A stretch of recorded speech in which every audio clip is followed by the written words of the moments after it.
So the other thing that Angel also mentioned to us was Medina got her shot blocked in that preseason game, and Angel went up to her and said, "Nobody cares, work harder."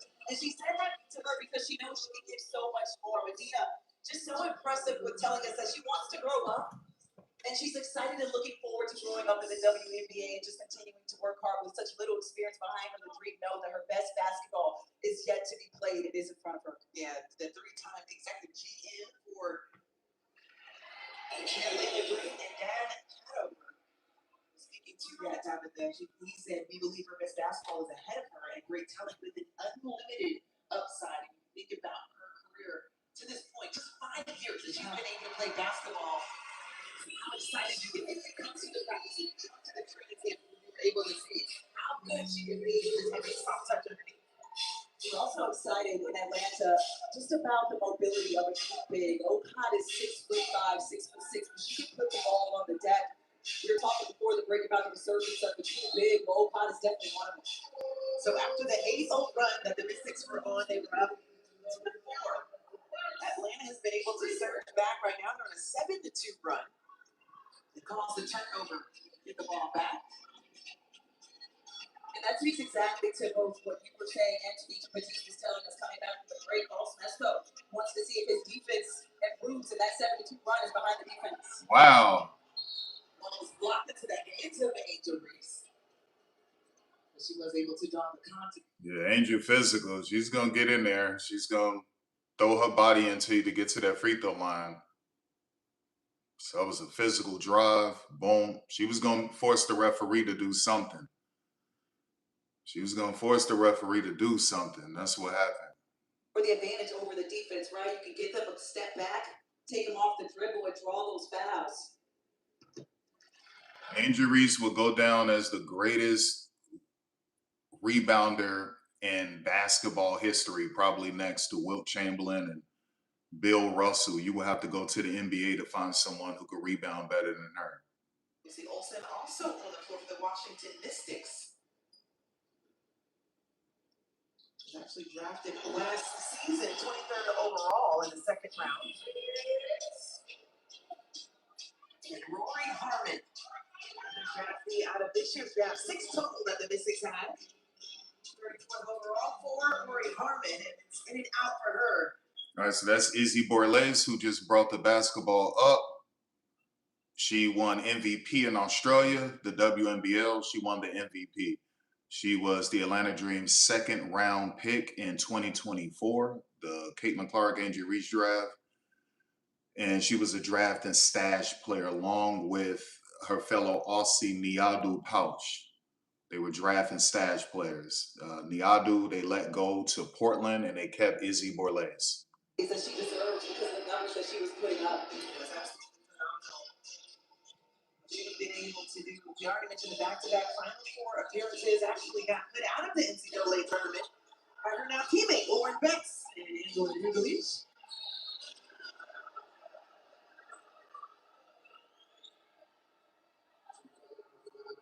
So Angel Reese charged with the foul on this tape.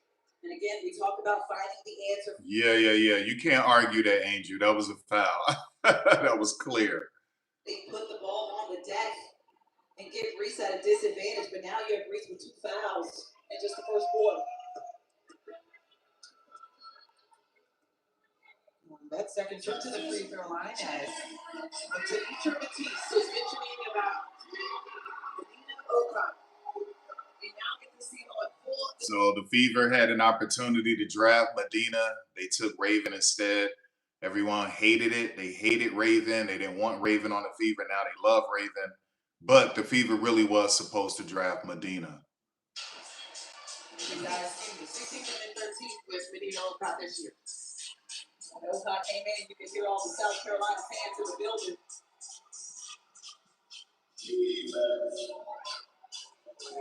Surveying the land, finds Lauren Betts, and just off the mark, but that is a shot that she can absolutely knock down.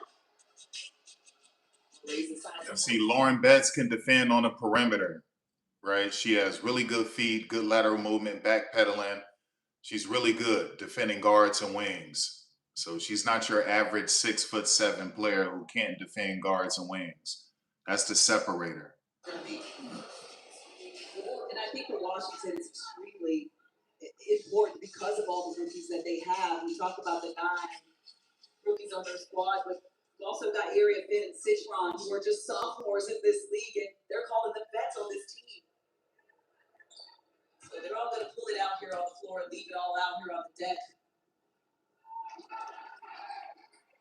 I feel like we're seeing the college all-stars. Absolutely. But that says a lot about how much talent has been able to come through the college ranks. And I know that we've been trying to grow accustomed to what teams they are coming from and how they've been able to be developed. And we've seen even the coverage grow on the NCAA side. So now those household names are being carried over to the W. And what a better time to grow women's basketball is on. But I'm not limited just to women's basketball. It's women's sports. There you go. Good defense. That's all you got to do is just throw it. Throw it to her target hand, and she's going to get it. She has great hands. The first game for the preseason, she finished with 14 points and 11 rebounds. She can absolutely add blocks to that stat line as well. Jordan Canada sends it back out. Sika Kone off the deck, off the glass. There you go. So Sika Kone, 6'3". I keep telling y'all that's why they keep her in this league. She's one of the most talented women in women's basketball, but she's never had a coach to commit to her. So you see her bouncing around and people keep saying, why is Medina still in this league? It's because they just keep using her. They don't want to commit to her. It's roster politics. It's contract politics. She's 6'3". She can handle the ball like a guard. She can shoot threes. She can create her own shot. She can score on all 3 levels. She could defend. She's super athletic. She was a first-round draft pick, by the way. But these teams keep abusing her. They don't want to commit to her. All you got to do is commit to her, and you'll have one of the best players in the league. She's just that talented. Other post players down court, and that's the way you get easy to a transition. There's been no drop off in Atlanta going to the bench as Alicia Gray will take a seat. Another rookie, India Navarre out of North Carolina,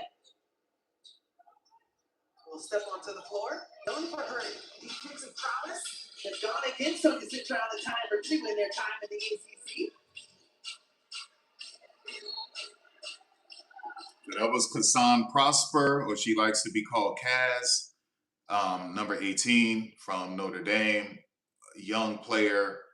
People were hating that the Washington picked her. They felt that she wasn't ready.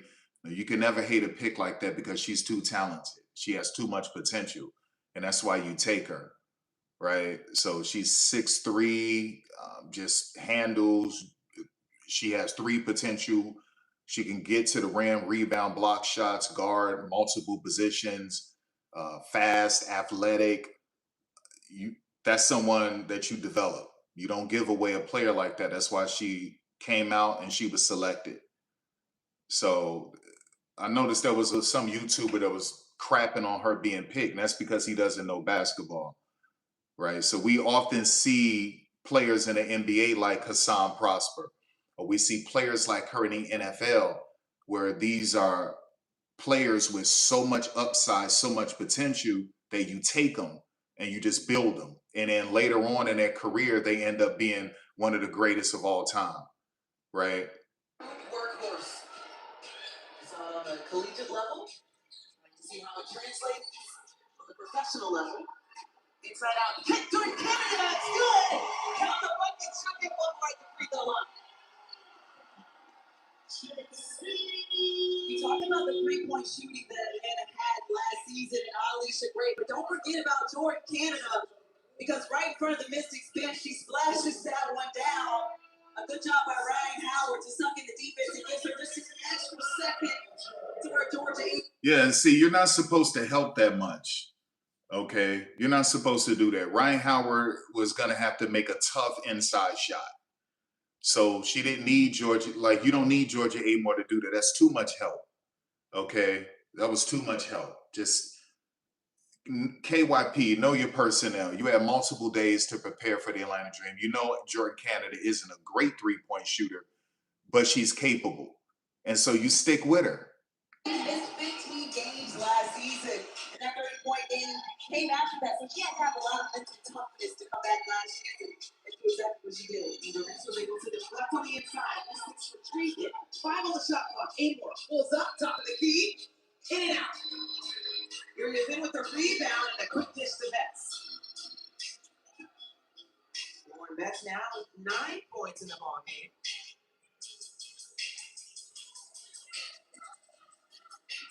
Ryan Howard. There you go, Angel Reese. That's a hop step. That's called a pro hop step. And I like how she faked it to the left and pro hop to the right. And Angel was doing that pro hop step in high school on the AAU circuit. And when she first got to Maryland, she stopped doing a pro hop step. She's really quick and good with her pro hop step. I think she has one of the most lethal pro hop steps I've seen in a long time. It's sort of like Kayana Traylor's escape dribble is one of the best I've seen. So Angel got away from the pro hop. They need to show their replay. And an exciting one. 20 points plus for both Atlanta, though, with the edge by 3 after the first. It's been a fun one to watch, and I love the battle of the bigs. We got Angel Reese going up over Lauren Betts. Come back, and you'll see some more of that for the next 3 quarters.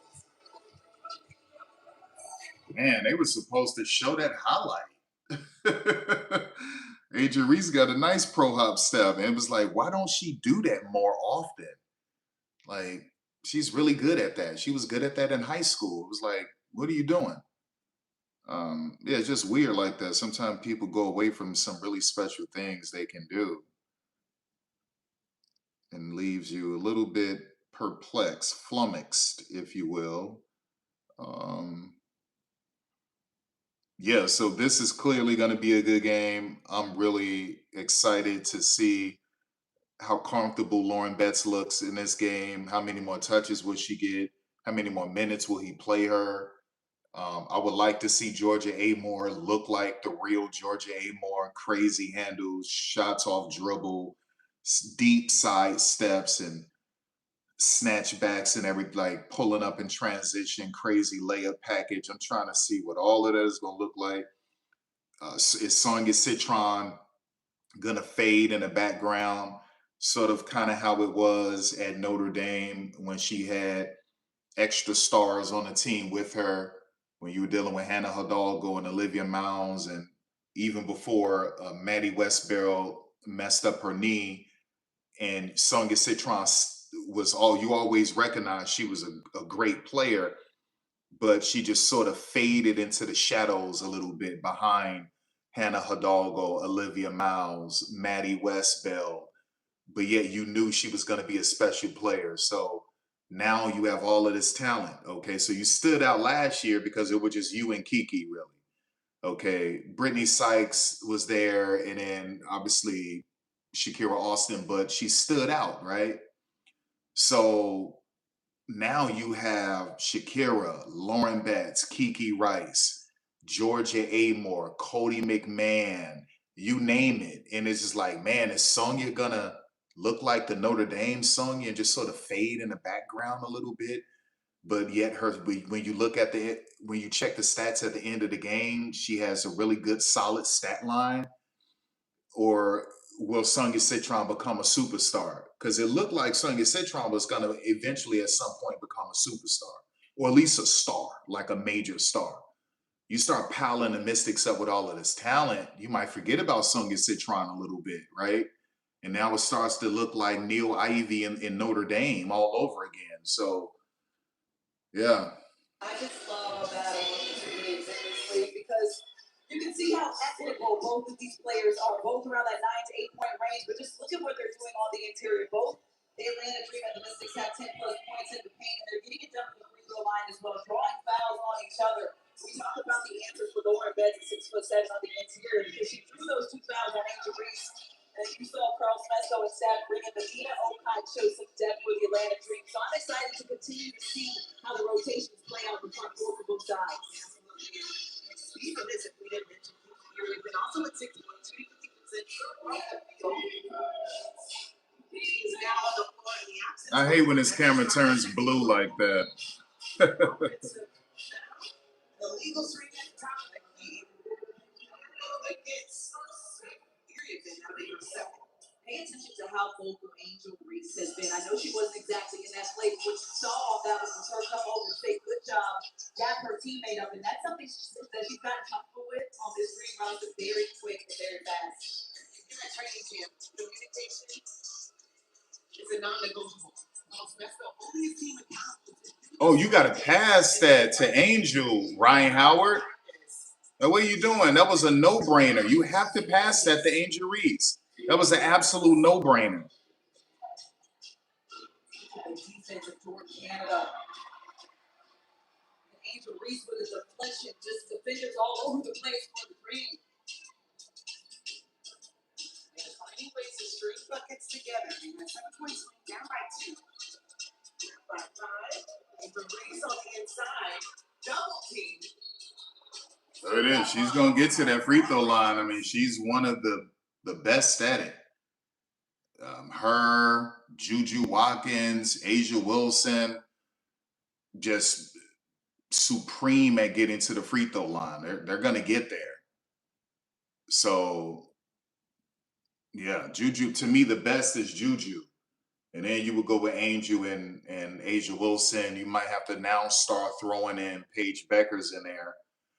Eventually, she's going to get up in there. But just natural art of drawing fouls, Juju, Asia, Angel, those are like the best. It used to be Dewana Bonner a long time ago. She was really good at it, too.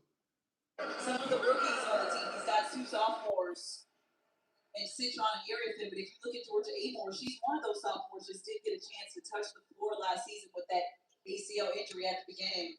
But outside of that, they've only got 2 other vets on this team. So he's got to coach up his sophomores because he needs help with them coaching up the rookies. Oh, you can't miss that, Sonya.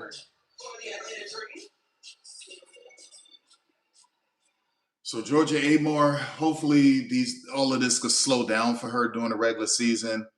2 games in a row, I mean, first game I saw her make a couple good passes, but it's pretty rough for her right now. This is her first season, really.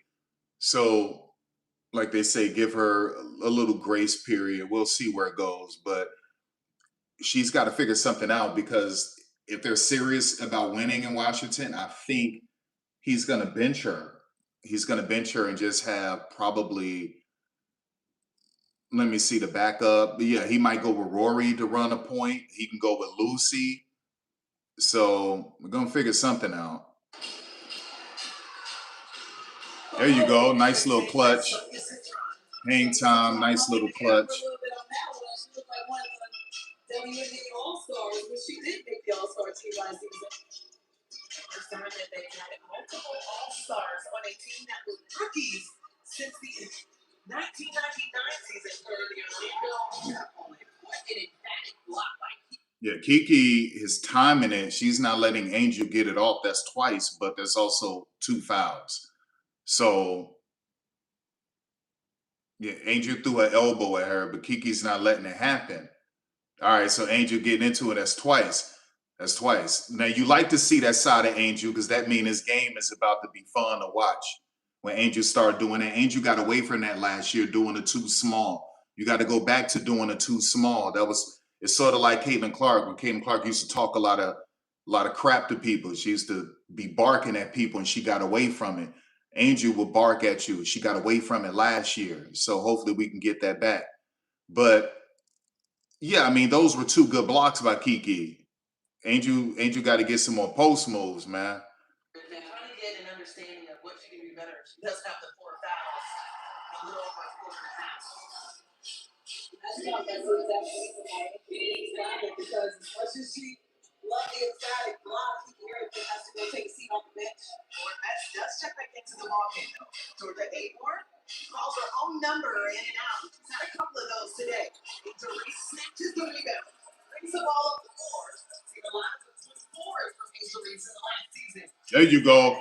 There you go. You got to make it, though. You got to make it, though. So I like that. She drove hard to the right side on the baseline and hit it with a nice little quick fake to the right, blow by with the left, fake to the left, hit it to the right to the rim. So I like that. That was nice from her. moves the basketball very well. Georgia Avon with such a quick release is ready. Just gotta finish it. Ball snaps back to her. Three's gone down already for Georgia Avon. All right, so we seeing the 5 out. Hot ball screen slip to the basket. That's Holly Winterburn. Won a championship with Megan Gustafson and several others with the London Lions a couple years ago. Tammy Fack Bentley was also on the team. Carlos Samuelson. Everyone has that green light. There's an outside look for Dugalich. Just short. And she can hit that shot from that range. She did it all last season for the Bruins. Now you got to take her, Angel. Oh, she double dribbled.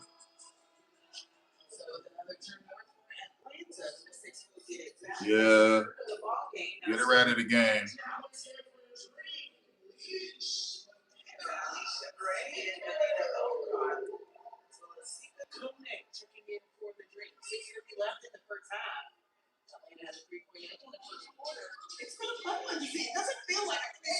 Oh, you took the words right out. All right, we got Lucy in there. This is intense. Maybe that pass. We got Lucy. We have a Lucy sighting. 6th Woman of the Year in the WNBL in Australia, Lucy Olsen. So she's coming back with a lot of confidence. 30th season of the WNBA, celebrating all the There you go. And credit to Dawn Staley for allowing her to shoot a lot of those with South Carolina. You saw that with Mississippi State, but Sam Purcell didn't want her doing that. Dawn allowed her to do it, and so that's a weapon. Now, Carl Smesko is going to want her to do that, like he had Brittany Griner shooting the most threes she's ever shot, and the same with Brianna Jones, and the same with Naz Hillman. So he's going to require Medina to take those threes. Dawson was hoping she could get one more year out of Medina Oak, but thrilled to see the Atlanta Dream fans who celebrated heavily, knowing that Medina Oak is now. That's a quick release by Ashton. Who's that? No, that's Dugalich. I keep thinking that's Ashton Prechtel. Yeah, that's Dugalich. Yeah, that was a nice quick release. Tip as soon as she came in the game. Top. Lucy Olsen commits the foul. I'll say, so that's Maddie Carzola. She was originally drafted by the Atlanta Dream many years ago, several years ago. It was pretty rough, and then she went back overseas and just been overseas really ever since then. She played at Oregon. That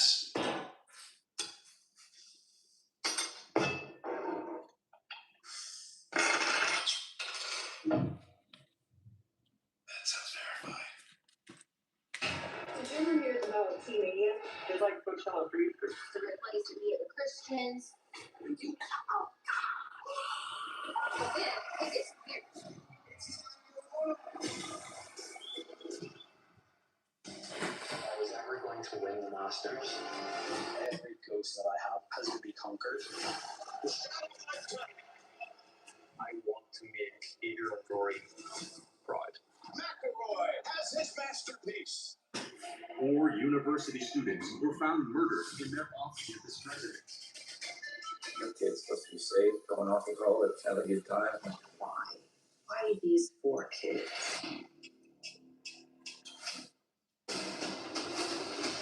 Everybody's going to mention being a McDonald's All-American. If you shine, there was a path to the NBA. It's looking in my own way up. Everybody knew why one another was here. McDonald's All-American high school basketball game. David, what you have done will never be forgotten. You have my heart. You always will.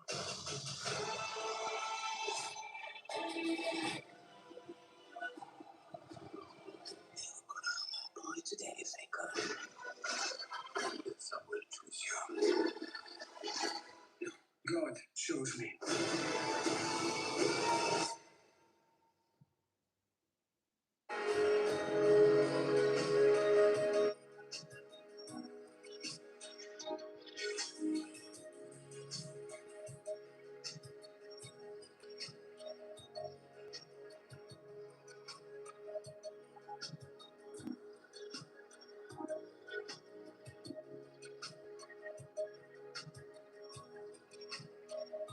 Come on, hurry up. Tied at 28, a little under 6 minutes left in the first half. And just a couple of days, we get to kickstart the official season. The Atlanta Dream, this is what the slate looks like. They'll start on the road. And just as a note here, first game has been from the 10th to now the 9th at 8 p.m. against the Minnesota Lynx. All I see is the schedule are big time games and competition, close games. And we've got a halftime mock-up of the teams that we've looked at this season with the biggest all-season moves. And Dallas and Las Vegas are two of those teams who are going to be contenders in this league, especially Vegas after winning the championship last season. I mean, those games right there are going to be highly competitive between the teams. Absolutely, Tanisha has more. Yeah, as we talked about earlier, defense was the focus of the first training camp for the Dream. And that's what Carl Fusco was focusing on a couple times out. He said, hey, we need to design a sweet spot for the Mystics so that they can't go high, low. We need to be able to attack better in transition, make them go sideways instead of downhill, and take away their options. But also, when they get into those ball screens, you've got to defend the ball screens better. Thank you. Rory Harmon picked up the dial in on the tape. You know, Oakland gets down. Doesn't like the ball away, but you know, Oakland. After a double-double in the first preseason game, what is she showing you today? Well, she can put the basketball on the floor. She's doing things that are beyond what she's comfortable doing. That's what Carl Fusco was talking to me about. But it's the things that this team needs her to do for the future, and that's one of them. Put the ball on the court and create a mismatch. Because at 6'5", 6'6", that is exactly what that is. She's a mobile big, and she creates a mismatch on anything worse. All right, Breonna Jones' little sister, Stephanie Jones, Stephanie Jones. been trying to get right overseas. Looking like her sister. Plays like her too. All right, now. It's a time in the league, actually. And also started with the Mystics. That was a weak screen, Lauren. That was a weak screen, Lauren. But look at Lucy. Look at Lucy. Lucy got Alicia Gray falling down. That's one thing about Lucy. She can get her own shot. She got a nasty handle. There you go, Lucy. Go. Oh. And this is where the defensive communication has to get better for Atlanta because there were 3 players on that right side all in the same position. Alicia Gray had nowhere to go because all 3 defenders didn't have anywhere to go. They talked about training camp this week. One of the things that Carl Fusco was stressing is spacing and keeping your defender. I'm a little bit concerned with Maddie Carzola because she didn't look good for Spain in the FIBA qualifiers when they played Team USA. She didn't look good at all.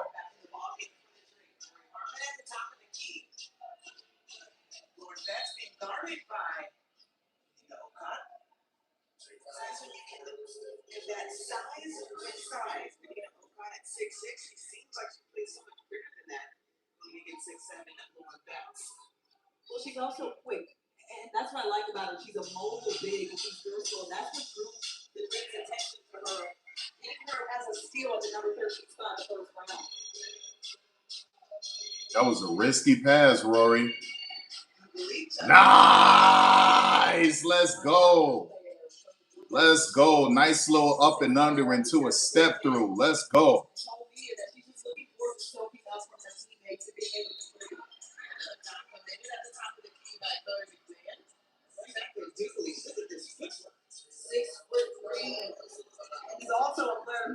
So we just saw 3 fouls in under a minute. The foul on Lucy Olsen, the foul that just happened underneath, and then now this foul right here. That's 3 fouls in like a minute. That's crazy.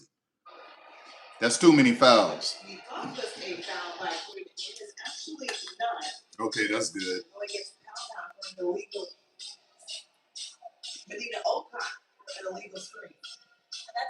That's all I see right there is Oakland rookie. All right, ran off the stagger. Nice little rip and go. Nice little rip and go. Let's go. she's a great playmaker and passer. And screener. Does a lot of things well. You know, she's the most outstanding player of the NCAA tournament. Oh, I think she's the Big Ten player of the year, too. Okay. Ryan Howard with the step back passing, but couldn't connect. Stephanie Jones couldn't steal the ball on the inbound. Roy Harmon's so quick. There you go, Roy. And that was smart. That was smart because Lauren Betts wasn't paying attention at first, right? So Rory was ready to go. She was ready to give it to Lauren, but Lauren's head was turned. So Rory had to do it herself. Nice. Nice. And you got to remember one thing about Rory. Before the injury, she was a projected top 5 pick. And then she caught that injury. So the Mystics got to steal, y'all. They got to steal. The mini is good as well. Angel, she's a problem. She is a problem for any matchup in the WNBA.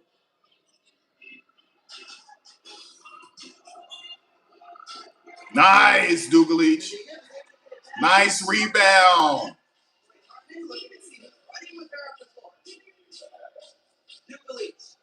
Stretched out short on the tape. He checked on that one. Hey. He's only had 3 starts for UCLA this season, and that's how deep that. All right, so they're 5 out. So, Atlanta is doing a lot of 5 out. They're doing a lot of 5 out. I'm guessing that would change when Brianna Jones gets back to some degree. And obviously we saw that with Medina on the court a little bit. So, yeah. But he's going to put up a lot of threes. That's what he's going to do. So to me, I guess that's what he's going to do. 5 out, 4 out and 1. That's what I believe. Transition. Interesting.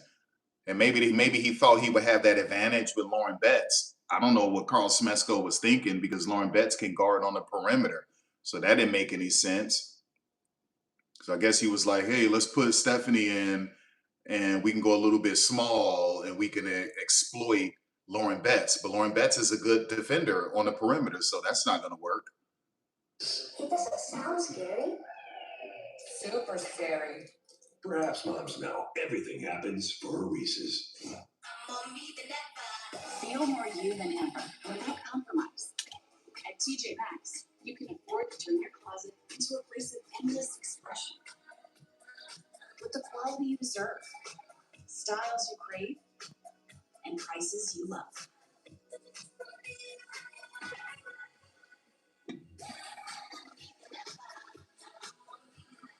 Max, what makes you, you. Did you ever hear about Team Mania? Just like Coachella for.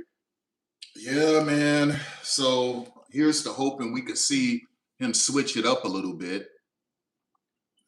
Here's the hoping we could see him switch it up a little bit. I like to see him go a little bit more traditional and take advantage of Medina Okot a little bit more.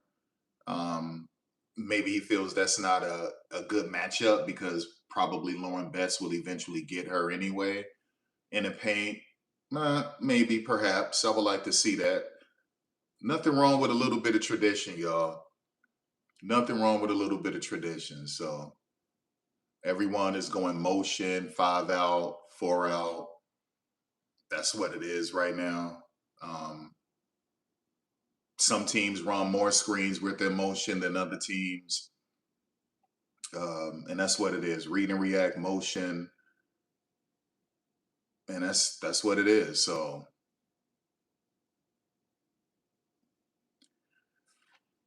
now one thing I liked last night, Stephanie White was running some unique screens. So I'm waiting to see if I could see some of that. Only thing I've seen so far from him was a stagger screen. I've seen some stagger screens, obviously some high ball screens. I've seen a back screen. But outside of that, I haven't really seen a lot of stuff from him. So, yeah, it's pretty basic for both teams right now. She can do just that as well, stretching the floor and knocking down the three, which is exactly what Carl Smesko and crew wants her to do. 5 points, 3 rebounds, and 6 minutes of play for Medina Okot. Stephanie Jones at the free throw line for Atlanta. Foul right before the break. Atlanta in the bonus the rest of the way. 2:43 left in the first half. It's a great time to turn and Tanisha Batiste here for you for the last preseason games. For both teams, we're just ready to get things started. This is almost like an appetizer for the season. It's been fun to see the Stars take the floor, but a lot of stars are out right now too. For Washington, Marlon Harris, one of the players from UNC, Michaela Onyewe, and Shakira Austin out. Nice. Lord, that's with the touch on the block. There you go. There it is. I'm happy she did that, but I would have liked to see Georgia just explode and just get to the rim. Like she had Tahina, but she didn't do it. Yeah, Angel just bulldozed her way in there. That's when Angel got to pull up for that nice little elbow jumper. You got to get some more finesse in your game, Angel. See, right here, you come off, pull up. She could have pulled up. She was going to shoot over her anyway, right? Or you could put your back to her and just do a post fadeaway on Georgia Amore. I mean, Angel came through there like a bowling ball. So, yeah. Throughout the season, I'm pretty sure Carl Smesco is going to help her out. But you got to be more finesse than that. You see little Georgia, I could shoot over Georgia. Or I could get in a high post and put my back to her and then fade away. I can do a high post fadeaway. She's just got to work on these things, y'all. They are looking at the mother for a possible upgrade, as there was a take. And also, maybe looking at the elbow for Angel Reese going against Georgia Amore.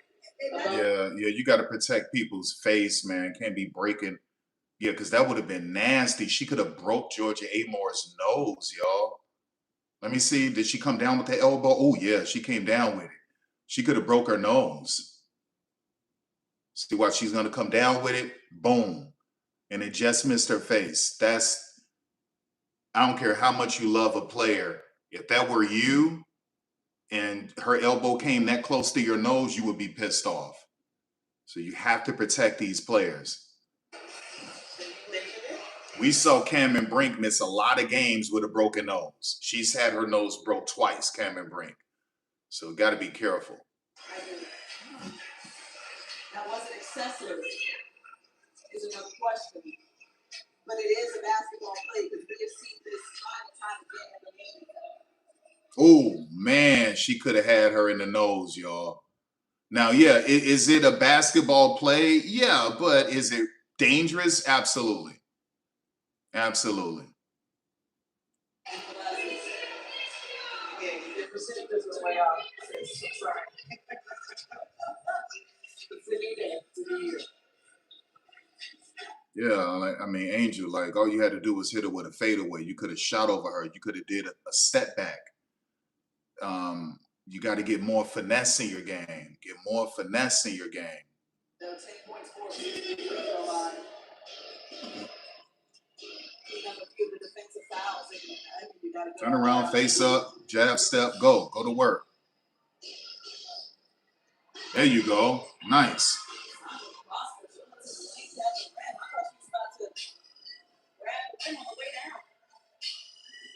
Nice little dribble handoff. Okay, 9 points and 5 rebounds in the first preseason game coming out of Notre Dame, the rookie. One of those highlights. All right, so they're just switching everything. The Elite Eight. That was good. Yeah, there's no nuance. They're playing woman to woman. They're switching everything. Right now, that's started off as a 2-3 high. Yeah, they're switching. That's what. That was a foul. Yeah, they're switching. Side, she's lethal from outside, but it's what Carl Smesco said about her after the first preseason game. He said she kept everyone together. Her communication kept everyone together. He's saying her phrasing. When you see a 2-3 high, how they started off at first, you got to hit them with a nice little down screen to get them on the wing, to get a clean shot at the wing. So, but that was a hybrid. That was a hybrid 2-3. So it looked like a 2-3 zone, and then it just transformed into woman to woman. But initially it was a 2-3. For Atlanta and be a good depth piece at the point guard position. Well, nationally, that's what people are saying. Atlanta's being one of the 4 teams that goes off the back foot. Yeah, I told you, Maddie Carzola, she didn't look good in Puerto Rico. She looked pretty bad in Puerto Rico. So now I know she's been doing good overseas, but against America, she looks so bad, y'all. Six. Touch for the key, Indian bar. Off the mark. There you go. It's on the side. There you go. As Atlanta continues to push their way. 39-42, Mystics still with the advantage. Blocked by Okot. Hey, both sides of the basketball, defense to offense. Final 30 seconds of the half. About half that Nice. time to deal with for the Atlanta. Nice. Fury enters the top. Nice. Ties it up at 42. This is the second and third rotation. Oh, Taylor Theory lost a little bit of weight. She was a little bit more thick than that last year. She lost a little bit of weight. The assignment of 6 on. Lauren Betts. There you go. In the air and That ain't nothing but a free throw shot. That's nothing but a free throw shot. Nice. 17-foot extended. 2 seconds left. Hitting the bar. Sends it to Okot. Free ball. Right. And that will do it for the Atlanta Dream. I don't care what y'all say about Raven, y'all. You cannot tell me as a Fever fan that you wouldn't want to have Medina Okot. And I know Raven looks real good. She's getting steals and she's locking them down. But Medina Okot, you're going to get block shots and interior presence, rebounding, and you're going to get offense, right? You're going to get low block. You're going to get her being able to stretch out and hit a mid-range, and she can make a three-point shot. So, yeah, pretty brutal. From the field, how are you able to get that instant offense for this team? My teammates and coaches have confidence in me, and they trust me. So when I'm open, I gotta shoot the ball, and they trust me to make it. And I know you talked about this in training camp. The focus for this team has been a lot on the defensive side of the ball, and for you as well. What do you think about how you guys perform defensively? I mean, we can always get better. We just gotta do a better job helping in the post and finding our man and getting on the ball screens and the whole nine. So better. Thank you, Pat. Thanks, y'all. Back to you. Yeah, Don Staley, man, really helped her out. Don Staley really helped her out, man. That's like, you have to give Don Staley all the credit for Tahina, because Tahina was strictly three-pointing. And Don told her last year, she said, you got to get to that rim. You got to open it up. You got to get to the rim. You got to start shooting middies. And she really opened up Tahina game her last year at South Carolina. And that's what helped her get drafted. Tahina was going to get drafted if she were just a three-point shooter, but it would have been in the later rounds. The fact that Don layered her game, it really helped her out. Really did. So you got to give her credit for that. And I think that was something that Don learned after the whole Zaya Cook situation. And Don was like, wait a second, I gotta start getting these women right. Like, I gotta make them more complete. So yeah.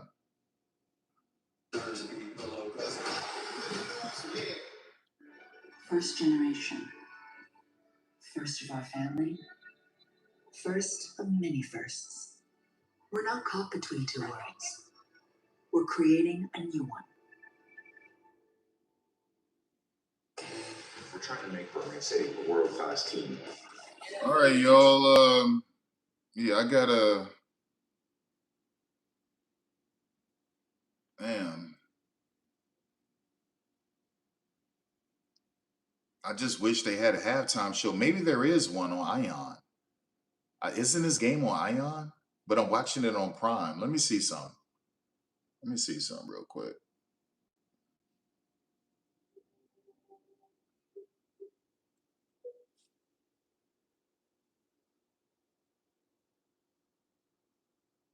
Let me see something.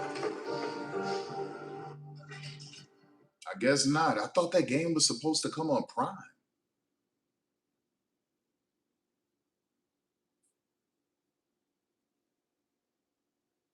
Let me see. Oh, okay. It's New York and Connecticut. All right, it's New York and Connecticut. Okay. All right. Let me go back. Let me go back. New York and Connecticut, y'all. I'm just looking for a halftime show. They don't have any halftime shows, man. Like, they got to step it up. Even in the preseason, it's got to be something. You got to give people something to watch halftime show. But anyway, what I can do is that, you know, we could start breaking down a few things. So, yeah, we could start breaking down a few things. So, what would I like to see Atlanta do in the second half? I would like to see Atlanta give Taylor Theory some more minutes. I would like to see more from Izzy. I would like to see what are they going to do with Maddie. I would like to see maybe Angel on the perimeter taking more shots, more perimeter shots, just to test it out. I would probably like to see him experiment with Angel being a point forward a little bit. So, yeah, just individually, I would like to see Angel attempt some threes. I would like to see Angel play point forward a little bit more because this is preseason. You got to experiment. So let me see Angel run a point, run the offense. Let me see Angel attempt some threes. And then beyond that, just let me see what Taylor Theory is going to do, right? Let me see what Maddie is going to do. Let me see some more from Izzy Borlase. And as a team, it's clearly he's sticking with that 5 out. So will he go a little bit more traditional and some low high? I don't know.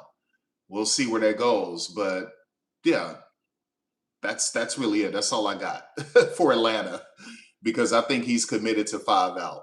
So yeah, that's essentially what that is. And if you're committed to 5 out, then you got to have some cutters. You do have to run some pick and roll. And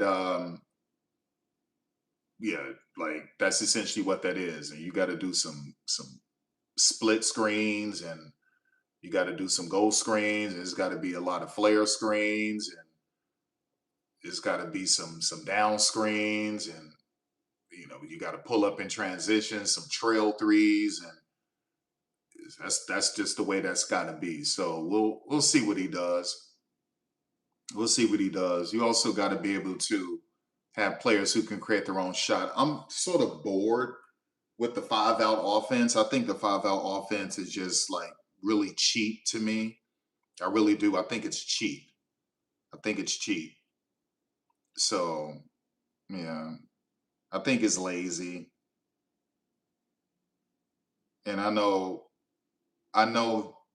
that's where the NBA has gone, but I just think it's lazy. I think it's lazy. It's not nuanced enough for me. It's not new. It just isn't, right? So it's pretty basic. So like what you're gonna get with a 5 out, you're gonna get a bunch of goal screens, right? You're gonna get some 5 out drag screens. You're gonna get some corner ball screens like a corner pin, or it's called a cornering 3, okay? And you're gonna get some wing ball screens, and that's essentially what that is. So that's sort of what I highlighted earlier, right? So you could set a down screen and then the player comes over to the wing, and that's what it is. Or some zipper screens, essentially what that is. You could get maybe a perimeter shot off of that. So yeah, I mean it's just basic. And if you run a 5 out, players got to be able to get their own shot too. And he has that. So Alicia Gray could get her own shot. Ryan Parker could get her own shot. I mean, said Ryan Parker. Ryan Howard can get her own shot. Tahina Powell can get her own shot to some degree. Jordan Canada can get her own shot. Angel can't really necessarily get her own shot, right? I mean, because she's just sort of basic right now with the ball handling. But I mean, she can always drive to the rim and hit you with a pro hop or a spin or something like that. But That's really it. So he has several players in his 5-out system where they can go get their own shot if need be.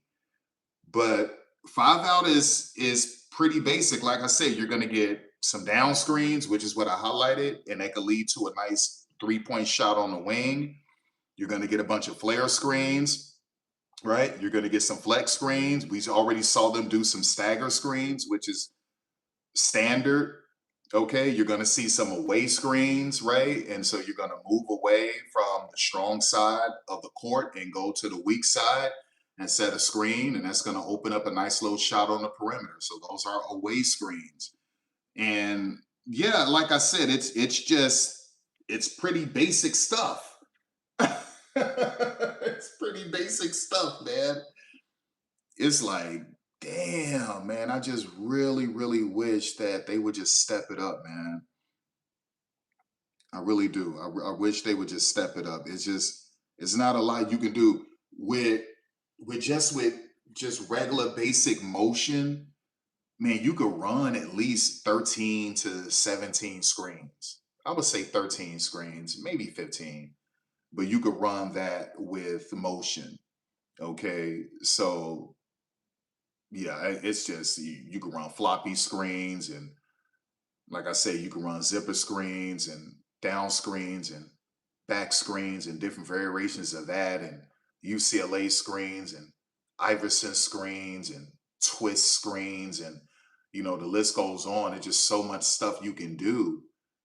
Um, it's so much stuff you can do with the motion, and motion isn't only about perimeter either. Motion, a UCLA screen, you use that in a motion offense, and that's going to get you an easy shot at the rim. You can use a down screen, and you can do a curl cut off the down screen and get a shot at the rim, right? So it's just all these different things you can do in the motion offense versus just a flat out 5-out. I think when people think of a motion offense, they think of a 5-out, and that's just not the case, right? There's not often a lot of motion in 5-out unless it's in transition. And a lot of people, they don't understand that unless you have a coach somewhat like Cheryl Reeve, where she's always having them cut. Sometimes she's running both variations of the 5-out at one time, and so it throws you off. But some coaches is pretty stagnant. So if you watch the Atlanta Dream, all 5 players are spread out on the perimeter, and then you're just waiting for some screen action to happen. So what you would like to see in a 5-out, you would like to see dive cuts. Okay, so let's say I'm at the corner. So let's say Tahina Powell is in the corner. It's a 5-out. Tahina Powell could plant right.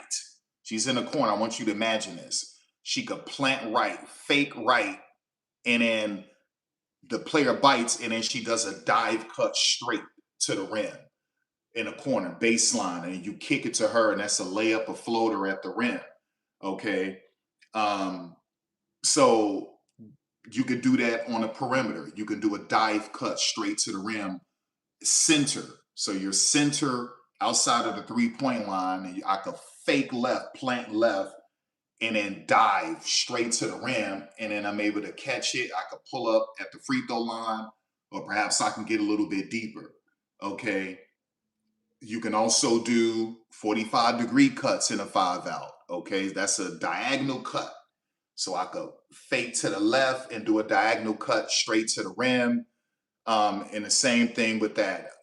Like I said before, you could do a 90-degree cut, or it's called an L cut. Okay, right? So what you're doing is that I go from the baseline, and then I come up to the center. See, so that forms an L. That forms an L, right? So let's say I'm at the corner. I run baseline, and then I cut up straight to the center of the perimeter. That's called an L cut. So in a 5-out, the woman on the corner, so let's say Alicia Gray is in the corner. She's on the right corner, right? Alicia Gray will run baseline towards the side of the rim, and then run all the way up straight to the middle of the perimeter. It forms a letter L. It shapes a letter L. It's called a 90-degree cut, or some people call it an L cut, right? So that's what you want to see, but you can also do a zipper screen.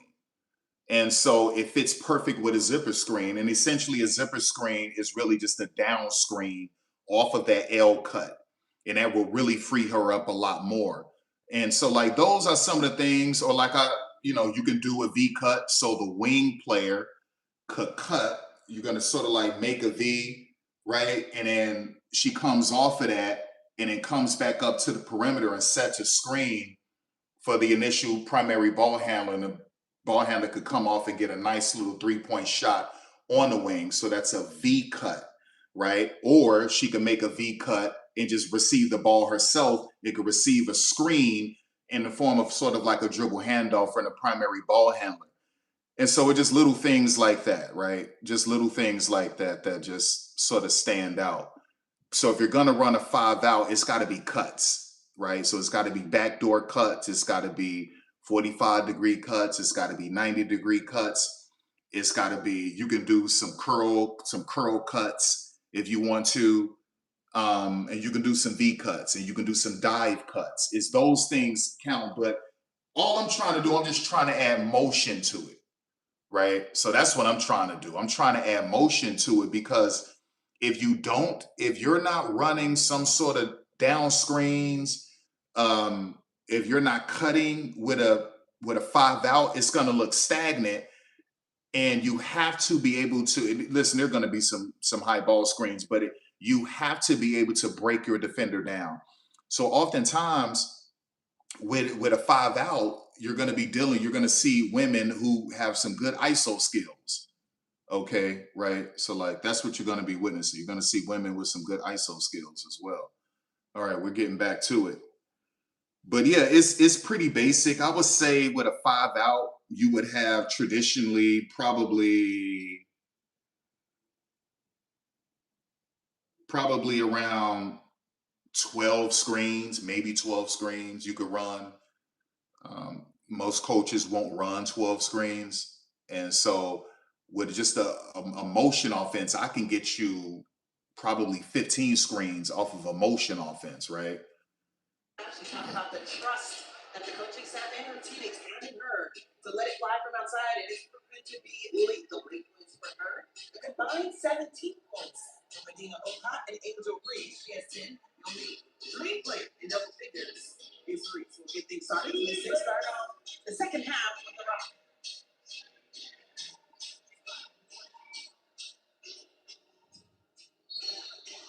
And a foul right out of the gate. That'll go against Medina. So what did y'all see from Cody McMahon?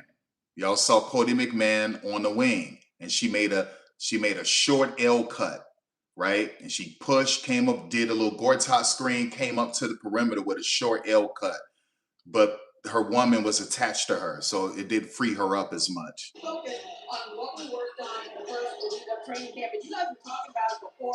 Lauren, that's 15 points in that first half. And also the Smithsonian team shooting for 57% overall, which is that, hey, we've just got a container. We have to make her shots difficult and make sure that we work to make them work for every Nice. shot. And that would be the defense, at least of the offense that we just saw from the Green. See, I told y'all I wanted to see more Taylor Theory and Maddie Carzola. I said that. Okay.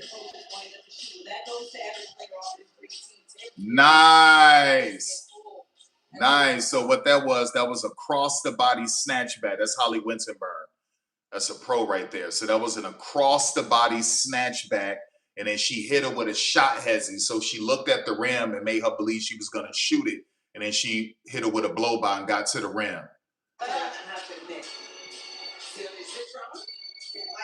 Going against Holly Winterberg. She gets the rebound. She missed that move, but so does Citron. Just such a pro body, pro moves, the way she just turns her offense on and has slowed down the game at the pro level. Stephanie got to be able to make that three, y'all.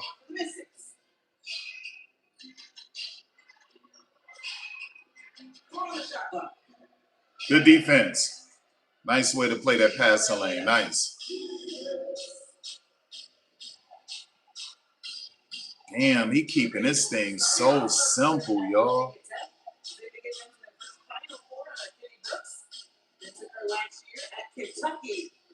Oh, there you go. You know, maybe that's something that we can work on throughout the season for Medina Olcott. She's added a 3-point shot. Well, we would like to see Kiki Area-Fan pull up. Kiki could hit that mid-range shot. That was a close shot. I would like to see her pull up or hit him with a nice little quick floater up. Put it back to the basket and get it with a hook shot. Because sometimes when they're being this in basketball, only 5 years, you don't know what you don't know. And so the naivety of just stepping on the floor and going for just playing basketball, we just saw that. So we had a little look after that play. All right, so she had an option right there. Nice. Nice. So she had a nice little choice. Nice little choice. And she decided to take the right side. Off that lane to the basket before the able on that switch. Olcott left alone. It's off the back nine.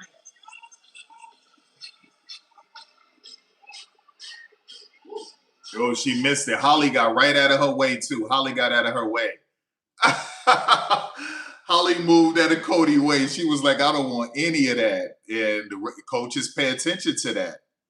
Coaches pay attention to that. It's not like you have, like you're important enough to where the coach is worried about you getting into foul trouble. You should have stood in front of that, took a charge.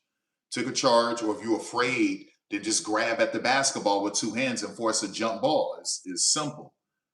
And we saw Stephanie Jones do a good job of sealing out bets, but on that one right there in the post, did get a chance to seal out Area-Fan, which allowed her to get the offensive rebound to this free throw shot. You talked about the players trying to make sure that they are making the jump shot for the Mystics too. They are loaded. It's not the talent that they have coming back. Michaela on your way, able to come back. The coach for UCLA Bruins, now teammates with 2 of her players.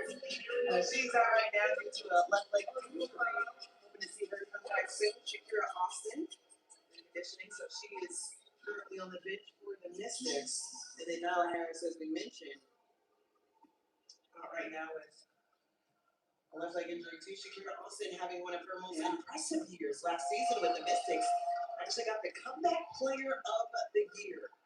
The numbers and how efficient she's been able to do, stacking that up with the 2021 Rookie of the Year in the WNBA and Michaela Onwene when she was with the New York Liberty. This is a team that is very close to making a lot of noise in this league. I love what I heard from Michaela Onwene before the game. I caught up with her. She was doing some of her conditioning coming back.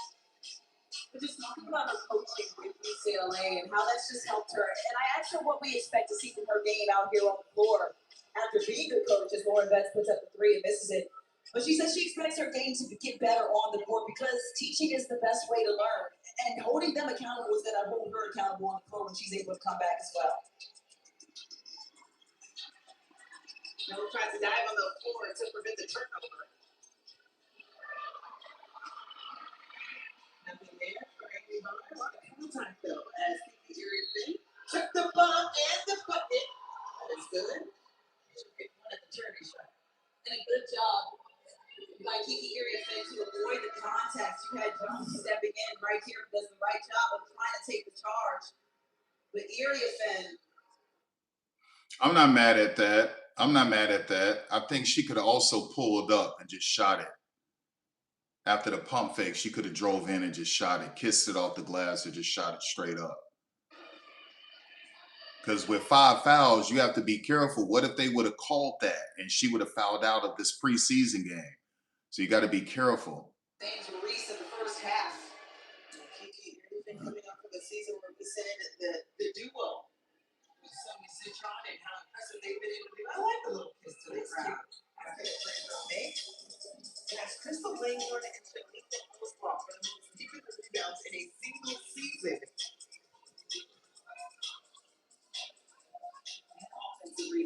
Oh, that was a bad idea. See, Maddie she rejected the screen. Like I keep saying, you're taught to reject the screen at first, but not if you have an advantage. If you have an advantage on the opposite side of the screen, take the screen. Or okay, so Maddie Carzola, if she would have taken a screen, she would have been faced off against Angela Dugalich, and Dugalich isn't great as an on-ball defender as Cody McMahon, so she would have been able to exploit that. So that was bad IQ from her. That was a bad decision from Maddie.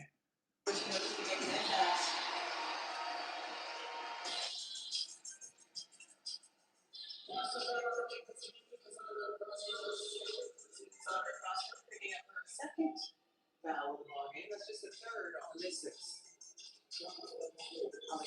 Take it out on the sideline. Atlanta, who finished 30-14 last season, made it to the playoffs for the last preseason. Yeah, see, Tahina, you got to go up with a floater. You have to go up with a floater. You can't go that deep inside. You got to get that to her. Don't worry about that. All right, so that was bad for Rory. You got to take the left side because that would have made her go one-on-one with Sika Kone. And so that was a bad decision. That was a bad decision from Rory Harmon. It left her with Holly Winterburn, and Holly is a better on-ball defender than Sika Kone. So you have to see that type of stuff. Game is quick. Rory Harmon also number 3. Going back to our conversation, a lot of the players, more players for Atlanta, going to the coaches and telling them what they needed. So if you notice when these on-ball screens are set high, notice how they always reject the screen because you're taught to do that. But you're not, if you have a good IQ and it's really just common sense, you never reject the screen if you realize that, okay, if I take the screen, I'm going to be matched up against someone slow-footed, someone with poor lateral movement, a poor on-ball defender. So just notice this, how they always reject the screen because you're taught to reject the screen. But you shouldn't reject the screen if it doesn't benefit you.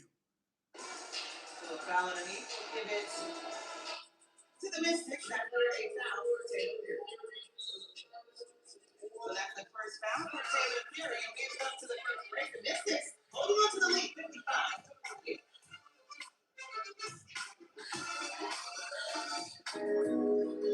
All right, Carl Smesco. It's not looking too good. Not looking too good. I know he don't want to have Medina Okada in there too much because it's clear they need Medina. I'm not sure how long Brianna Jones is going to be out, but it's clear they need Medina. So, yeah, he's got to figure something out. He's got to figure something out. He's definitely got to figure something out, man.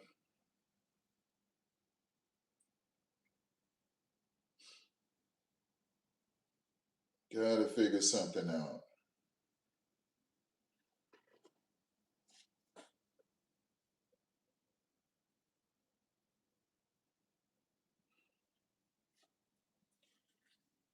So the next game is on Ion, and I probably should watch it on Ion so I could see the halftime show because Ion is going to have a halftime show. So,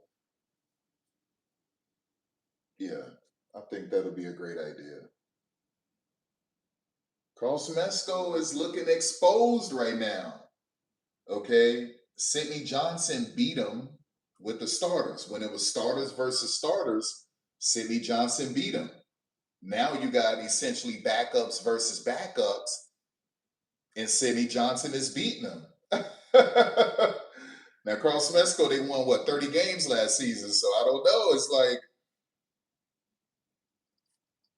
something, listen, Carl Smesco Sidney Johnson is looking a little bit better right now. A lot of things are going to be even because of expansion, and this is when you're really going to see who's really a good head coach. Okay, this is when you're really going to see who's really a good head coach, right? All of that stuff. So because of dilution, these teams aren't going to be packed with the very best players, and you're going to see weaknesses in a roster. And this is when these coaches are really going to have to show that they're worth how much they're getting paid. So right now in this preseason game, Sydney looks better than Carl. Sydney looks better than Carl with the starters and with the bench players. This is with the advantage. Thanks for joining us for preseason basketball. Before we get things started for the 30th season of the WNBA. The average years of experience, if you're looking at the Mystics, the last four, it's been a complete youth movement.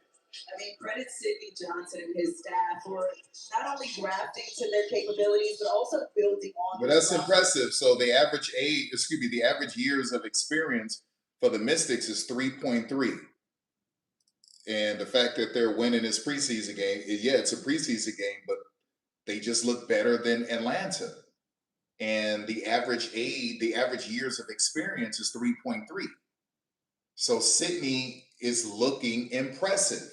Staff and putting this together for a second year straight. And you look at the record from the season ago, and you can't think about them being that team this season. 16-28 that they finished last year. This is the biggest lead for the Mystics right now. They didn't have Georgia anymore, so you sit trying to Kiki area, and you're wondering what the rookies were going to look like in their first year. They made history. We became one of the best duos as rookies. 2 All-Stars, actually mentioned too, for the first time on a franchise since 1999. But also, you get Shakira Austin, you get Taylor Nueve. You think about the experience for them. And last year, I remember looking at you and saying, "Wait a minute, this is a team that we can't look past." Oh, you got to get your head up, Lucy. See, this is what I mean about feel for the game and spatial awareness, because nice, but she had Dugalich right there for that 3. And she didn't see her. She didn't feel her. The ball to the right. Sika Kone, a player that has been so versatile in the last season. If she can make that final roster spot. Oh, that's terrible, Tahina. Terrible. Come on, Little. Great hesitation. There you go. One jab step to get Yeah, that's just bad. And that's why I said Tahina isn't a point guard. She's a shooting guard, but preferably a shooting guard who's more of an off-ball shooting guard in terms of not having a ball in her hand, coming off of screens, hanging out in the corner, trail threes. That's Tahina. That's not who she is. So, I mean, she threw it right to Angela, y'all. I mean, these are red jerseys. These are red uniforms. She literally just saw a red uniform and threw it to her. That's crazy. If this were a video game, you would be like, this game sucks. That'll never happen in real life. We just saw this woman literally pass it to a red uniform, point blank. The starters that started for at the end, and the starters were full in the second half. And then the Mystic starters were quickly taken out after that as well. But this is a team I feel like where Sidney Johnson, regardless of if you're a starter or not, I feel like they're trying to build absolutely to the season of what this team. So the Atlanta Dream owners said that they don't want to give up on this facility, this venue. So they'll play more games where the Atlanta Hawks play, but they don't want to give up on this venue. I don't know why. Maybe, I don't know. Maybe they like the intimate setting or something. But yeah, they literally said, and they're dead last in the WNBA for team valuations. They're dead last. So I don't know. Maybe it's just something special about it that they like. Washington roster. Washington on a 17-1 run. Tanisha has more. And one of the things Coach Carlos Fresco talked about in that timeout was rebounding, focusing on that. And you like that this team is going for offensive rebounds, but said, hey, if they get it, we got to get back. And he's got to do a better job of protecting the ball as well. Also, he said he wants to see a little more toughness out of his team. Damn, what kind of foul was that? They're being real petty. And make sure that they can't get the dribble to the basket. Thanks, Anitra. And Angel, that's exactly what we were just talking about, the switches defensively to Carl Smesco and Tanisha Batista's point. He wants more communication. Good hands. Good hands, Angela. One-on-one coverage. Melina Olcott going against Dugalich. Nice. Nice step. Nice. So impressive. impressive how she doesn't get rattled. She doesn't get sped up. She's always playing at her own speed. And I told Carlos Westwood, Nice bounce pass. Oh man, I wish that would have been a continuation. That was nice. They stole that from Lucy, man. They stole that assist from Lucy. That should have been a continuation, man. All around in her rookie season. I know Lucy, like, man, y'all, I would have rather just gotten the assist. So they are now in the bonus. Wilson off the mark for the first. One of our next back in. Isabel. Did y'all see Lexi Hall's knee? Lexi knees are just shredded. And sometimes you'll see her put makeup on her knees. You got to do what Lucy is doing. Protect your knees, man. If you're physical like Lexi and you dive on the floor all the time, you got to protect your knees from burn, from court burn. It's like a dad to his daughter. The Taylor theory, the confidence that her teammates are pouring into her in training camp to not hesitate to shoot the rock. And she's got 2 made threes in this game. Remember, her first made basket last season was a 3. And that came later on in the year. This is a player who had an injury at the end of last season. So mentally, there could be a lot of ups and downs throughout her first season. But she's responded in training camp and is showing that she wants to make the roster at both ends of the floor defense. Man, that was some good rotation, Maddie. That was some good rotation. I know it's just a free throw, but that thing was pure. Heard a knockdown already. A couple here in this ball game. 37 overall last year from Ohio State. Able to cut it to the lead from the free throw line. 62-55. Oh, pay attention. And Kassan, you gotta communicate. You gotta say woo woo woo. Washington. I kind of figured it was, but I just going to bring that one home. Yeah, thank you. I appreciate it. Washington on June 15th, their first made basket is a 3 against the Mystics. Still ending in a turnover for Washington. That's the 12th of the ball game.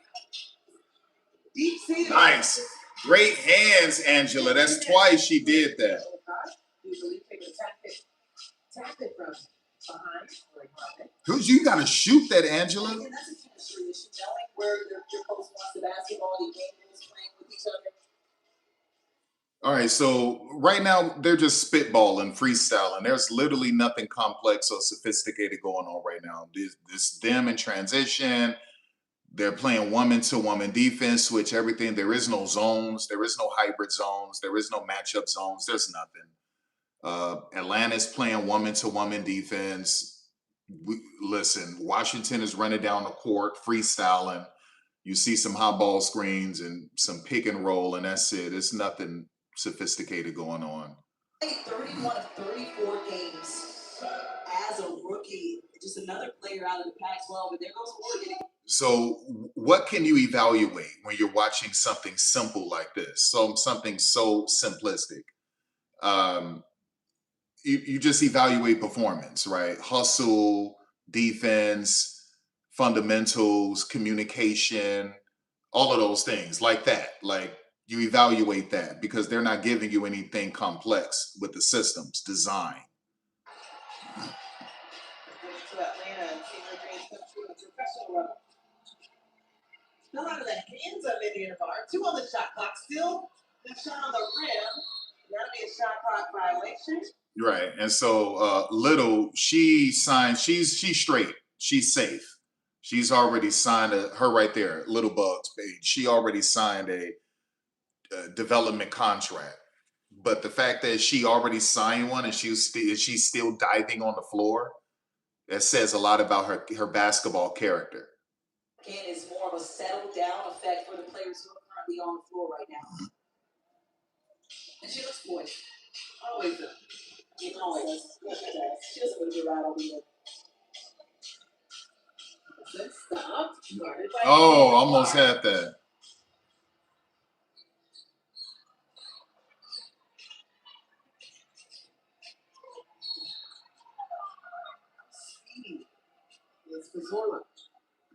Nice way, Maddie. Nice way. Just got to be a little bit more soft off the glass, man.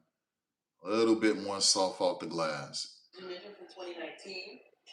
And there's other things you can do to be better at the rim as it pertains to layups. All you got to do is put in the extra work in the off season by working out with a vertical leap coach. Now they got YouTube videos on how to improve your vert. They make shoes, vertical shoes that get you a better vertical leap. But you can also get with a vertical leap coach, and you can get 5 to 6 inches, 4 to 6 inches on your vertical leap. And that will allow you to be more creative in the air. It will allow you to be more successful with your layups. Going into this season with the way that first half went. You mentioned it's a backdoor cut. Nice. Beautiful dive. The big leads to Olsen. Team is sharing the ball well. 15 with 16 assists on 24 made field goals. Atlanta's had some trouble taking care of the ball. Yeah, you could have got a 2 for 1. 15 on the game. High head, Corey Harmon had to think about it. 10 on the shot clock. Nice.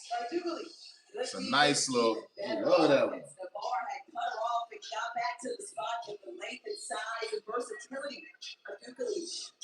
Allowed her to just elevate over the defense and knock that one down.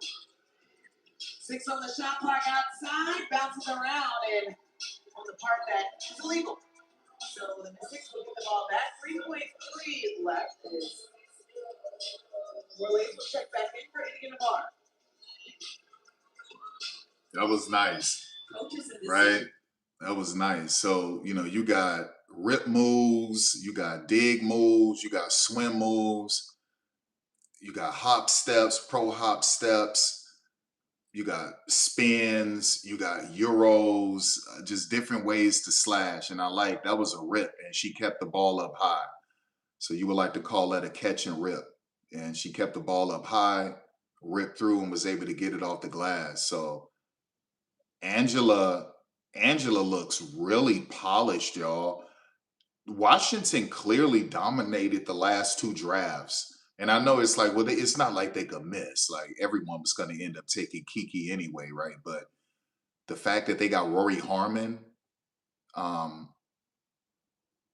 Dugalich, that chick is polished. She's polished. There's more to explore. Pairing best-in-class Humminbird Explorer fish finders with Mega Live 2 live sonar is the simplest way to see it all. Zero in on the best place for a bite with more precision and more underwater detail. Then, when it's time to cast, see more real-time views of fish, structure, and your lure. If you want to stay more connected to moments that matter, you need Explorer and Mega Live 2, only from Humminbird. Listen up. What is timetable to the test?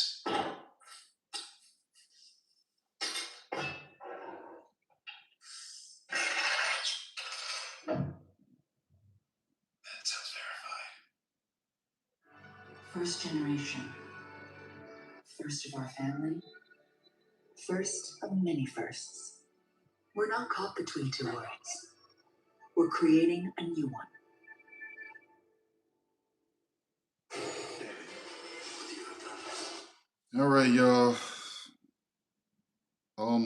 This game is almost over with. Let's just get past this. And I can go to Ion, and then we can watch New York and Connecticut. We can get that going. Every ghost that I have has to be conquered. I want to make Aaron Rory proud. McElroy has his masterpiece. You may suffer in this life. You struggle, you have pain, but you will have peace in the next life.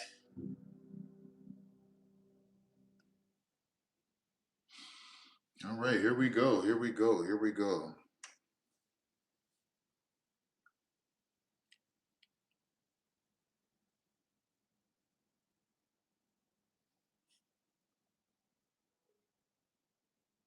Come on, hurry up, please. Commercials suck.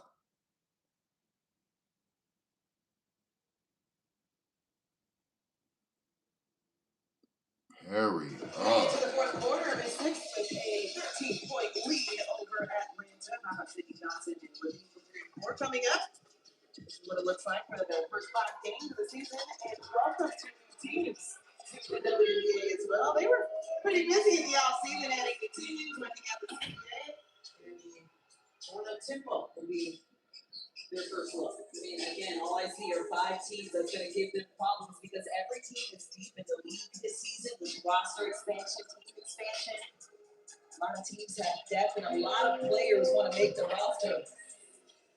Like Barley's. Yep, absolutely. But Brian also being the team that's going to Denitra Connect. Yeah, Coach Charles said in that fourth quarter, what he wants to see is his team communicate a little bit more. And then, you know, Coach Spector, you know, he had a little tongue in cheek. He said, hey, I mean, this is too physical for us. And of course, everybody said, no, he says, okay, good. Then I want to see more on the defensive side of the ball. I want to see technique. And offensively, before ball screens, he wants to see more movement. So far, the Dream only had 11 assists, of course, assists on that last bucket, but ultimately he wants to see that ball move and be in at least 3 players' hands before it touches the basket. I agree. I mean, assist-wise, he wants to see more assists because it's too much one-on-one, too many turnovers, which is what we had before the break for Atlanta. Carl Smesco wants to see things cleaned up a bit more, wants to see which players are going to respond to his calling out here on the floor and who can help them win games down the stretch. It's all about the fit, all about who can fill in their role to the best of their ability. Sponsor in the WNBA. And we talk about the things that are transferable from Carl Smesco from the college level at Florida Gulf Coast to the pro level.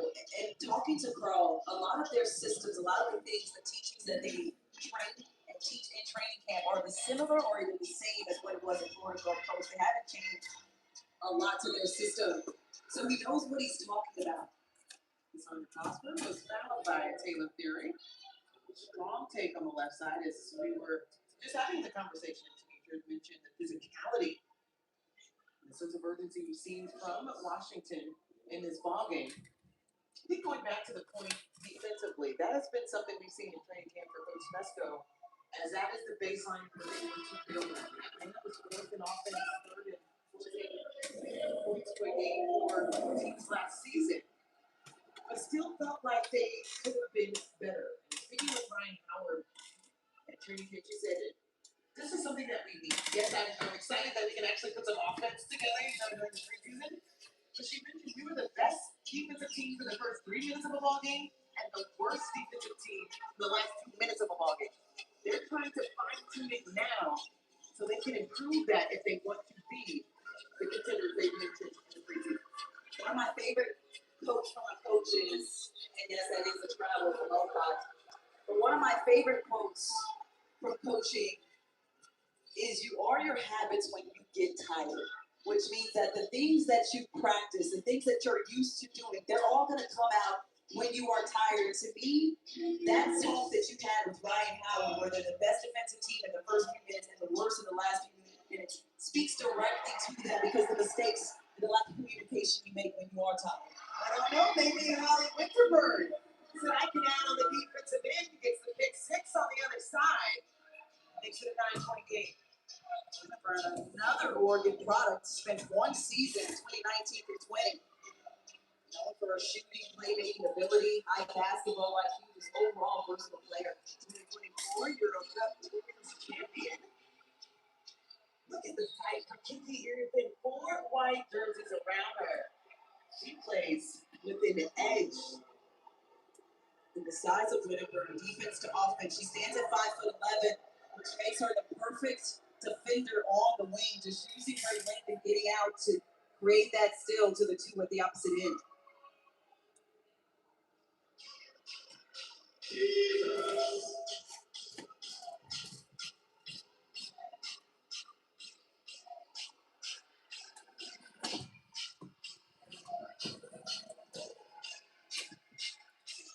I just love the addition of that turnaround fadeaway shot as Cody McMahon tries to come up with the steal, knocks it out of bounds. But just that turnaround fadeaway jumper to create the space from the defense is such a pro move from the European sector that I love it's been added to the American game.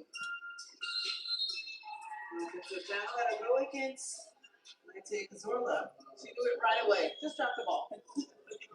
You know, some players just like, you know, I'm not even going to debate. You guys were headed this way. Come on, back down.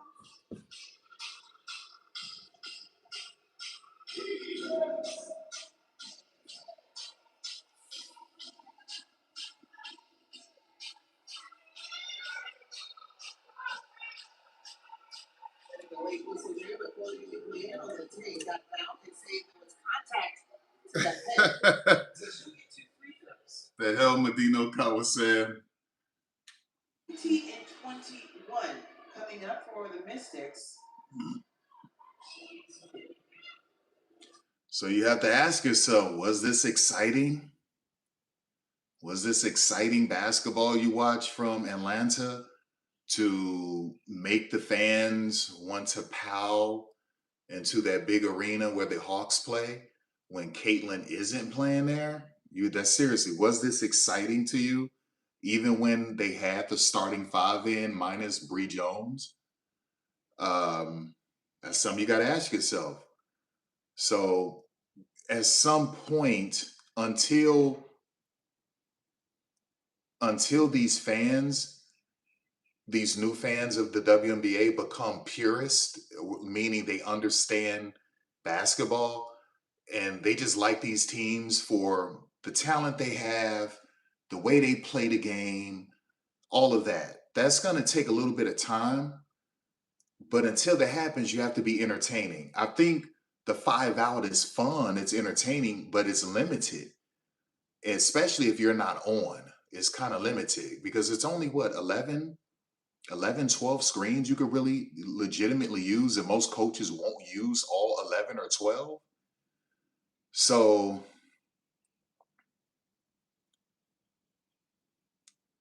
all right. So that move, that post move she did, that's called a Sigma move, right? So I want y'all to, it's SIKMA. And you catch it, you turn around, and then you just decide which side you want to go. So that's called a Sigma move. Now, what she was really supposed to do, she was supposed to catch it and bring the ball high. Okay, so it's almost like a sort of a triple threat move. So you catch it, you bring the ball above your head high, and then you decide which side you want to go. She didn't have that ball as high. And so it was pretty much clear that she was going to drive. So the Sigma move, it gives off the illusion if you put the ball high, I can shoot it, okay? Or I can take you left or I can take you right. It's called a Sigma post move, SIKMA, right? The problem is that she had the ball a little too low. It's supposed to be high above your head or around your head. The ball because he thought that errant pass could have turned into transition at the other end. He wants them to be hungry, that hungry defensively if they want a roster spot on this team.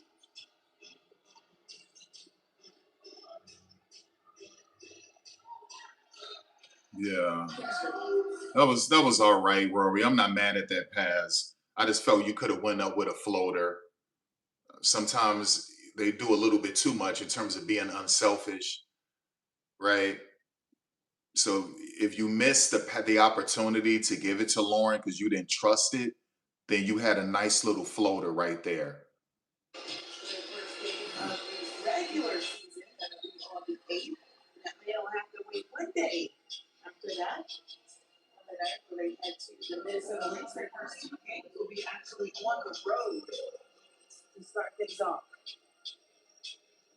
Man, does Cody look tired to like Cody looks a little bit tired to me?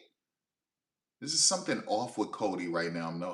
Like I'm used to her just really being excited and just super high energy. I don't know if she's tired or she's sleepy. I don't know. Lynx, how about getting to look at the number 1 overall draft pick and ACES for the first time in just the second game. Oh man, dog, that's where that vision count. She could have did a no look. She could have did a no look behind her back right to Lauren Betts, but Lauren Betts screamed. She said, "Woo woo!" Little season that we've been on the call just seems to be tough. It just seems to be a game that constantly goes down. Richard Myers, Winterburn is not done. The team that put Atlanta out of the playoffs, and it's whole nation there on the road. They had to find All right, so that was a nice little double screen. in Dallas to start her career. Now playing at home. 2023. After that trade. Oh, nice. Exactly. Saying not in the paint. And that's something that she brings that attracted her as a draft pick to the dream. Yeah, she wasn't paying attention. And you can't bring it low, y'all. You can't bring the ball low. Nice. Ball is good. Another bucket. Starting on the little pink bugs.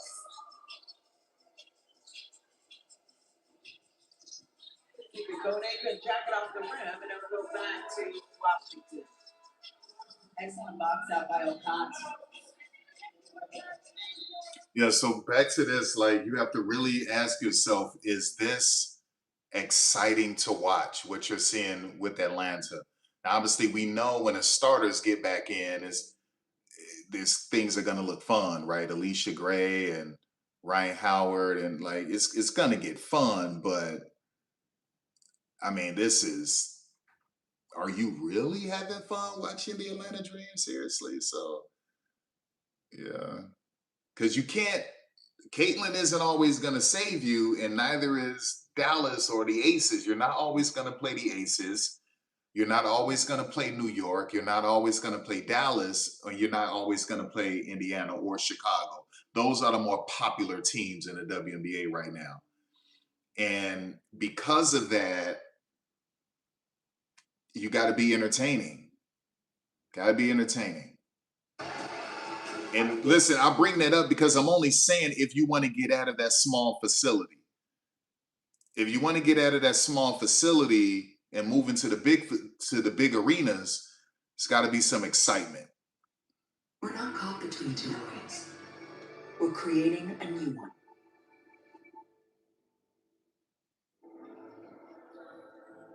You may suffer in this life. You struggle, you have pain, but you will have peace in the next life.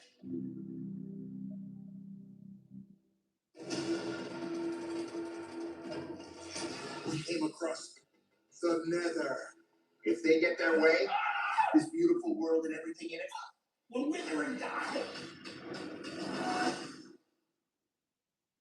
Our children and grandchildren will ask not what our generation said, but what it did. We are nature ourselves. We are a part of it, not apart from it.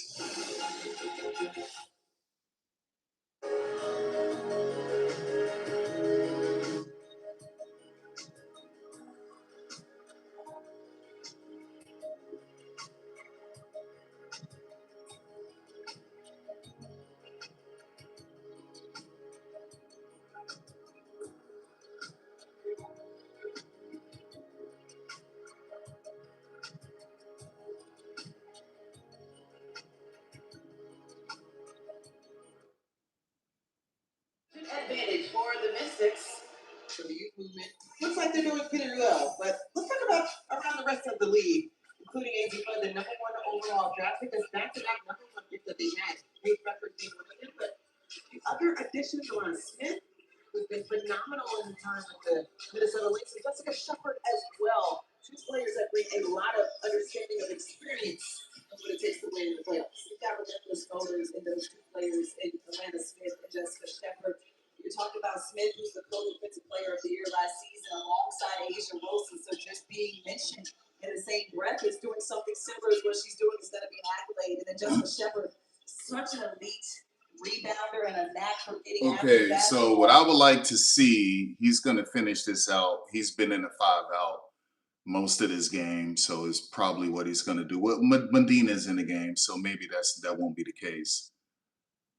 All right. At both ends of the floor. If you didn't notice it, and all of the game winners that she's been able to knock down, I'm not sure what else we need to show you. So got college and pros. Medina was able to get the steal. See, you got to have better shot IQ, right? She bit for the pump fake. You drove in. You got to hit her with a floater, or you got to hit her with a runner, y'all. I wish they would I wish they would like bring that back, show that again. So she catches it on the perimeter, she pump fakes, and then she drives in. You got two options. You got a floater or you got a runner. And she didn't have either. So she went straight to the rim. So that means she's has some work to do in the off season or during the season. If you keep that roster spot, if you're able to get a roster spot, work on pump fake, come in with a runner, pump fake, come in with a floater. And that's not what she did. Now, what I would like to see Washington do, in terms of neutralizing their 5-out, I would like to see them jump to the ball. I would like, they've already been switching the cutter and all of that stuff like that. You also want to do center matchup manipulation. That means putting your center on the weakest defender.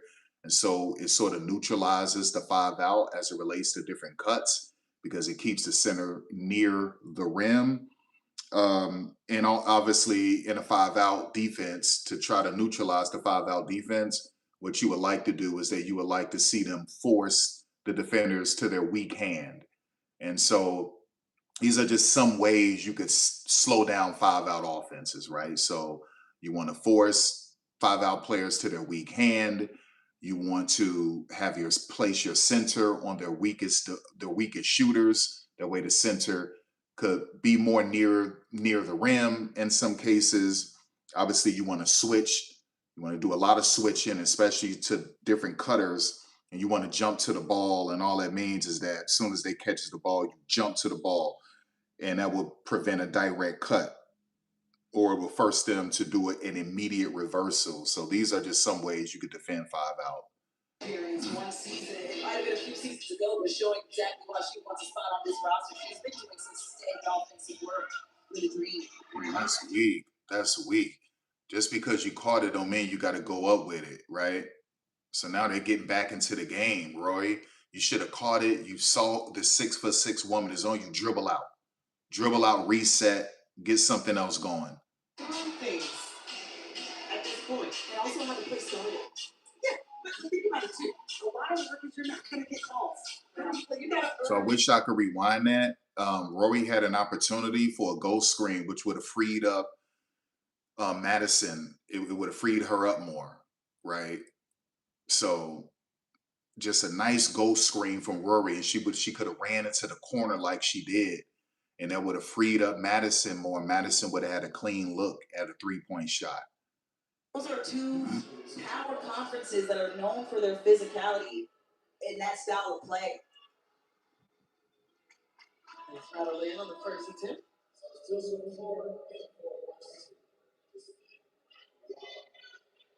Coach Yo at Ole Miss, they had a coach there. Being able to cover them over in the collegiate seasons, and he's one of the hardest coaching players she's ever coached. This how she wanted to get better. Ole Miss wanting to be coached hard and challenged. That's a coach's dream. Hearing how much someone wants to be challenged to be better. And you can see it on the floor today. I mean, she's played most of this game from beginning to end. She has played 25 minutes so far in this one, but we've seen her be steady throughout during any rotation that the Mystics have gone through. Nice. Nice, Maddie. Nice. Zorla, for a team, in my opinion, Atlanta, who's dealt with some depth issues at the point guard position. Canada, some significant time. Nice. That's what I like to see, Cody. That's what I like to see. But credit Navarre because she stood in there. We saw Holly Winsenberg get out the way of Cody. She literally moved out of the way. So at least she stood in there. You got to give her credit for that. Great bounce pass.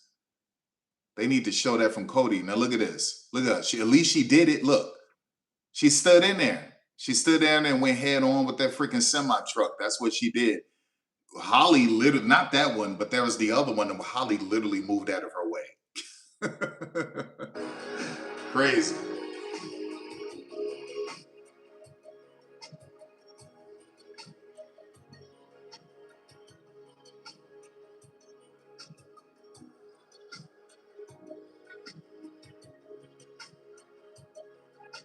Yeah, but it's just little details they'll learn.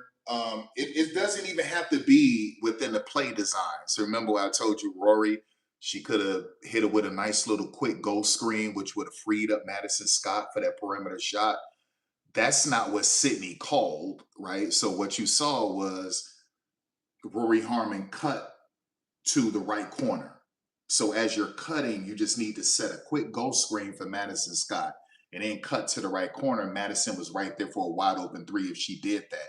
Because she didn't recognize that, they had nothing for Madison. So it doesn't have to be within the play design. If you understand it, you can do little goal screens, little rub screens, while still cutting to your spot to run the initial play. Just little things like that really stand out, man. You know, and that's what you're looking for. A quick little rub screen, a quick little goal screen to free up a player. And it's just little simple things like that. Little details, fundamentals on the Sigma move from Medina Okot. You catch it, you turn around, face up, but you got to have the ball high. Catch it, back to the basket, catch it, turn around, pivot, face up, keep the ball high. And then you decide which side you want to go, but you got to give the illusion that you're going to shoot it. Post up, target hand, catch, turn around, face up, keep the ball high. Look at the rim and then fake left or fake right, decide which side you want to go. That's a post Sigma move, Sikma. She caught it and then she turned around with it low. And so now Lauren Betts knows you're either going to go left or right. You can't trick me and make me believe you're going to shoot it off the glass from the baseline. So Lauren knew she only had two options. And that also would allow Lauren Betts to block it as well. So just the little details that really count. Little details matter. The top of her game still. I've been through a few different teams, Dallas, Seattle, you got Chicago, Phoenix. This is a player who she can bring a lot to the floor. It just depends on how well she can gel and have chemistry with her teammates. And I'm looking at how quickly they can do it. They have 7 new pieces that have been added, 5 through the offseason. Nice rip. Nice Kassan. Nice I'm Kaz. just excited to see how they do because they got some big names on that Chicago roster. I know people look at DJ Carrington being added.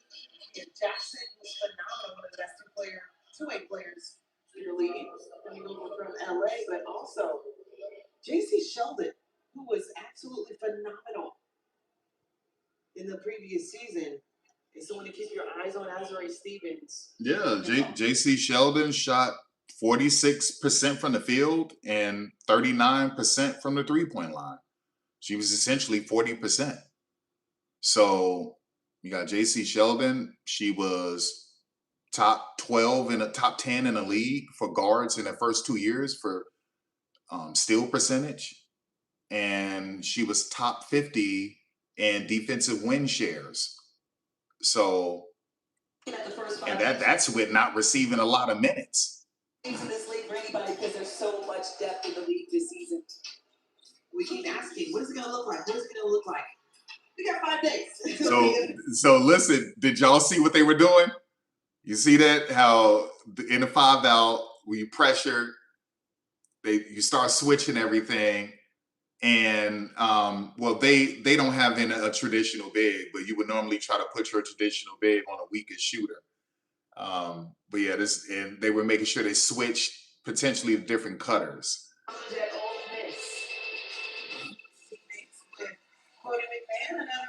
Madison, let's go. You're not getting her. Oh, Madison tripped. Looks like she blew a tire. Oh my gosh, Madison. Hope she's all right. It's taking some time to get off the floor. Is she all right? Oh, Maddie. Is she all right? Is she hyperextended? Okay. All right. Walk off and get a round of applause. So we'll send it to Tanisha. Now, people have said that court is slippery for Atlanta. When did they unveil that court? Last year? I think they unveiled that court last year. People were slipping all over the place. So people say that court is real slippery. To make that start, the final roster cuts, of course, those in the next few days ahead of the season. So important for them to have this final stretch and look good as this team decides to make cuts. Yeah, absolutely. That's a talented player that was able to get off the floor on the other side. Another player from Ole Miss, so 3. Nice 45-degree cut from Navarre, but they already had that thing set. Okay.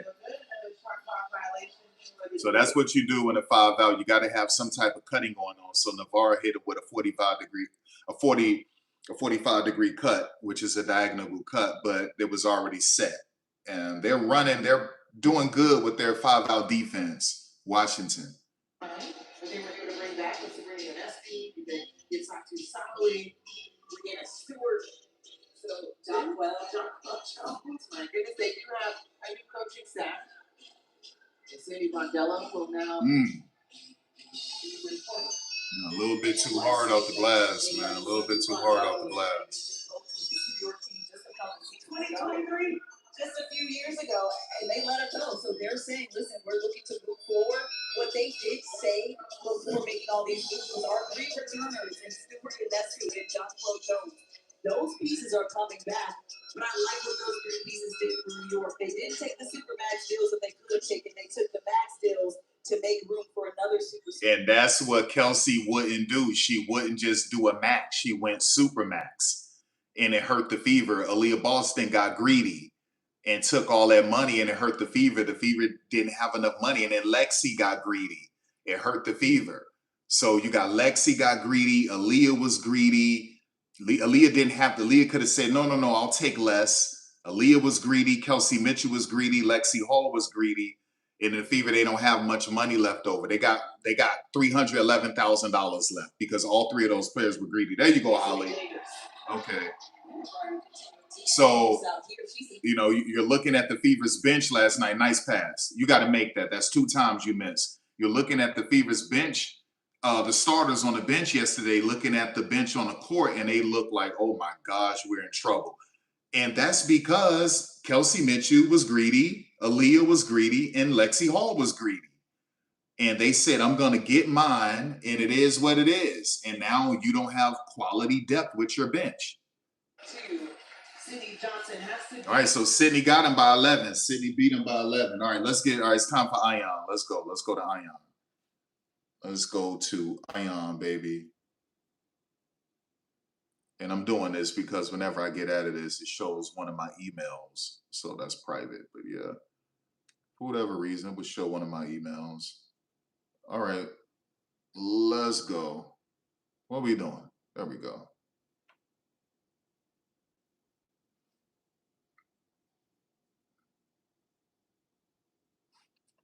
Come on, baby.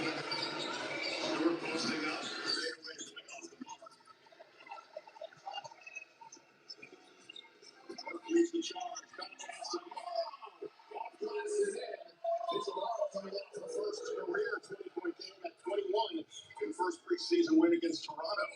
Needs the beat. She's ready to go ahead and make some noise. And such a great rookie campaign for her. Ray Johannes. Anissa Moore, man, you just look at how she just, first of all, her speed, how she runs the floor, but also how she gets. Damn, that was a good bounce pass, Kennedy Burke. Man, that was a nice bounce pass by Kennedy Burke. So for some of you who don't know, Ion, for their games, their WNBA games, they air them, broadcast them in 720p.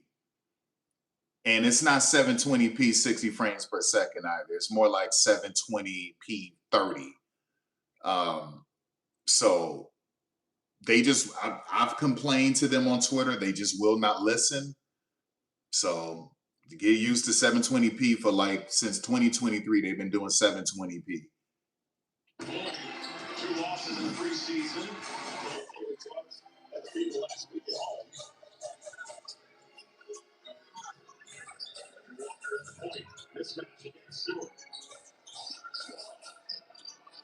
That's smart. That's smart. That's smart.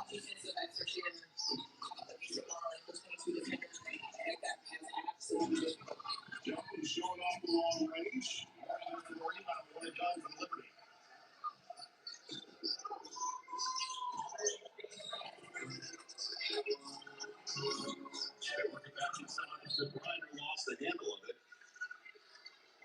got to think about the veteran impact.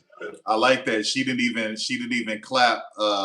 She didn't even shake Kennedy Burke's hand. That's a teaching moment. She said, put it right here at my chest. Kennedy had a hand out. She was like, nope, put it right here at my chest. And she dead serious about that.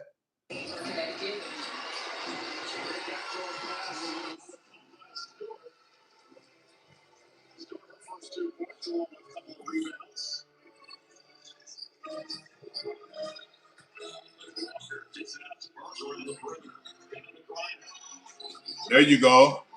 There you go. Brittany Griner just completely changes everything on the floor. Everywhere that you look, she can't leave.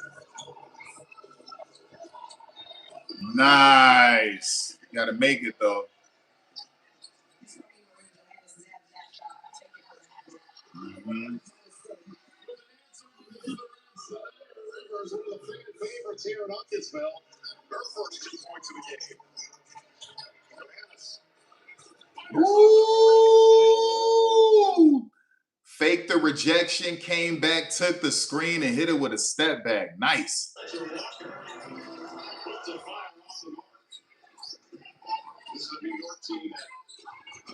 Nice lead pass. Nanisa. I know you like snatching all the rebounds, but don't do that. Because that could have went out of bounds. You got your 6'9" big running up, grabbing that. She learned that from last year, playing with Carl Smesko, so she's confident. So if you see your 6'9" big going up to get that rebound, let her get that rebound. Because what if it would have bounced off of both of your hands and went out of bounds? That's selfishness. If you're a son of Paul, Brittany has been one of the most efficient finishers in the game, and she's still showing that she still has it. I mean, if you need her to protect the paint, she can do it. If you need her to get an easy basket underneath, she can do it. They should have taken it out. And here she is down low, posted up. She still got moves. But guess what? If you need Brittany to take it deep, she got that too. So there's a little bit of everything from PG early. USU tries to beat it into Stewart. Triple bait to start this game. Over on the Liberty. The USU Ledger Walker. That's going to be rookie. I really like what I've been seeing from Charlize Ledger-Walker. In the first preseason game, I thought she looked really poised and under control. To me, she played like a second-year player. And so far this game, I like what I saw from her. I don't have any issues with her right now.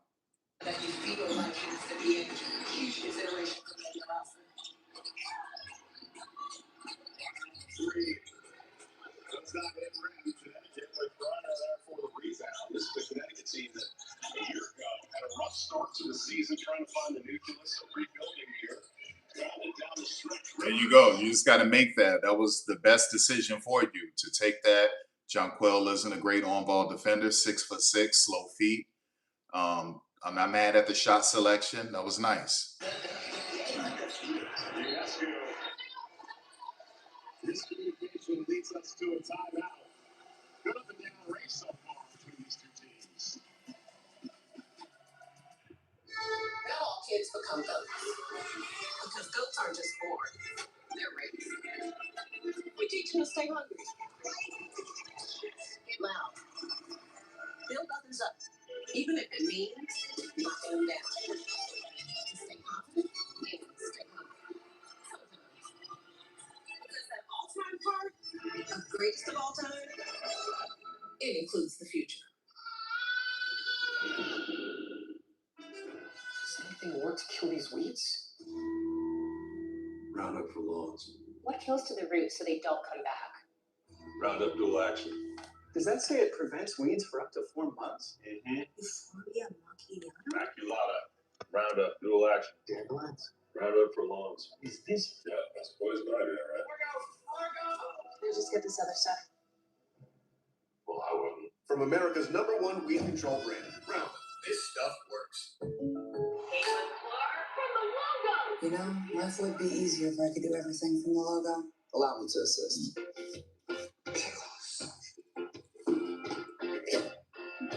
It worked. Buckets. Now that's a tomato. Man, they gotta come up with another commercial because when they aired this commercial last season, she started getting injured. This was the worst commercial ever for her career because that chick, injuries, not making her shots. They need to kill that commercial. Never show that commercial ever again. That's a bad luck commercial. Never.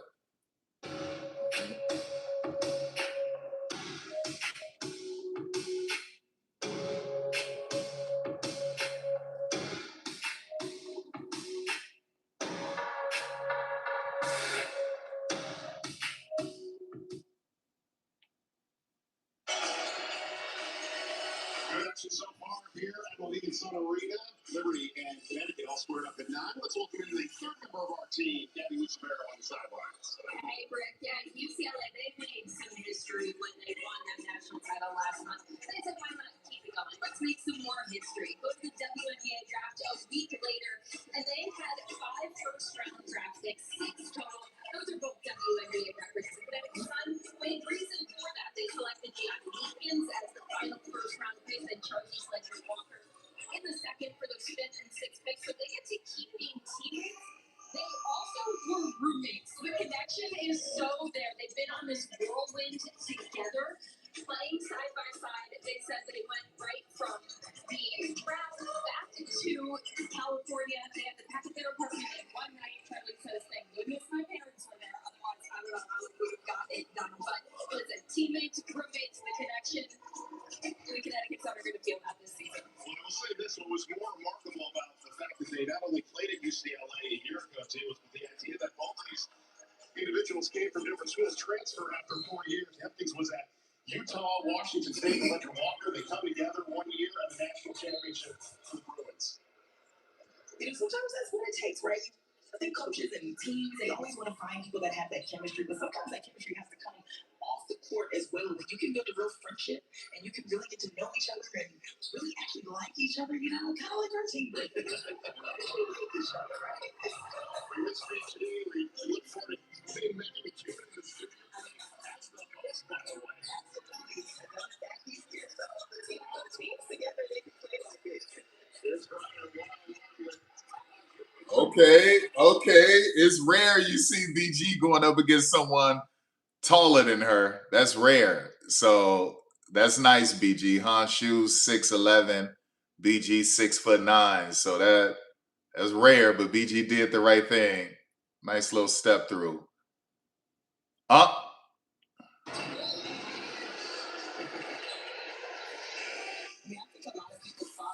No, bring that back. Show that move again. Up. Dream shake. Hit it with a nice little shimmy. Bring it back. Nasty. Won national championship at the time of Baylor, 3-time gold medalist, won a championship with the Phoenix Cougars. Sabrina had a wide open mid-range baseline shot. She should have just taken it. Like sometimes you could do too much. Against her.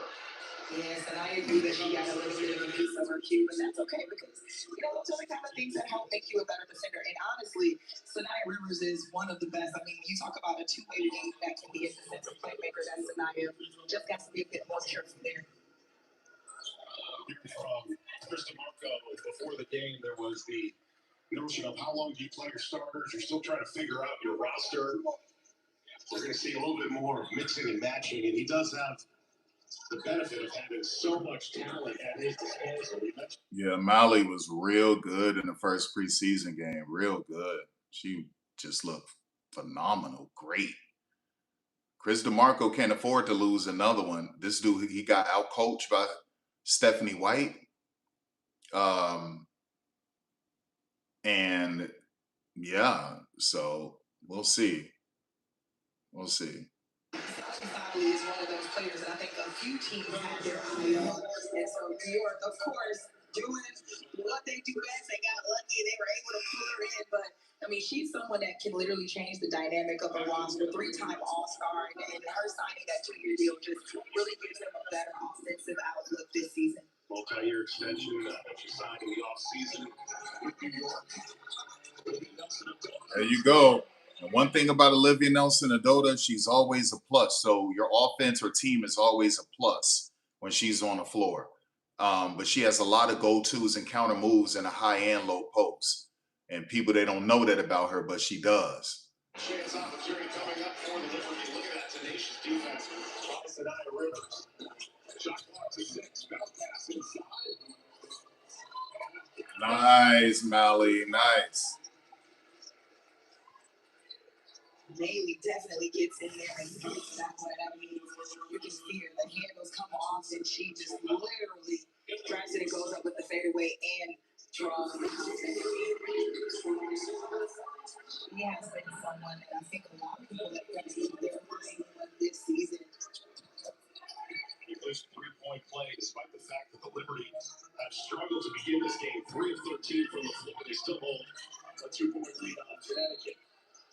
And a ball away from the ball. One thing that I like about Bailey, though, is that she is a hustler, though, right? She does all of the hustle plays, makes all of the hustle moves that we've seen in early in these preseason matchup. Let's keep this in mind, too. Yes, the core is there, but you're looking for bench depth. And also, this is the final opportunity for some of these players to prove minutes on the floor. Rivers, let's look for jump around the mark. Nelson-Ododa on the offensive rebounds. Are they going to give her that? I told you, that's why I wanted Chicago to go after Olivia. I also wanted Indiana to go after Olivia Nelson if they could, because every time she's on the court, Connecticut is in a plus. They're plus every single time on offense and defense. Put on the best performance she can. Feed inside for Rivers. Ododa making a wall in the form of high field. The first block of the game, and a takeaway.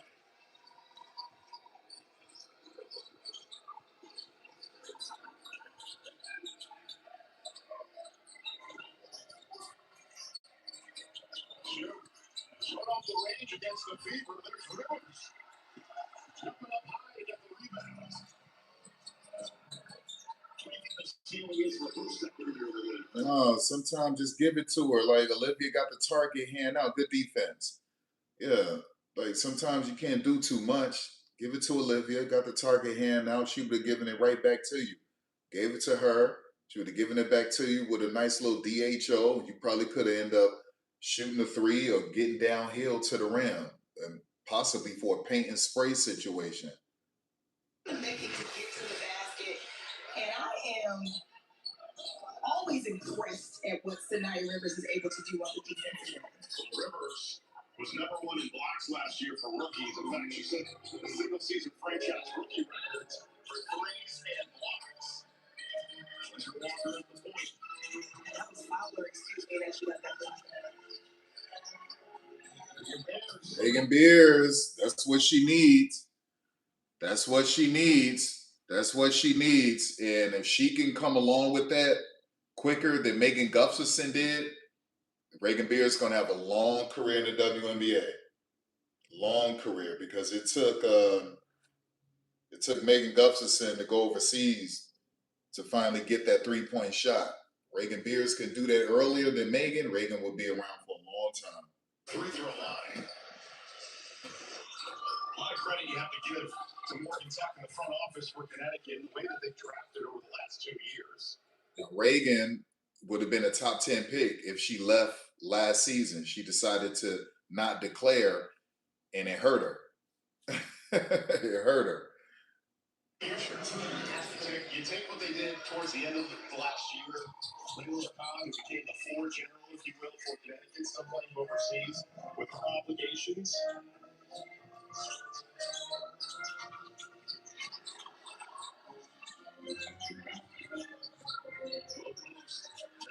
Told you, boy. Told you, shot IQ. Wait a second. I got this little 5'10" chick on me. Beat it up. Beat that chick up. Beat it down. Hold up, wait a minute, I got something for that, man. You know JJ can shoot it. She can do literally anything. I mean, That's Harmony Turner. There you go. Beat her up. Beat her up. Beat her up. Post fade away. There you go, Gianna. We need to see a bounce back game from Gianna. She had a bad game last preseason game. Talking with her earlier this week, she put over 3,700 points in her high school career, including a single game record of 67 points in a league tournament.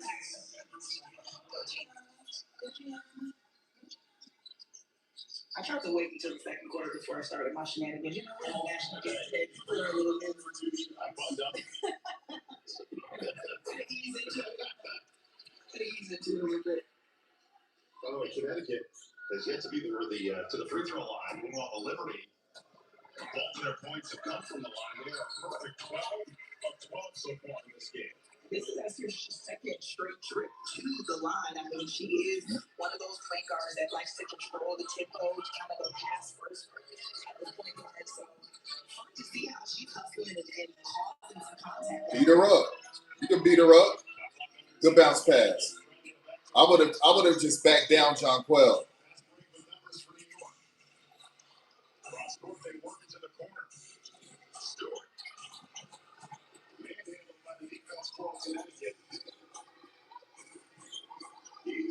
Olivia, you should have kept going with her. You should have kept going, Olivia.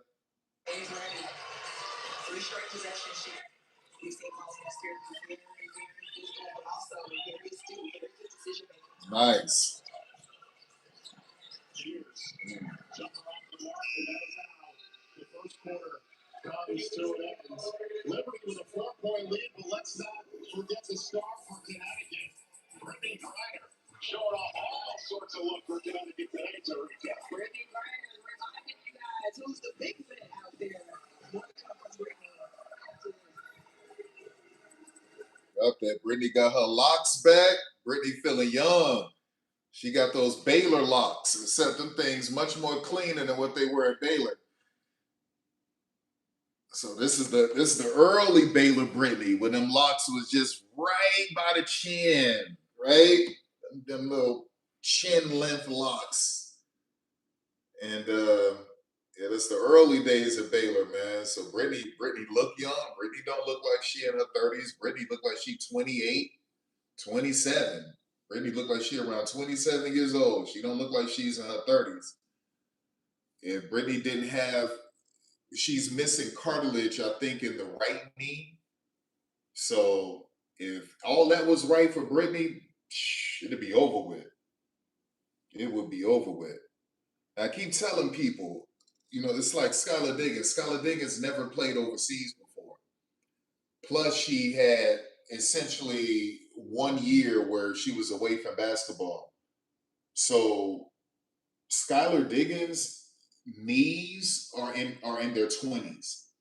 Skylar is in her 30s, but in basketball years, she's really in her 20s because she's never played overseas. And she was playing in a league before the league had 44 games, right? Before the league had 36 games. So Skylar knees are beautiful.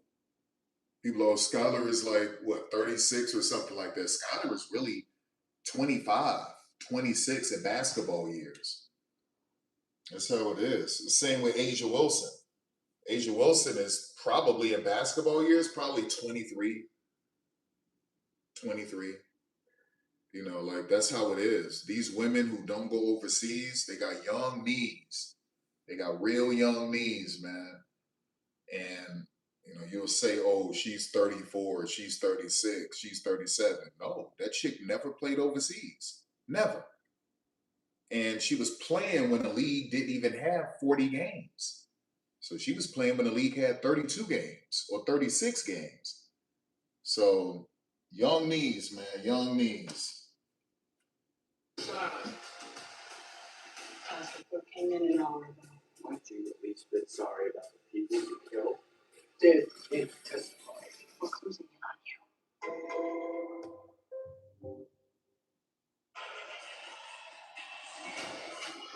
WNBA on Ion is presented by State Farm. Like a good neighbor, State Farm is there. 24-20 our score. Liberty in front of Connecticut. You will see a few of them still Connecticut. It's fun. We talked about this earlier, T, about labor economy The impact she had for Connecticut last season. You look at the numbers, the one that stands out to me, the difference with her on the floor compared to when she was off the floor with the Sun. Yeah, she didn't start the season with the Sun, but she definitely finished. Yeah, that's like my new favorite player. I loved her last season, Layla LeCon. This team is going to have to, or at least how Coach Rashid Mizian is going to have to figure out how to get this roster together while keeping Layla in mind. Yeah, what a big impact player she is, right? First off, the lasting impression of Layla last year is the game she played with that black eye. She is so quiet when you talk to her on the floor, and then she's out there like a bruiser. And so the impact that she makes is incredible. She's 21 years old. She has been coaching since 2019. He said, right? It's about finding complementary players. So while he's watching this game, looking to see who's going to fit in, he's imagining Layla out there. What does he need to look for to add to that key piece when she does arrive? And I think a notable difference too in Connecticut last year, the international flavor that she brought as well with the experience, she just uplifted everyone. And we had to be on that game where she got the black eye. And my goodness, it was the intensity and the toughness certainly built up for Connecticut.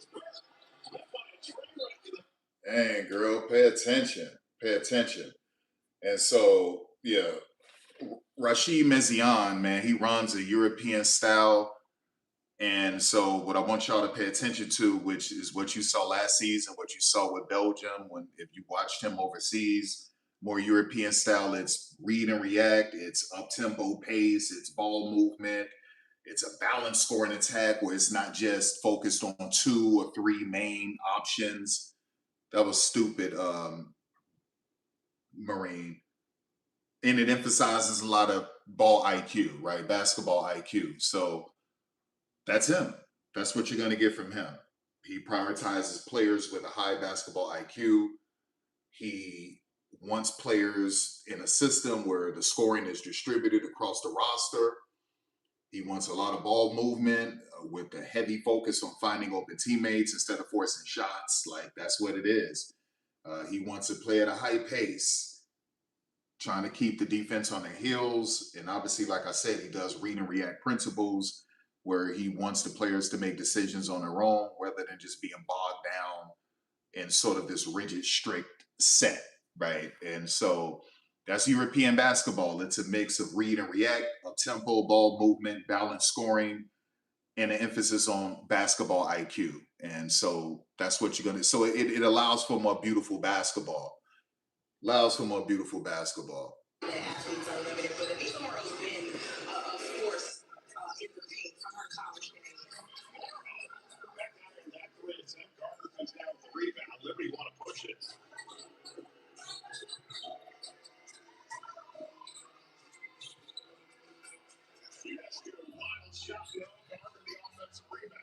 That was stupid. She should have taken a screen. If she would have taken a screen, she would have had a big on her. She would have been able to blow by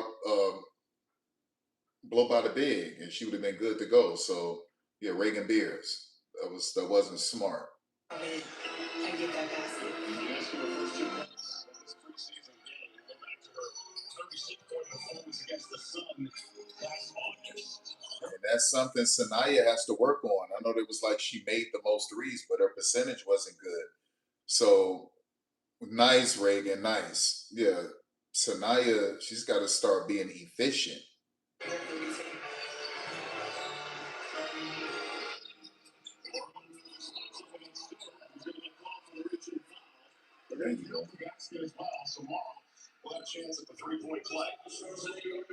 Anissa Morrow won Best Newcomer for Athletes Unlimited. That's like their Rookie of the Year. She did really well. So she essentially won Athletes Unlimited Rookie of the Year. So like I said, anyone who played in Athletes Unlimited, if you won an award, you normally, it carried over to your WNBA season, and you normally would have a really good WNBA season. That's happened with everyone in 5 years of Athletes Unlimited. Anyone who has won an award in Athletes Unlimited, it carried over to their WNBA season, and they had really good WNBA seasons.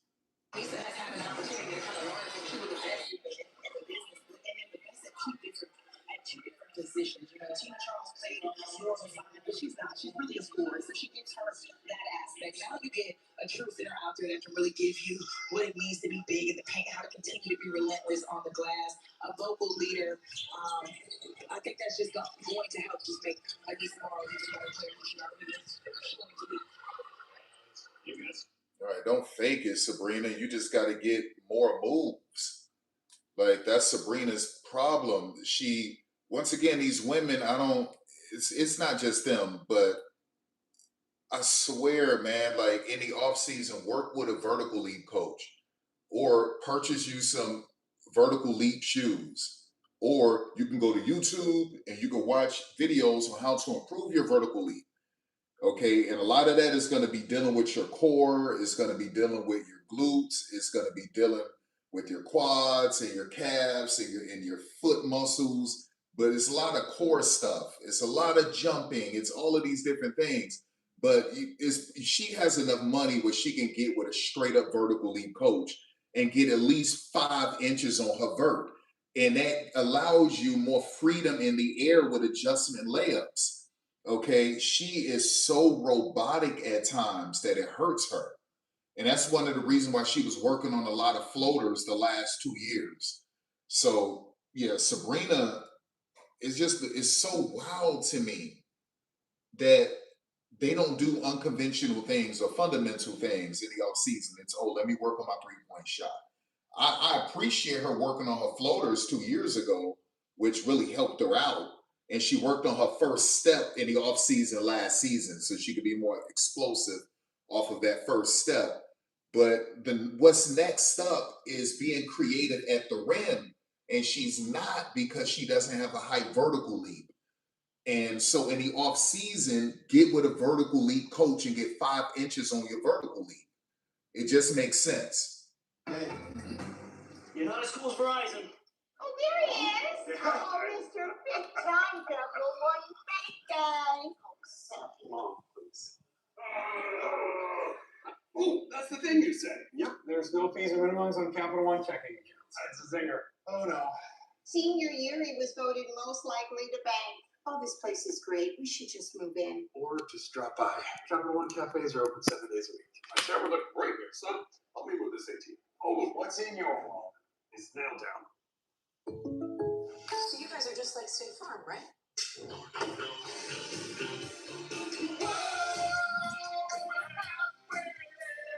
Yeah, Haley Stansfield is biracial. I think it's her granddad or grandmother is black and white. And so yeah, she's biracial. So it's just wild because Josh Allen, he was in high school and they pulled up his old tweets from high school. He was using the N-word and making fun of black people. And now he's married to a biracial woman. That's serious, man.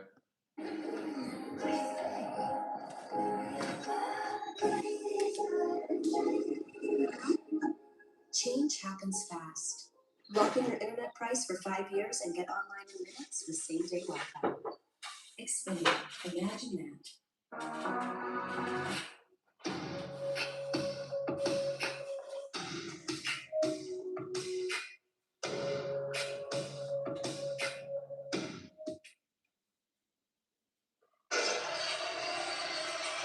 Chris DeMarco and the New York Liberty 6-point lead on Connecticut in this preseason matchup of WNBA on IM. And Chris DeMarco, one of the new coaches you're facing this season in the W, 4 of the 5 effective faces. With that coaching experience, Andy Brondello, of course, the former Liberty coach that led New York to their first championship 2 years ago. She is now with the new franchise in Toronto. But Chris DeMarco brings the experience with Golden State, including 4 titles as an assistant under Steve Kerr. Absolutely. I mean, we've seen this trend lately where, NBA coaches have come and translated into the WNBA, which is always a culture guy, right? That's the one thing that I take away more than anything about him is that he wants to build a good culture. He's talking about learning that thing from Steve Kerr. He spent 13 seasons with him, right? So one of the things that he's talked about that he took from him is that in order to build a good team, you gotta have good culture and good team. Came up to us before the game. Had a chance to speak with him as well. I think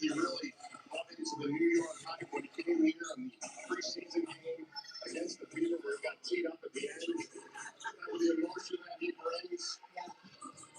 Yeah, I asked him, what has his connection been like with his big three, you know? You want to build that connection with your foundational pieces and those that, your veteran leadership, referencing John Footles and Brianna Stewart and somebody else. When he said, listen, we've done a lot of film, we've had a lot of discussion, but we're still building that relationship. We're still building that solid connection. It's still new. And so it is. And right now, I like the direction that we're in.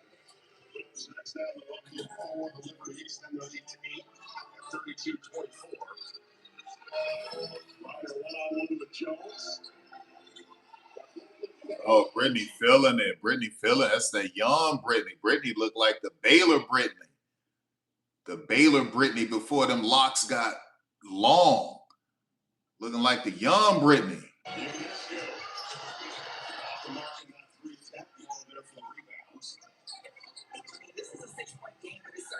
Oh man, she has no creativity. She could have went behind her back to Anissa Morrow, right? So Brittany's setting it up for that nice little drag screen. If she would have just went behind her back and gave that to Anissa Morrow, Anissa had a wide open 3-point shot on the wing.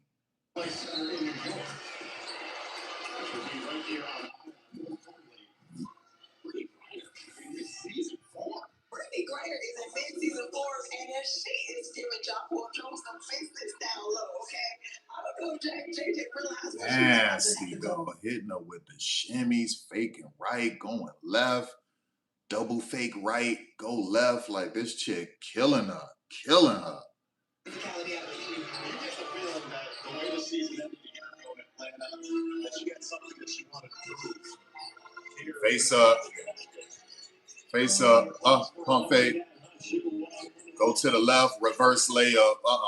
See, Han Shu isn't like Betty Hattar. Betty Hattar locked BG down when they was playing. Because Betty can guard 1 through 5. So Betty's 6'10". She can guard 1 through 5. She moved like she 5'10". That's the type of agility she has. That's not Han Shu. So although Han Shu is versatile on offense, she's not versatile on defense. And now this is just a 2-point matchup, as I talked about it, feeling a lot closer going to score.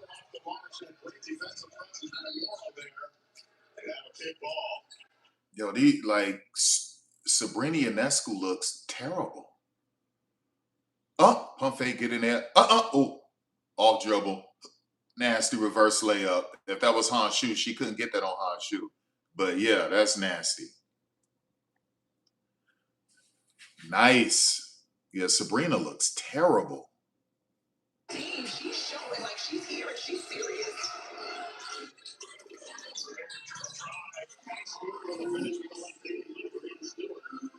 Great finish by Stewie, but also great defense from KB. Stewart there for the rebound. All about that help with Stewart, Ionescu, and John Paul Jones this season. A completely different team last year. All right, see, Brittany, if that knee was right, Brittany would have blocked that.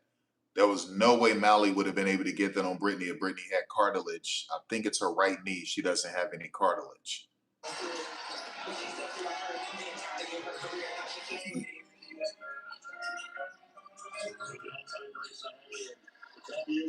Oh, 100%. Nasty green bean, crazy, like green Hondo. Got Han Shu looking crazy right now. Got Han Shu looking real crazy right now. So that's not unusual to play without cartilage. I mean, Sue Bird did it for so many years on her left knee, literally bone on bone. Sue Bird and her left knee. To defend because she's eating everywhere on the court. She's getting the baskets down low. So that's the confidence she got last year with Carl Smesko. Having her to shoot those threes, her and Bree Jones. Connecticut's always been known as a franchise that has been able to homegrown their talents out of the draft. Really Ryder, maybe the biggest thing to ever come through on a free agent level here to Connecticut. And making the most of her home debut in front of the Sun fans. 14 points on 6 of 7 shooting for number 42.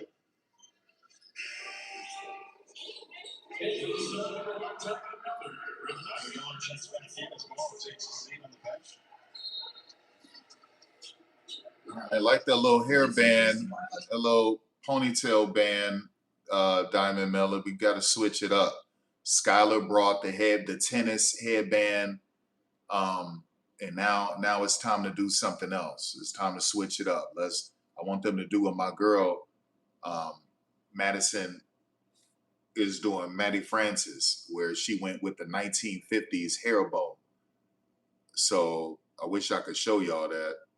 Let me see some. But anyway, this is my girl Maddie right here. So that's my profile pic right here. That's Maddie, Madison Francis. So she brought the little 1950s ponytail hair bow. So that's what you want. Let me see if I could find. Let me see if I could find this. So I want y'all to see what I'm talking about. Come on, damn, son. And I want y'all to see what I'm talking about. Let me go here. Let me go here. Come on, hurry up. Damn. Hurry up. All right, let's do this. Let's do this. Let me go.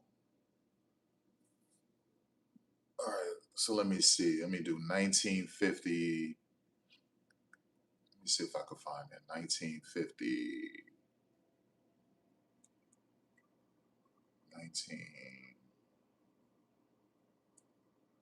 1950s.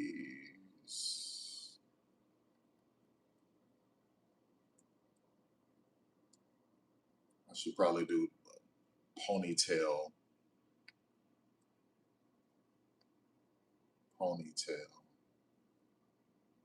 No, not the pin up. I want to do ponytail. What am I doing? Come on. No. I just want to do ponytail. I want y'all to see. There it is. Here it is right here. So this is what Maddie did. So y'all see this right here? That's what Maddie was doing in high school. That's like that. See that? That's what Maddie was doing. And I asked her to bring that back to Mississippi State. But this is what Maddie was doing right there. And it was so beautiful, right? Just adding, the hair bow for the ponytail. That's what Maddie was doing. And so just adding something new, bring something new.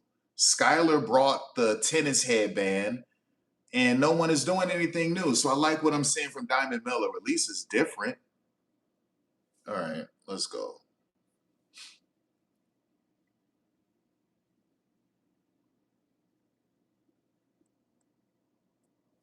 Yeah, at least it's different.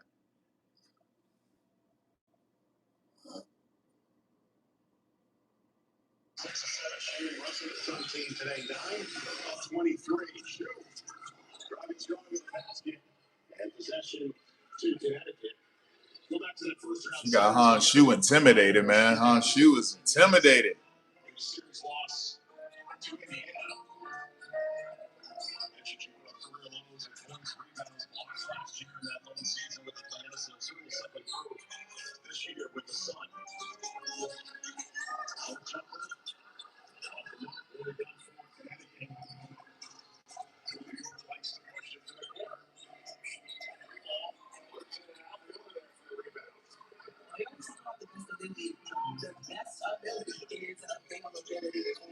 Nice.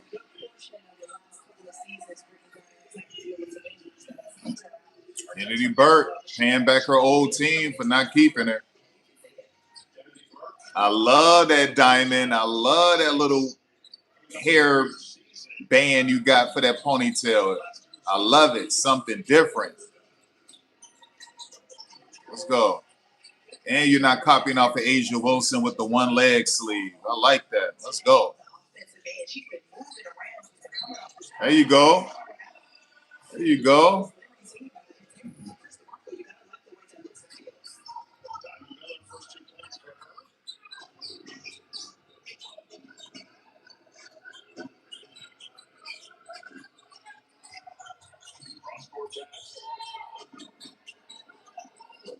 Oh, Han Shu was like, I got you. Let's go, BG. Let's go. Let's do this.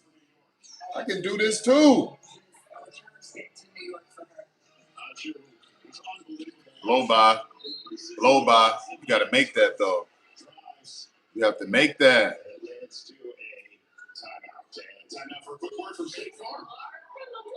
Life would be easier if I could do everything from logo. Allow me to assist. Bad luck commercial. That's a bad luck commercial. They need to kill that commercial. State Farm with the assist. Just the second time to the free throw line for Connecticut. Tonight's the night of River. As UNESCO alongs with Jones coming off the bench for the Liberty. Now that should say one of two things, Greg. Either New York has been incredibly disciplined on the defensive end, or I ain't gonna say the other thing. Even though I took it.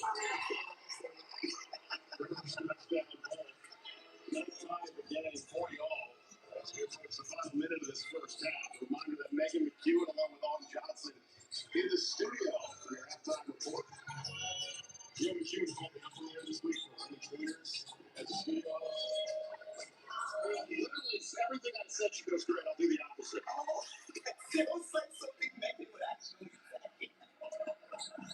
Cheers. Thanks for the note, Brick. Megan's one of the best. One of my great teammates. I take some cues from Megan, but I mean, I can also understand if she decided to let you finish what I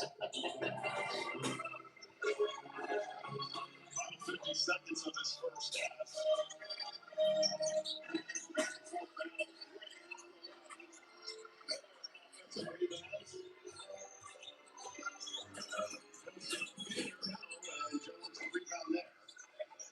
That was absolutely great defense from New York. Talk about Bailey and how she's been everywhere. She's showing up for the defensive end for sure.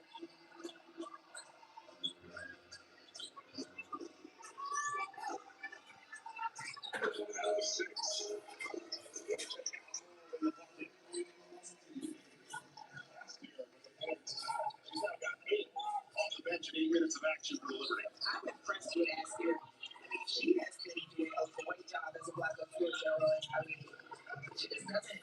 She looks at what the defense gives her and she makes it happen. The rainbow three. And the first half comes to a close as the Liberty with a 42-40 lead on the Sun.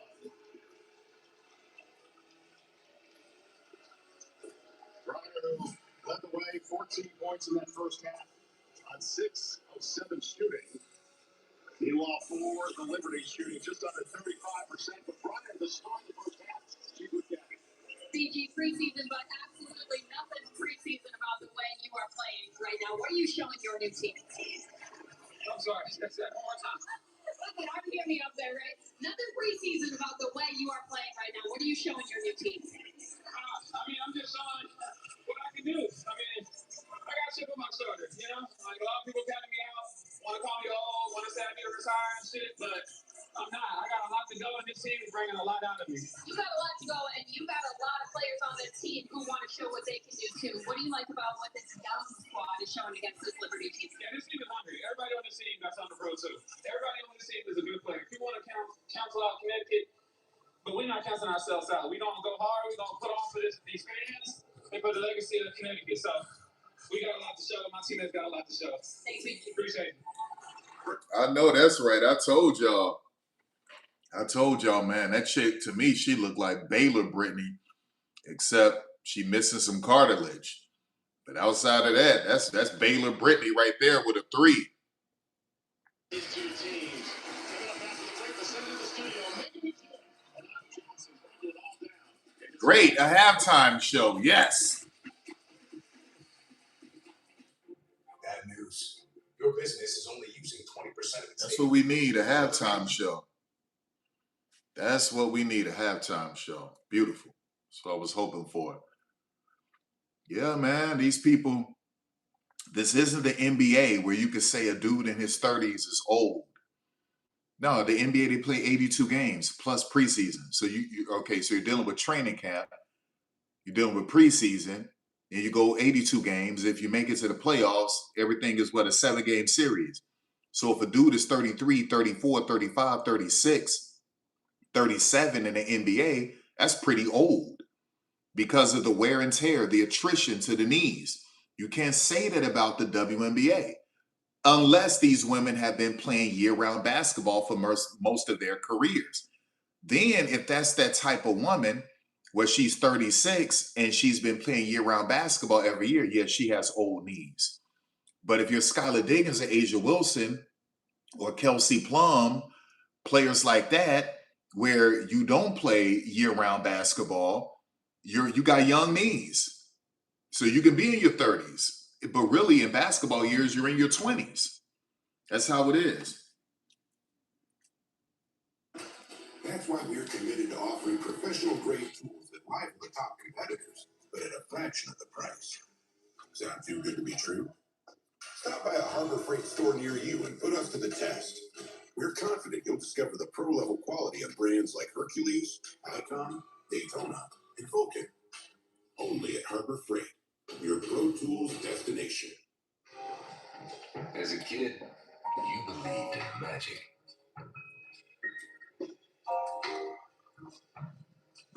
Every now and then, you believe in it again. The all-electric RZ. Because the greatest measure of an automobile is how it makes you feel.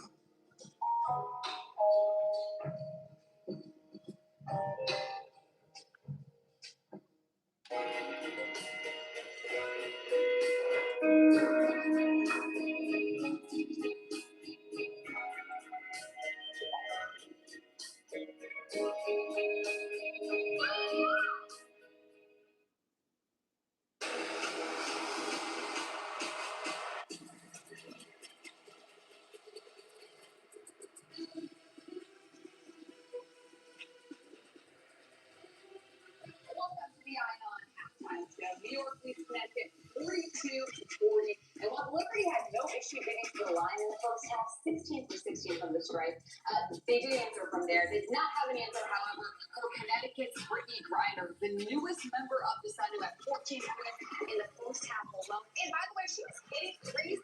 Literally nobody on the floor could guard her. Everyone that lost nobody can guard in this studio, at least my good friend Autumn Johnson right here, Megan McEwen. Listen, Brittany Griner in her halftime interview says, "I've got a massive chip on my shoulder for anyone who thinks I'm old." And my goodness, she did not look old at all. Looked very young, in fact. What stood out to you about her performance in that first half? Come on, we're looking at a future Hall of Famer, and Brittany Griner, she's not new to this, she's true to this. The way that she can get inside and fight for deep post positioning, if she is met with a defender, she's got a counter move for you to get around the rim. And then hitting threes as well. I knew when we saw the first three go down, I'm like, oh yeah, it's BG's type of night. But she's able to combat the size of the Liberty, and that's been able to keep the Sun right in this game. The Liberty does have a ton of size. In fact, they do have the lead in this game. You saw John Paul Jones hitting a couple of threes for New York. But where do they found success? Who stands out to you on the stats? Well, the free throws for sure, because Liberty, they've been able to move and cut without the ball, getting inside the paint around the rim. 16 for 16 from the charity stripe.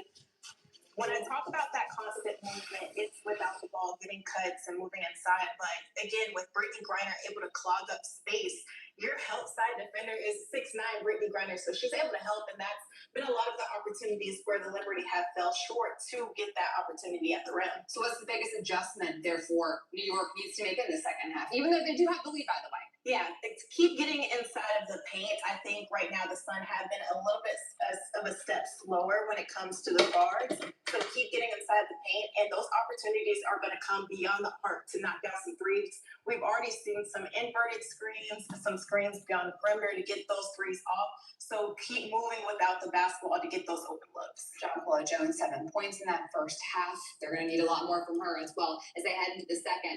By the way, in our second segment coming up here, the ACES getting ready to take on the exciting young talent of the Dallas Flames. Back-to-back number one picks. By the way, Paige Becker, AP Fun, sounds good to me. More coming your way after this.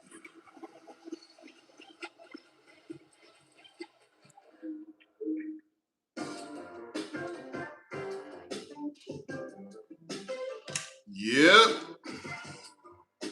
But that's literally right on cue for New York. Shooting under 30%. That's on cue for New York. New York is the last season, terrible. Sabrina Ionescu, terrible. Breanna Stewart, terrible. 3-point percentage. I'm talking about under 30%. Yes, Sabrina Ionescu, under 30%. Breanna Stewart, under 30%. And so right now they're shooting, what, 22, 23% right now for the half? Disgusting. But that's right on cue. That's right on cue. And that's why it didn't work for Sandy last year. Sandy switched to a 5-out. And you got little slow freaking Jonquel. And she was really the only consistent one, but you're missing Benijah, and Leonie Thiebisch was kind of off, and Emma Mieseman didn't click. It didn't fit. The 5-out didn't fit Emma Mieseman. And then you got Stewie bricking and Sabrina bricking, and it was a mess. It was an absolute mess.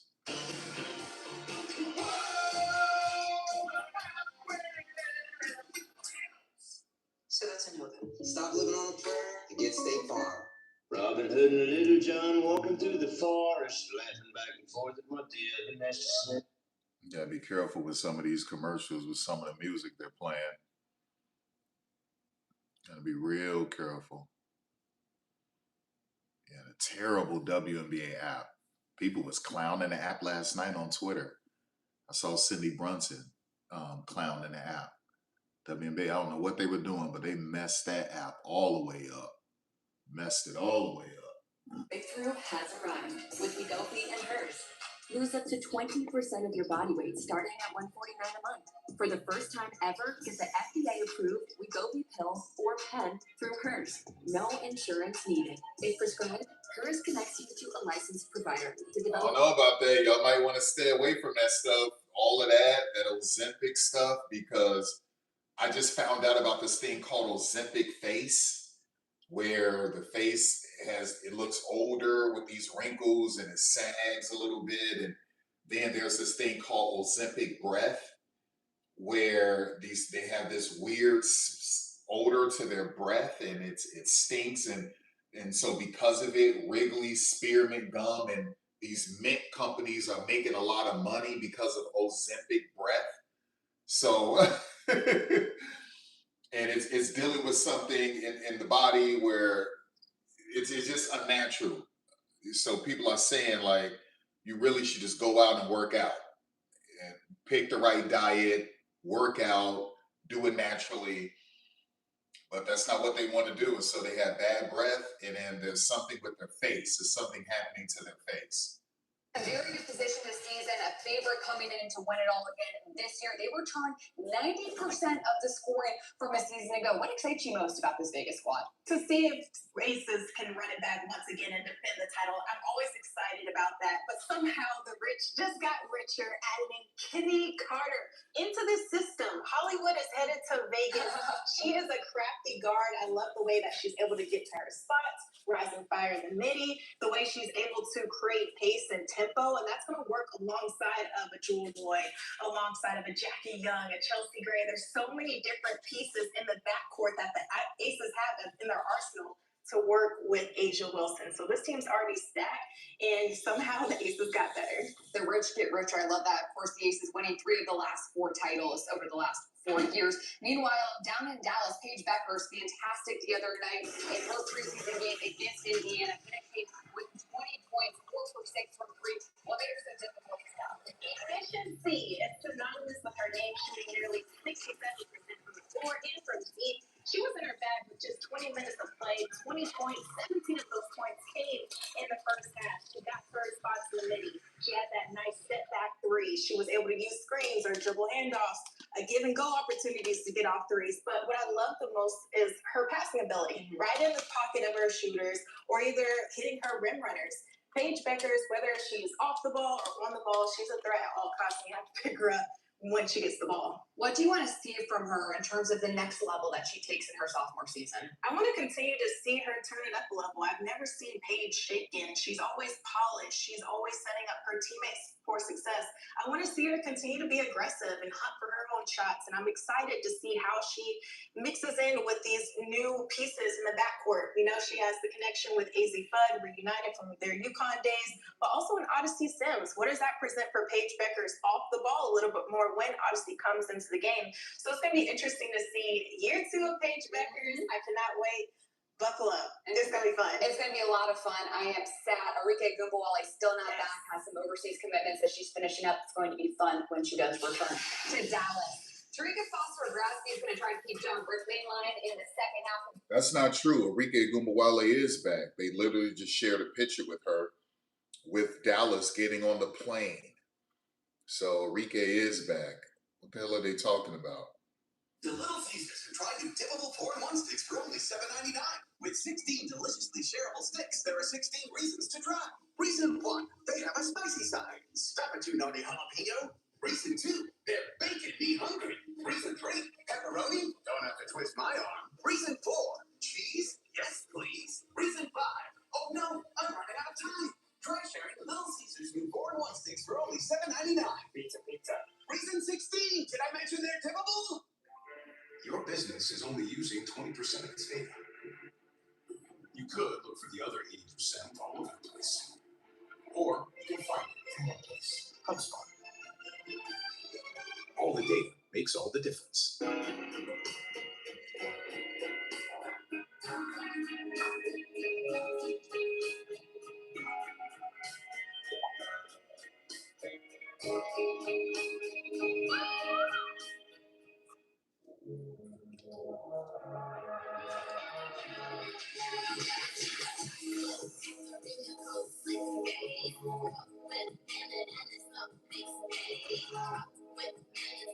Should I play that again? So you guys are just like State Farm, right?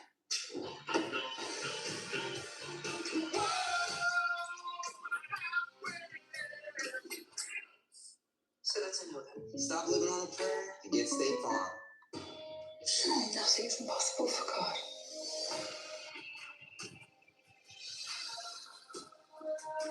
Open your heart and see. What you have done here never be forgotten. Introducing the only prescription hair regrowth gummy on the market by Hers. Formulated by dermatologists, this innovative 2-in-1 gummy includes doctor-trusted ingredients shown to regrow your hair in just 3 to 6 months, and biotin for healthy hair support.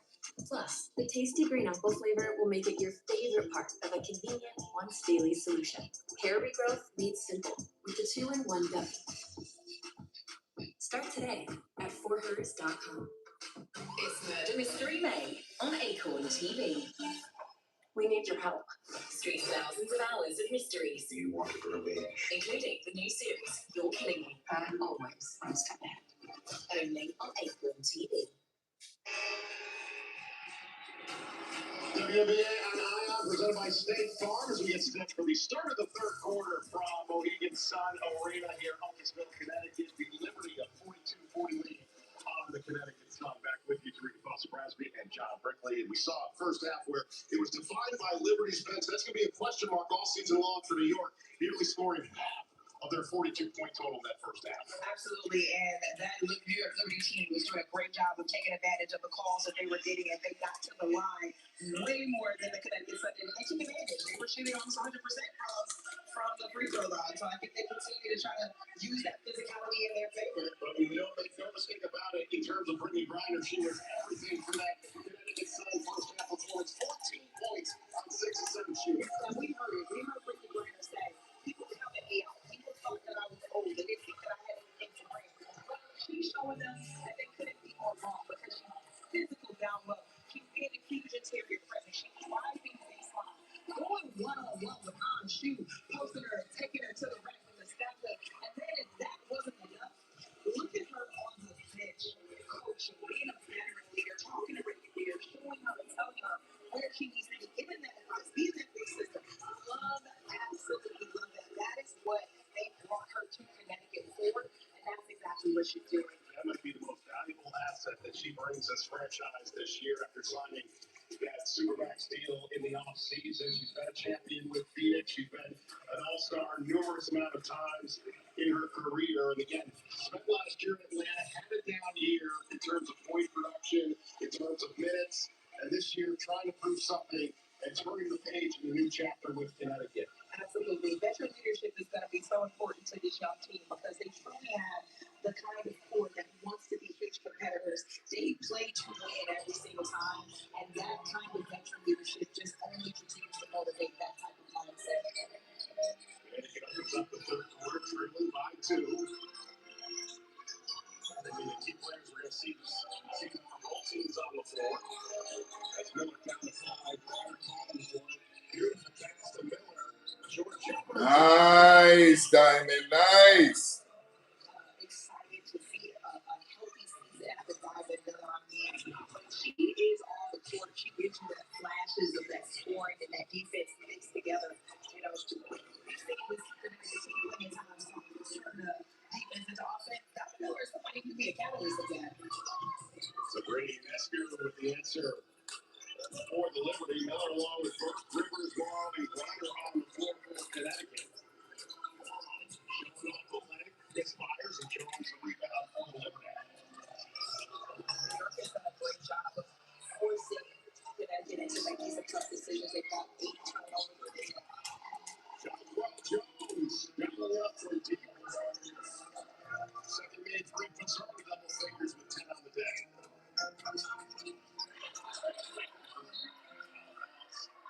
Yet we have a chance to speak with Chris DeMarco during the halftime break. Yeah, Chris said, you know, ultimately things are looking up from that first preseason game. That's the basic assessment, right? But the big thing, no turnovers, 0 in that first half, and they had 22 in the first preseason game. So defensively, yes, we're still trying to get to know each other, but he's happy with the fact that they have been making noticeable changes in their weaknesses from that first preseason game. He also said he's looking at Satu Sapoli saying, we're not looking for who's on the floor. We're looking at who we're playing right now, guys. Liberty challenge, timeout. We're back in a moment. Asking the right question can greatly impact your future. Are you certified for this? Technically, no. Especially when it comes to your finances. Are you a certified financial planner? I'm a CFP professional. CFP professionals are committed to acting in your best interest. That's why it's gotta be a CFP. We're caught. That's it. Don't switch your team. You can't just switch. Why not? Switch my whole family to Verizon. Like the best network. Woohoo! Plus iPhone 17 on that. Okay. Worst game I ever seen. Yeah, Nisa Morrow has to get her some more shots at the rim. Like, that was a basic spin move against Jonquel Jones. You have to understand when you're attacking the rim and there's Jonquel Jones right there, that's a veteran who's seen a lot. And she's only really caught off guard by an experienced vet like someone like BG, or she had to go against Bree Jones, right? So you running in with a straight line drive with a basic spin move and nothing off of that, that's not going to work against someone like Jonquel Jones. Once again, shot IQ, basketball IQ, which is a part of Rashid Mezian's European system. So it's not only just basketball IQ in general, right? Okay, so we can then begin to look at it from a micro point of view, where you have to be able to have shot IQ within your overall basketball IQ. There's shot IQ. Okay, I'm going to drive to the rim. There's Jonquel Jones. So I'm going to do a basic spin move. No, she's seen everything. Okay, and so you got to give more than that. So I'm not mad at her. She did what she had to do in the offseason. She played in Athletes Unlimited, and I thought she did really well in Athletes Unlimited. Now, in the WNBA, you really got to step it up. And so next time you see Jonquel Jones, you probably should just pull up. Or if you're going to do a spin, you're going to fake to the right, fake to the left, and then come back with a nice little fadeaway. So a hard fake like you're spinning to the left, hard fake like you're spinning to the right, and then fade away. A lot of different moves she could learn.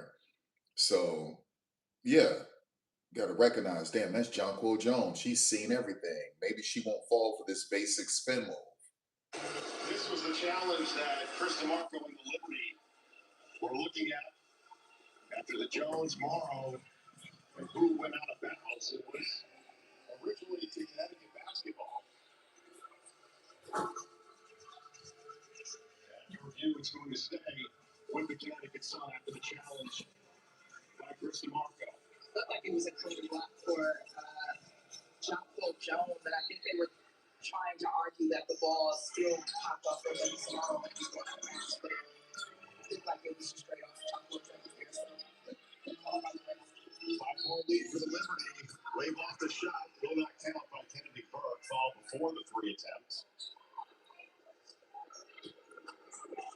Foul going against Sabrina Unesco.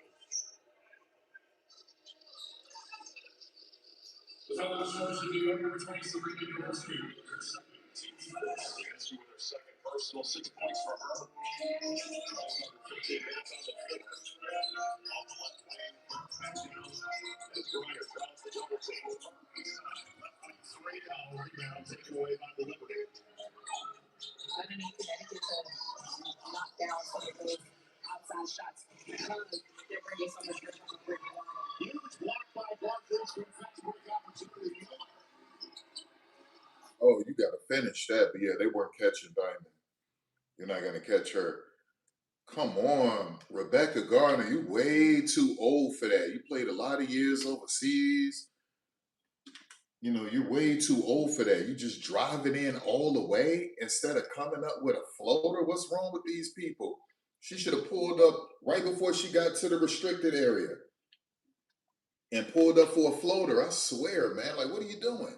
In the offseason, Burke, of course, has spent the last 2 years with New York.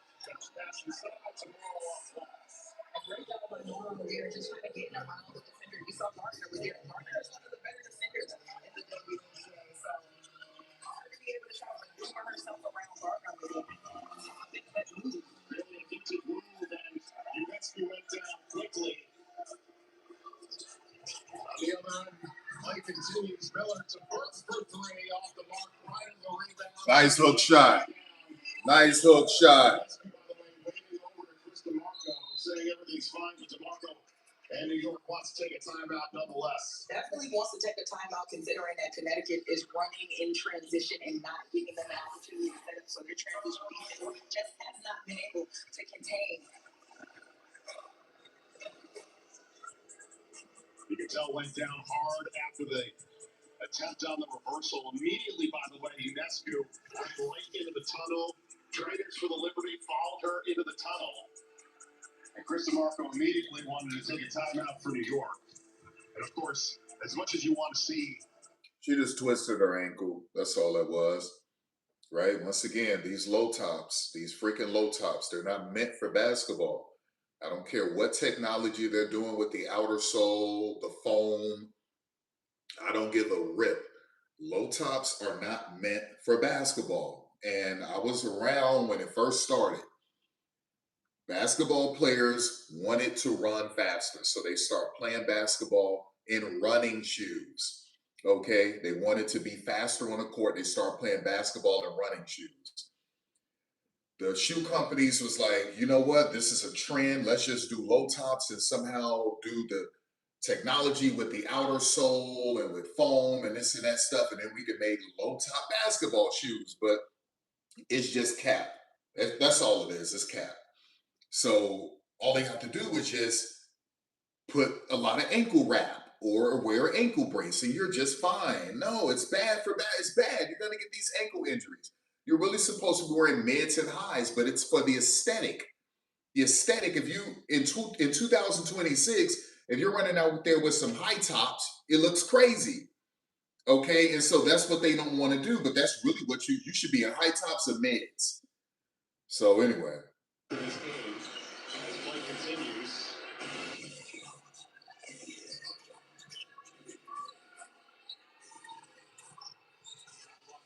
For the Liberty. Quickly, right from the corner.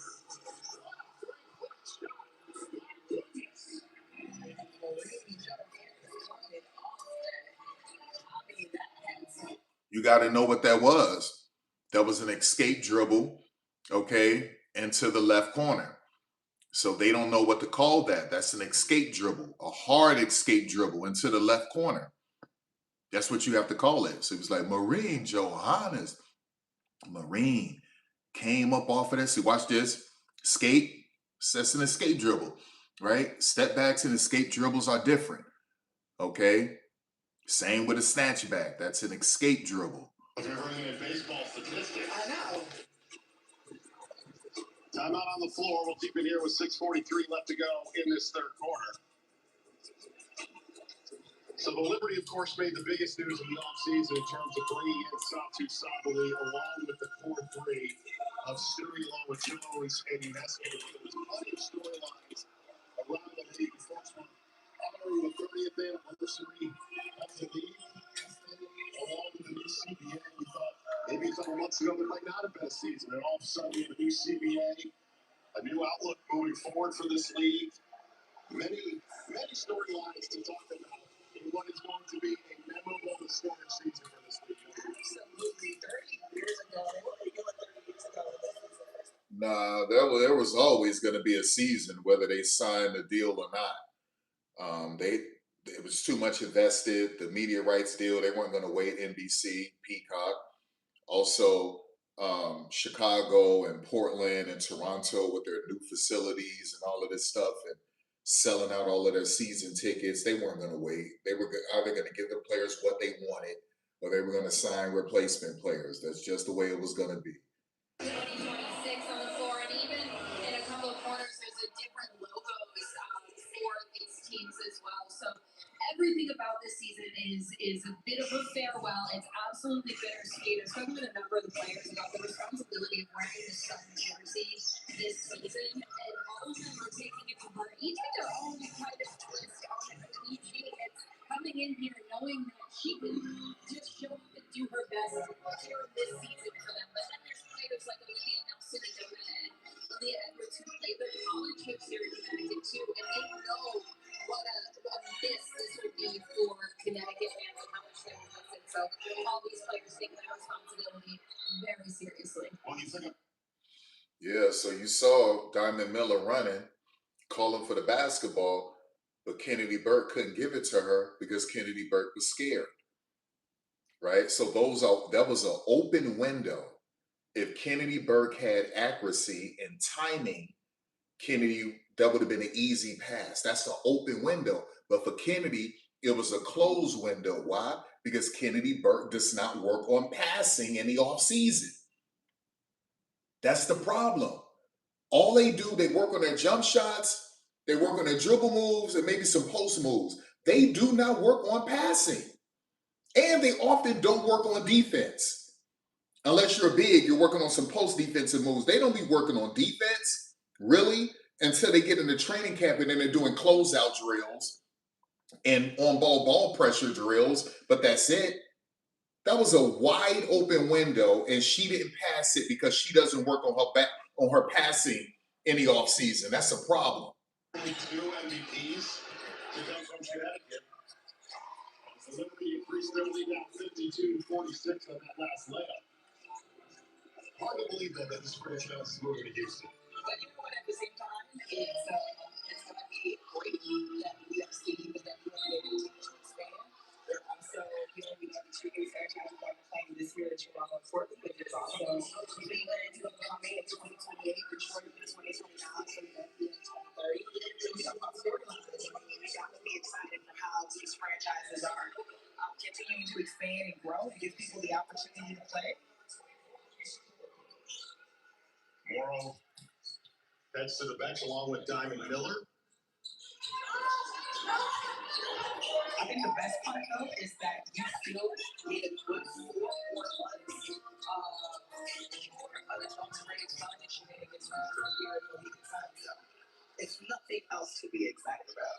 Well, then on the other hand, you've got a Liberty team that's poised to make a potentially deep run to maybe win their second title in 3 seasons. We talked about that move with Satu Sabali, just the type of performance she put up last year with Phoenix. As Bryner comes up with a steal, we messed that with the core 3. Christopher goes in a perfect spot in his first season in the W, without question. Yeah, a lot of us out there from some of these young players that are hoping to make this New York Liberty roster to that championship.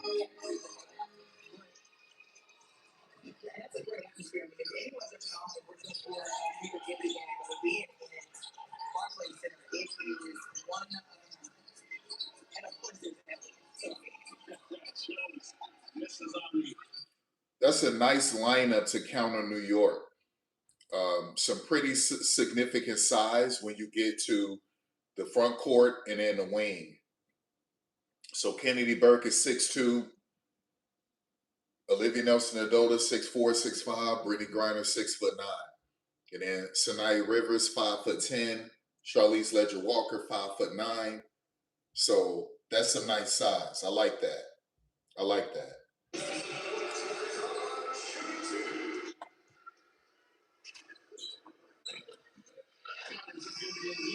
Gives you a courtside seat every week. Stream live games across the league all season long. Scan the QR code to subscribe now for $39 a year. Play on the WNBA. Boo! League pass sucks. Boo! Liberty with a 5-point lead as we are under 5 minutes to go in this third quarter. Liberty who fell against Caitlin Clark in the Fever in the first preseason game. Connecticut coming off a win against Toronto.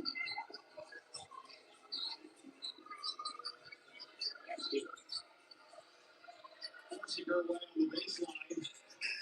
And a shot clock violation leads to a turnover. So instead of her giving a basketball to Han Shu, she decided to put her back to the basket and dribble down, and then she dribbled into a trap with nowhere to go. I swear to God, boy. Poor, low IQ, ridiculous.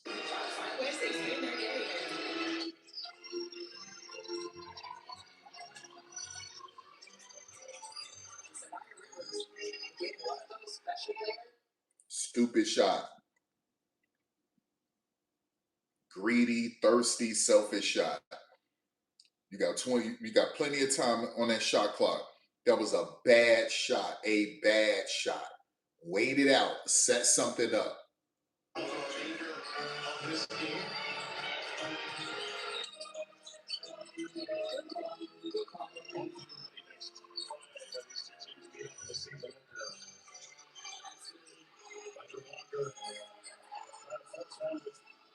The shot clock winding down on turnover. Liberty run with a 5-point lead.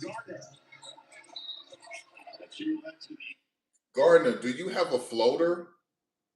That's 2 times you did the same thing. Now, the only thing that makes sense is if you're saying, I wanted to draw a foul. That's why I went in all the way. Okay? So what if the referee didn't give you that call? That would have been 2 blocks Sanaya Rivers had on you. Like, you're dribbling in like that. Put up a floater. It's ridiculous, man. Yeah, the last thing you want to lose is the SPO. For any time at all, so obviously you want to take precautions where necessary.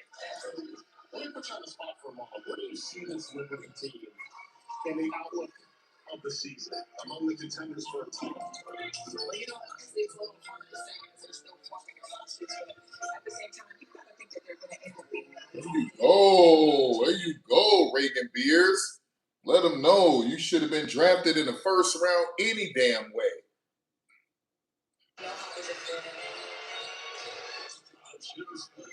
That was the most ridiculous low IQ pass of all time. Why would you bounce it low to her instead of, you see how she said next time high? You got a 6'11" woman. You go high with her. You don't bounce that low and make her bend all the way down to the floor to get it. And by the time she brings it back up, she got hands all over her. Come on, Rebecca. You're too old for that. Too experienced for that. Wake up. Look at that, y'all. Who was that? Kennedy Burke again with the bad passes. That's Kennedy Burke again. I think that was Kennedy that threw that turnover. Like, please, in the offseason, work on your passing, y'all. Please work on your passing in the offseason. And that's what makes the WNBA look underdeveloped. Now, we see bad passes in the NBA, but that's what makes the WNBA look underdeveloped still, or just women's basketball in general, because they don't work on everything. They just work on the things that they believe is going to keep them on the roster. And that's just shooting and dribbling, you know, and that's really all they do. They work on shooting and dribbling, shooting and dribbling. And if you're a post player, you're working on some post moves, but it's ridiculous. Madison Hayes, baby. That's my girl right there. Tennessee Gatorade Player of the Year. Played for Mississippi State. Transferred once Nikki McCray left or got fired. And then she goes to North Carolina State. That's my girl, Madison Hayes. She got a mid-range game. She can attack the rim. She's added a three-point shot. She hustles really hard. She plays really good defense. She should have never been waived last season. That's my girl, Madison Hayes. Will stay with the Sun. I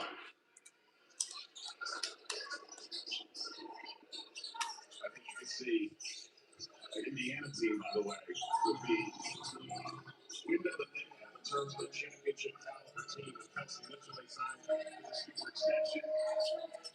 Along with obviously Caitlin Clark. I'm not mad at the shot by Gianna, but you at least want to try to hit the back of the rim. You don't want to hit the front of the rim. You want to hit the back of the rim because it'll be a short bounce. So you got to do something. At least try to hit the back of the rim, Gianna. Seeing her in South Carolina, but she's been in so seamlessly so far. Indiana is absolutely upset to be recognized.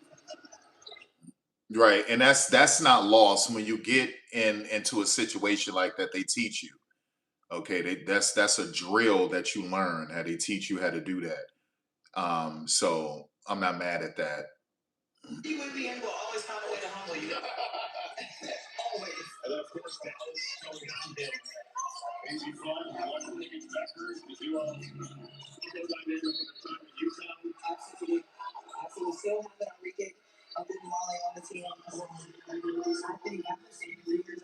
Now, Olivia Nelson-Ododa knows that she should put on some more weight, but she's a model. She has her own fashion line too, but she's a model also.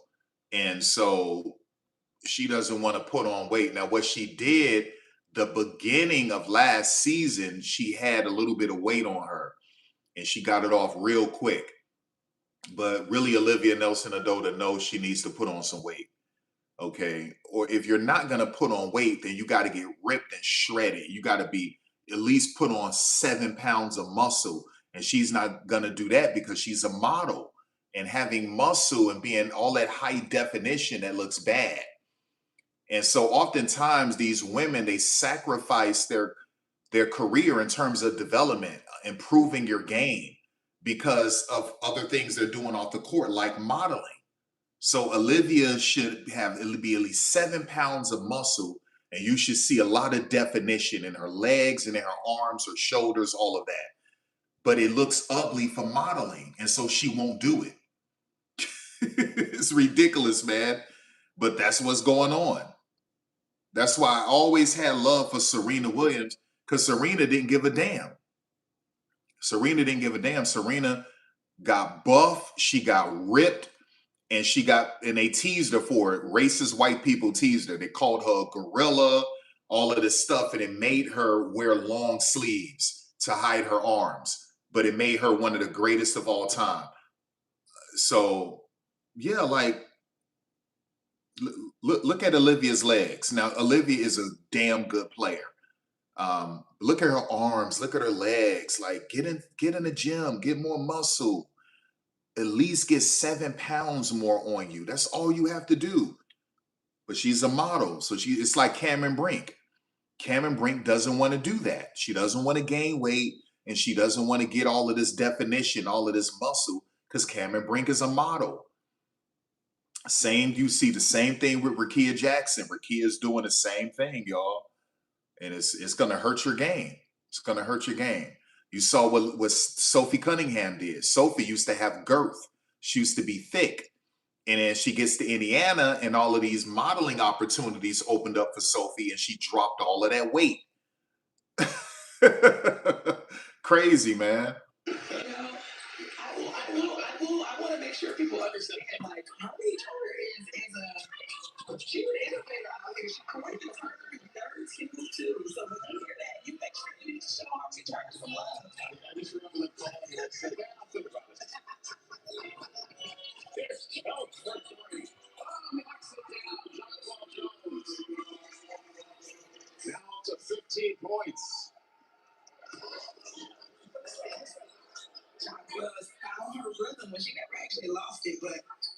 women on display here in the second half of basketball.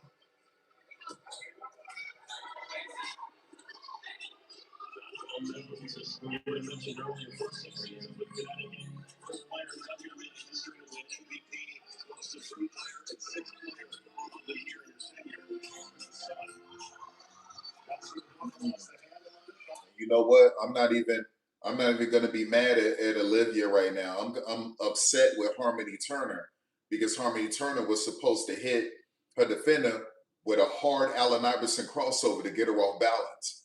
She had that opportunity. The defender was already flat-footed. You got to see that, and then you hit her with a hard Allen Iverson crossover, and she would have blew right by her nasty, right? So those ISO opportunities you have to take when you have a weak defender on you, and you have to recognize when they're flat-footed. Your defender is a weak on-ball defender, and she's flat-footed. That means you got to hit her with an Allen Iverson crossover. You would have had everything you wanted. Indiana, as we get to the end of the third quarter, Liberty on Miami.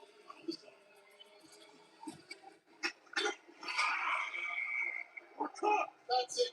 That's switching team. You can't just switch. Why not? Just go around the horizon. Got the best network. Woohoo! Plus iPhone 17 on that. Okay.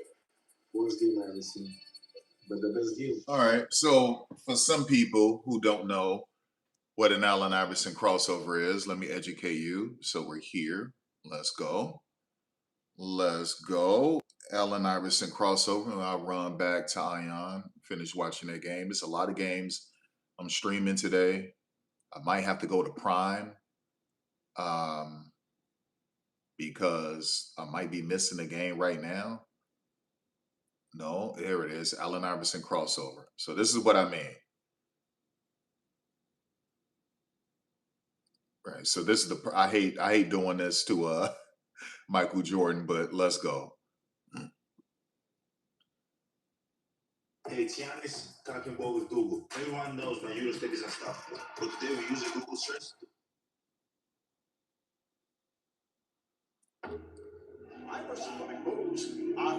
No, not that one, dog. Don't give me this BS, dog. I don't need that. Just get to the Allen Iverson crossover. Come on, damn. Imagine some of Michael Jordan's best moves. Now, speed it up a little. Put that 45 on a 33 RPM. Boom. That's Allen Iverson.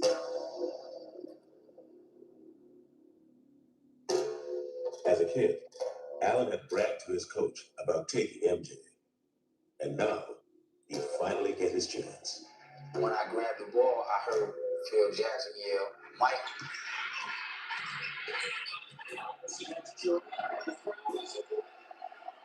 I gave him a little cross to see would he bite on it. I let him set his feet, and I stepped it back again. And that's it right there. That's the Allen Iverson crossover. You got your defender flat-footed. All she had to do was hit her with that. She was done. I gave him a little cross to see would he bite on it. I let him set his feet, and I stepped it back again. And that crossover right there changed basketball forever. That crossover right there changed basketball. That's when the NBA allowed you to sort of palm it a little bit after that. Kobe went crazy with it. Kobe would hang his real high. And that was a hang from Allen, but Kobe went and hung his super high. Kobe crazy. All right, let's go. Y'all, I may have to go to Prime for this one because I need to be able to switch back and forth. So I know the third game, I thought it's supposed to come on at 7. So let me see. Am I missing one? No, I'm not missing anything. I think I need to watch it here. Let's watch it on Prime instead. Smooth turnover into the hands of Nelson and Noda. For so many young players, especially the rookies, how do you feel about a quarter like this with the opportunity that you have to make money while under pressure? Oh, well, you've absolutely got to take advantage in terms of making sure you're in your spots, handling the assignments that have been given to you. Oh, no, I thought Olivia traveled too, and they let her get away with it. At that point, just go up with a right hook. Go up with a right hook or just shoot it off the glass. That they make a mistake and do too much, just do what you're assigned to do. You can't be your task in your Nice. So that was a nice reverse back screen set by Marine Johannes. So yeah, that was nice. By New York this year, based on the vision that she has, her outside range. Yeah, you leaned into it a little bit with your shoulder. And they're gonna call it because you're so big, Reagan. Right? So Reagan didn't even need to make it a solid screen.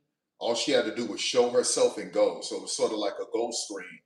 And that was it. She's so wide body, she didn't even need to have it to be a solid screen.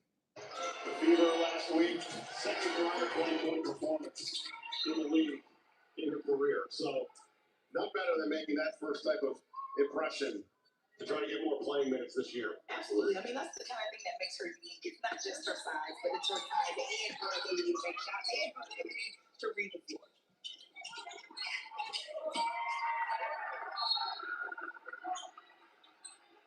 Whistle, and we go the other way.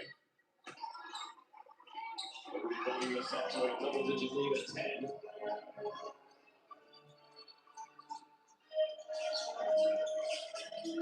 Well, you got to give that to her earlier.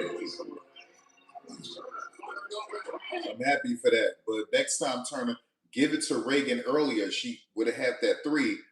And you also had Madison in the corner, but you made it. So I'm satisfied you made it, but I just want her to be more aware next time.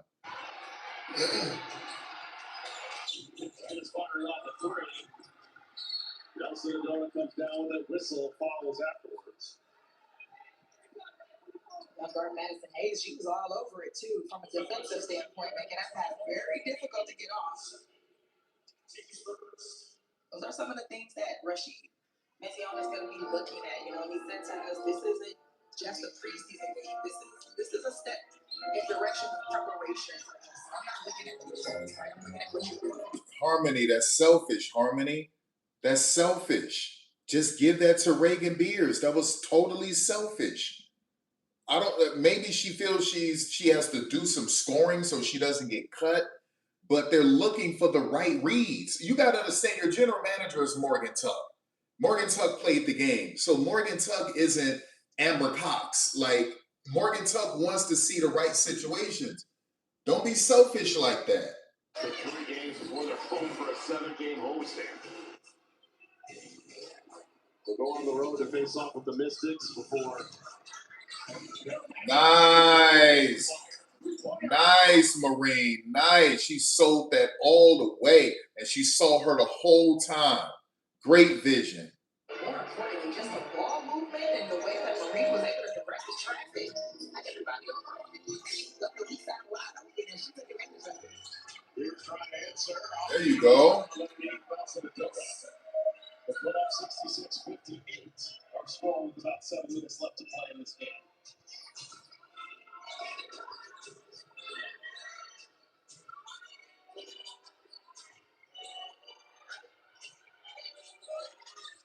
Nice way to split the defense.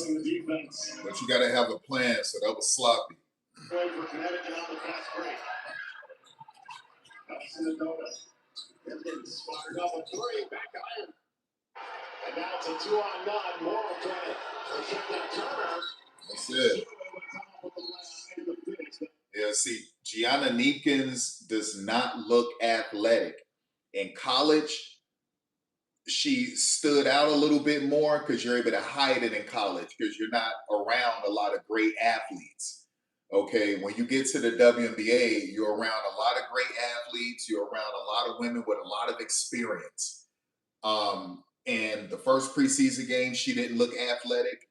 This preseason game, she doesn't look athletic. Gianna Neekins does not look like she belongs. She just doesn't. Now, there's things you can do to make her fit in, like off ball, running her around screens, having her in paint and spray situations, hiding her in the corner, rubbing her off of different screens like that.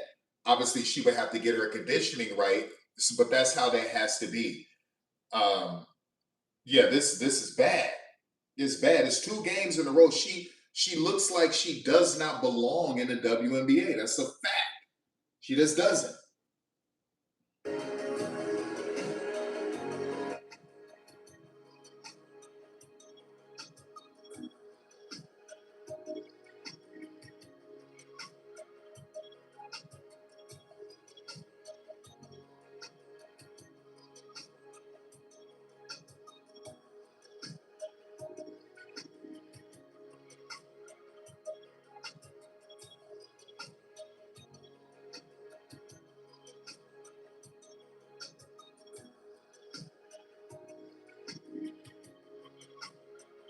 What game is coming on next? That's it?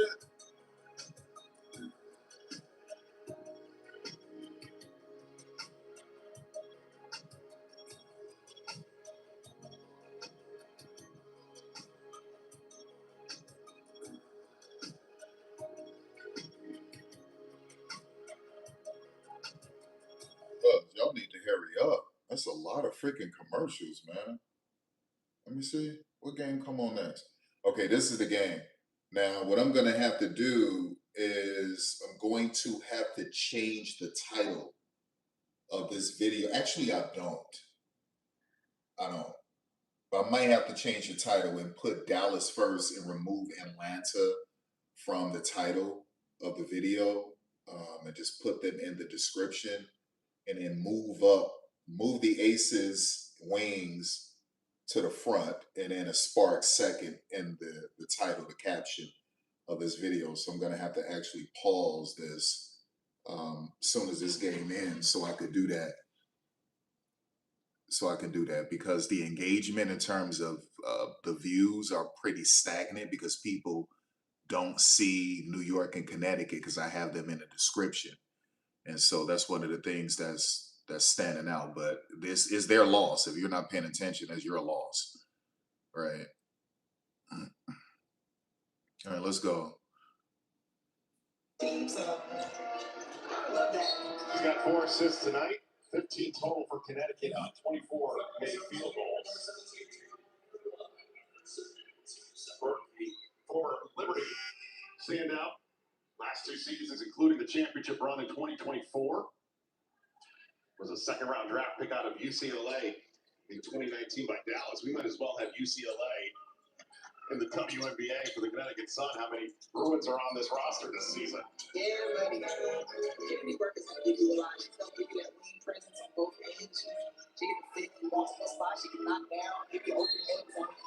Yeah, I'm happy you got fouled, but next time, take your time. Pump fake, gather yourself, and then you can go up. Breathe, take your time, Diamond. Take your time, baby. Come on now. As we mentioned, one of the notable off-season moves for this franchise. You know, earlier when we were talking about teams that could be, competitive this season, we didn't mention the Minnesota Lynx, and I think, people are probably wondering what the direction. Nah, Tarika. Minnesota, the only way Minnesota is going to be successful is if Minnesota goes 6 or 7 deep, like the Aces did last season. They went mostly 6 deep in their rotation. So Minnesota would have to do what Becky did and go 6 deep and then flirt with 7 deep. That's the only way, period. Team coming up in June. Up to the corner. I'm sure that one rattled in and out. Let's show off the range that we've seen from time to time. Here's Turner once more. Great vision.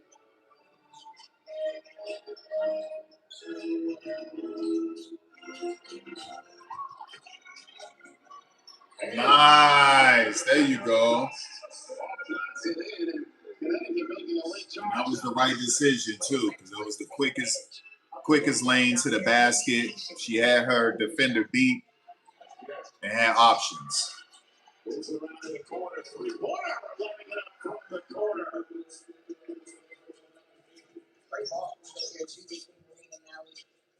Valley now with 13 points.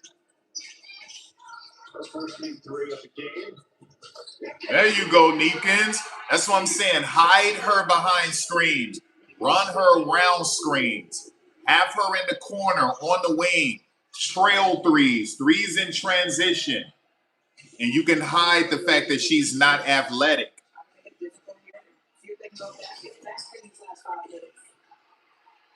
Three-pointer off the mark. Miller with the rebound, pushing up tempo for Connecticut. And Miller draws contact. Timeout for the drive to the basket, brought to you by the 2026 Super Bowl Outback. Who else but the floor general for the New York Liberty? Oh, that's what that meant. Brady Unesco does what she does best, and that is take the ball to the hole. And when she starts driving and she starts moving, she's virtually unstoppable.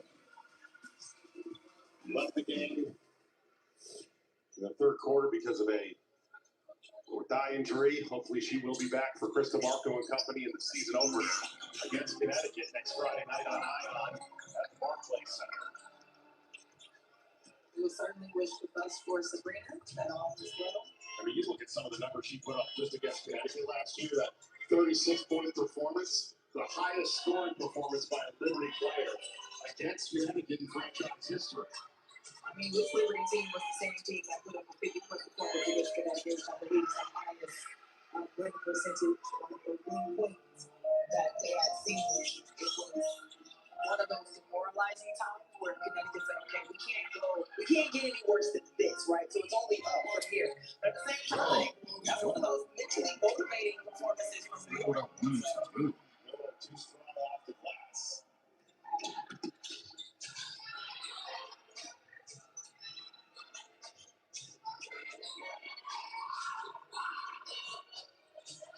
For three.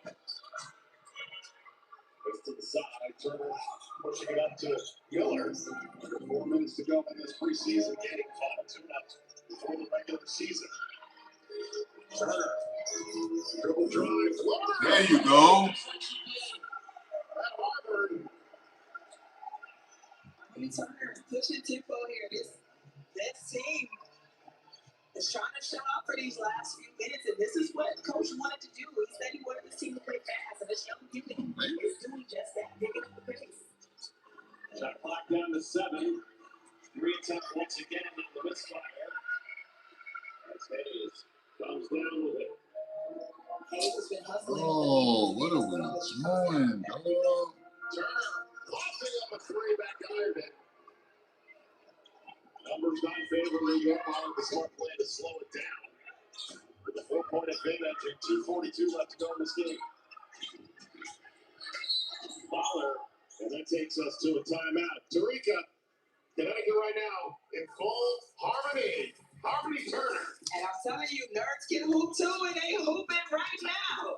Harmony Turner, all the way down to the basket. She said nerds can hoop too. All right, y'all. I have to change the title of this video, and I have to move up. I have to move up the ACES in the Dallas game. Number 1, and then number 2 it's got to be LA and Portland. And I got to remove Atlanta and Liberty and Connecticut to the description. And I got to move these other 2 names to the title. So that way it could reach more people. So let me do this. Let me turn off the microphone.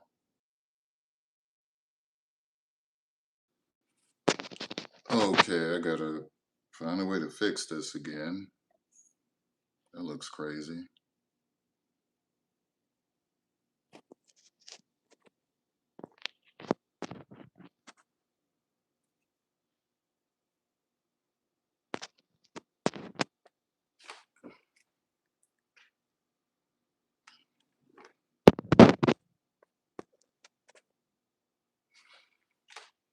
All right. We cannot be watching all of these games from Hawaii. Just really quick. I'll be battling with my 2 daughters, Violet and Lily, for the TV. 3-point shot, that's down for New York. That won't be a battle. You will not win. Nope. 85-inch TV for them, iPhone for me. It's tough when you're outnumbered at home 3-1. It is. And they are some big girls that I would not battle with. Great triple drive to the corner, still away. Come on, just nothing. Just nothing. That was a good crossover. Cross the body crossover, but at that point there's nothing there. Just might as well just pull up. Just shoot it. Coaches having something to think about. Both of them said to me, we gotta have some conversations and some decisions at the end of the game. But man, have some of these young stars done really well today with the assignments they were given. Just gets that off. That was almost a foul. It looked like a foul to me.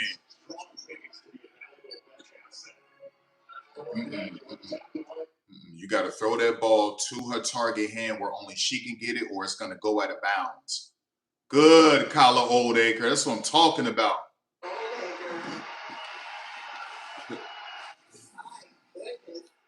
Rebecca thought she was going in tough, and Kyla said, "Wait a second, I got." Hey, Kyla said you talk too much. Kyla said you talk too much. Let's go. That was a rough one last night, by the way. Oh, beautiful. Beautiful, beautiful down screen. Nice. Let's go.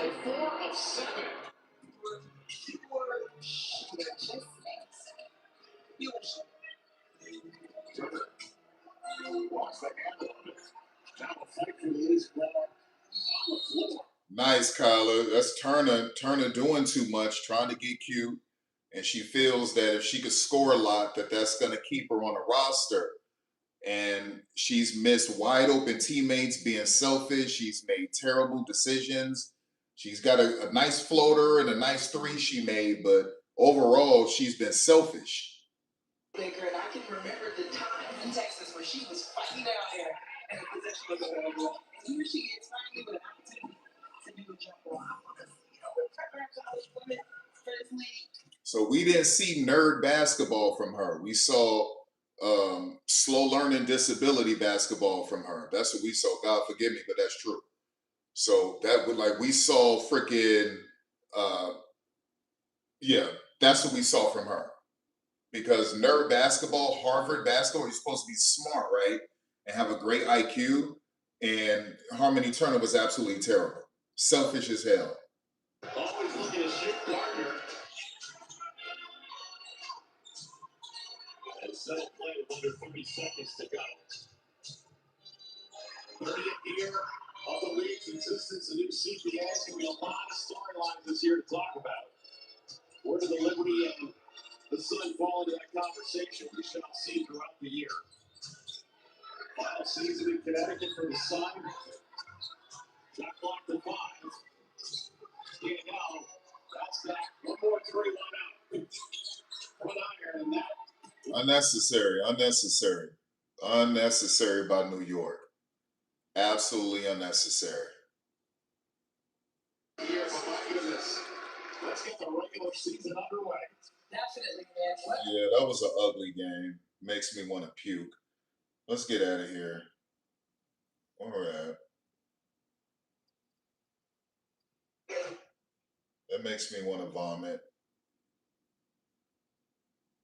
Okay. There we go.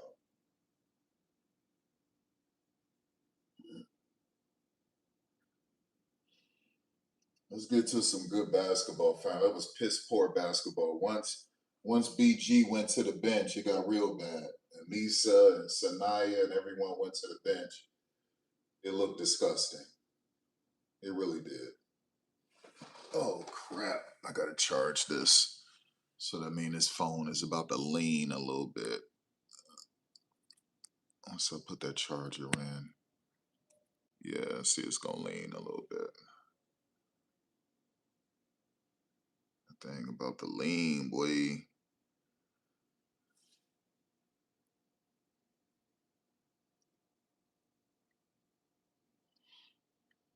Man, that was some selfish basketball from Harmony Turner. Damn.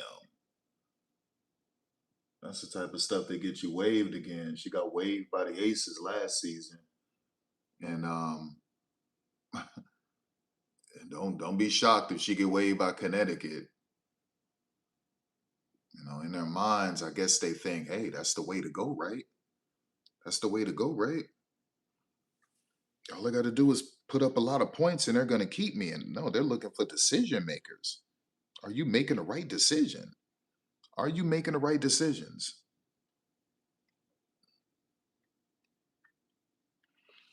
Are you making the right decisions?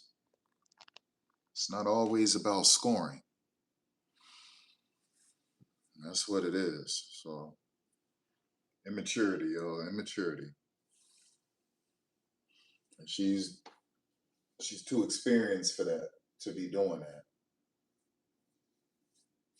You knew what got you cut with the Aces, and you go overseas, and you come back here. This is your opportunity to make more money in the WNBA than you would make overseas.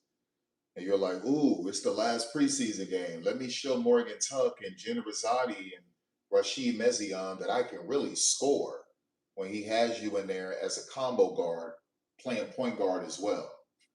So get into the action, move the basketball, the right reads, read and react, the right reads, high basketball IQ. That's European basketball. High basketball IQ.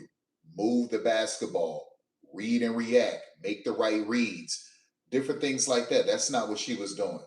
Okay. That's not what she was doing. And she was thinking about herself. Very disappointed in Harmony Turner. Very disappointed.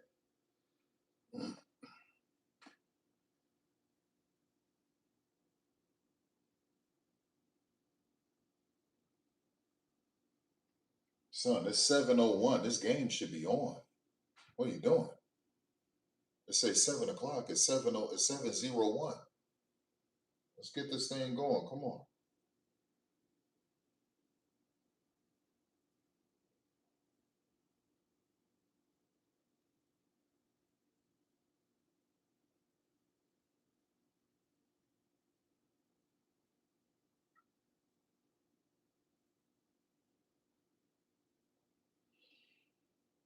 I got to make some coffee because I got to finish this game. And then we got to do the the Portland LA Sparks game as well. So we got to get all of that out of the way.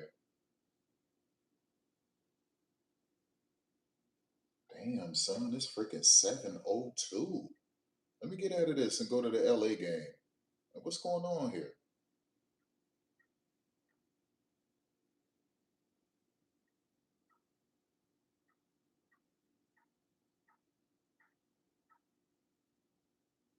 Okay, so this looks, let me see. All right, so we got that. Now let's go back. Let's go here because this is the game everyone wants to see. So let's go here and then I'll bounce back and forth. Jesus Christ, what are we doing? What are you doing? What's going on here?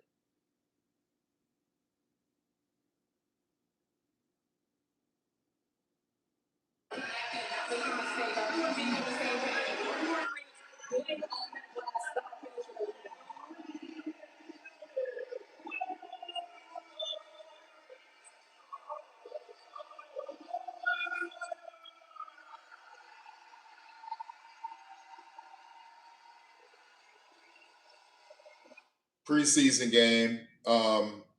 That's a good crowd. That's a good crowd. That's a good crowd. Obviously, you see some empty seats, but people could still be filling in. You never know. But that's a nice crowd for Portland. That's more than Toronto had in their preseason game at home. So, yeah, much love to Portland for showing up like that. It's a lot of love for Portland. Super happy. Congratulations, Portland. The Portland Fire are back. Congratulations. I know Colorado, you're not far behind. There will be a team in Denver, Colorado. That's going to happen after 2030. So you're not far behind. But don't be shocked, y'all. Do not be shocked if the WNBA forces the Atlanta Dream to sell to Denver. Because Atlanta Dream is dead last in team valuation at what? They're only worth $250 million. They're dead last. All right. Let me get out of this. And let's go here. This is what everyone wants to see. This is the game everyone wants to see. Oh my gosh, what are they doing? What are they doing? What's going on? What are you doing? Am I missing something? Is this game on a different channel and I don't even know? Like, is this game on ESPN and I'm unaware of it? Like, what are we talking about here?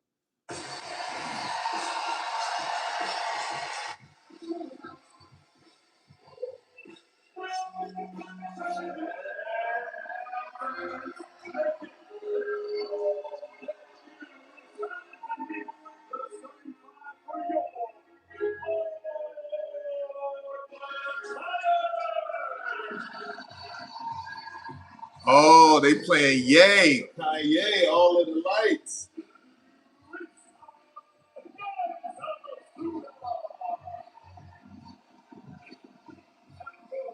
They learn those handshakes quick.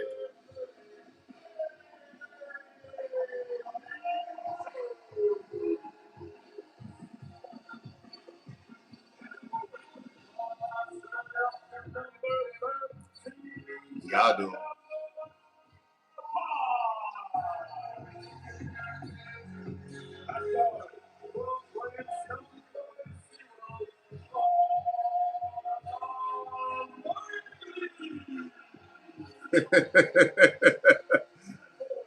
Girls just want to have fun, y'all. Girls just want to have fun. Girls just want to have fun. Let's go. Oh, she crying, the fan crying. Special moment for Portland.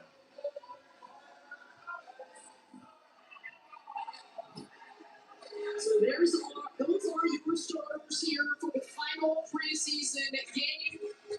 All right, y'all. Let me just see. Are they back on? Are they on? Are you on? Are you ready to go? There it is.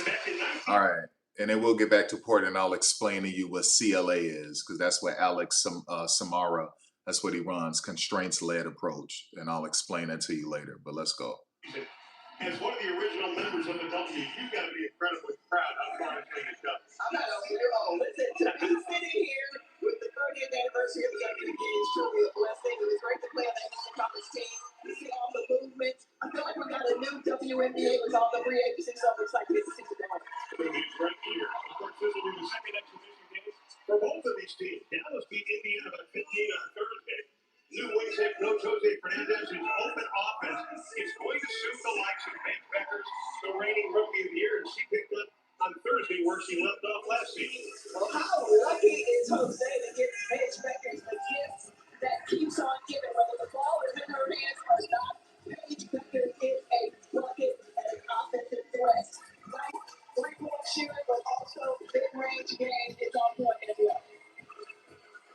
The Aces have won 3 of the last 4 WNBA titles. They swept Phoenix last season, but what an incredible run last year. On August 2nd, the team stood at 14-14. They ended the year winning 16 straight games en route to the title. Becky Hammond did an outstanding job during tough times. As she told us earlier today, this team could have fallen apart in June and July, but the stars led to adversity. Becky Hammond and the Aces continue to be a masterclass in culture and championship mentality. Love what they put together out in Vegas, and I look forward to seeing them. So is Asia gonna play? Is she playing tonight, or is Becky sitting her again? All right, they're at Texas, little crossover game. So they're at Texas. So I wonder if this is a good crowd. Last season, I know, what was it? Last season, the Fever went to Iowa or something. And I thought it was another WNBA game that went to another college. I forgot which one it was. And that one wasn't really packed. So let's hope this one is packed. Took over South Florida for 7 months after he was named an assistant coach. He turned that program into an elite mid-major. He's one of those coaches that is a maker. He's a proven winner and a communicator. He's got a starting lineup. All right, Asia is playing. Asia is playing tonight. So we don't have Arike and we don't have Jessica Shepard starting. So I think Kennedy should be starting over Jewel Lloyd. I think Kennedy should start over Jewel Lloyd. Will not be playing tonight. And I think Melissa should start over Stephanie Talbot. And of course, the number 1 pick this past season, AZ Fudd. All right, AZ Fudd had a terrible first game. She looked like she didn't belong in this league. She looked like she should have never been drafted. So let's see if AZ Fudd can look like the number 1 overall draft pick for this preseason game. And Watcher is going to take some time for her to adapt to this system and play. She is as advertised, no question about it. Well, that's a nice crowd. That's a nice crowd so far. Aces will have the ball to begin the game. 30-14 last year. Ooh, good pass. Good pass. I mean, just flawless, just perfect. For that exhibition game of Indiana, their defense and fouling, you said we allowed way too many straight line drives. Good pass, Alana. Nice patience. Nice. All right, so Nalissa Smith is in there. Nice. Has the ability to see the ball, she's impactful whether she has the basketball or not.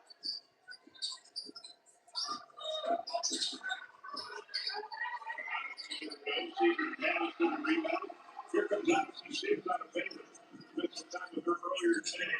She said she is just so excited to be with her wings again. 11 years ago when the Wings grew up in Tulsa, Odyssey was part of the team. Nice, Alana. I would like to see Odyssey get rid of that a little quicker, but nice. Because she's a threat. You never know she's going to shoot a pass, so you're going to have some open players for that three-point shot. Already 1 3 assists. It's inside, rolls it from the outstretched hand of Smith. Alana Smith, co-defensive player of the year in the W last season. Here's Smith again. Let's go. Nice. Alana's looking good so far. Last game, she looked terrible. There go that defense. Oh, and they called her for it. So the mandate was to protect the superstars, give them all the calls. So Asia gets a lot of foul calls, but she's going to get a lot more this year, y'all. A lot more. Material, no question. Eyes behind her back. You always have to be ready to catch the basketball with her forward. And here is Asia Wilson. She will go to the line and shoot a couple. Great conversation with. So she has on the A2s. Don Staley said that they feel great. So, yeah, I don't know. I need to look at the reviews. Don Staley said they feel great. What can I do to get better? Showing her, bringing her coach notes. Here's what I'm thinking. And Becky says, I bring my notes to those meetings as well because we want Asia to continue chasing greatness.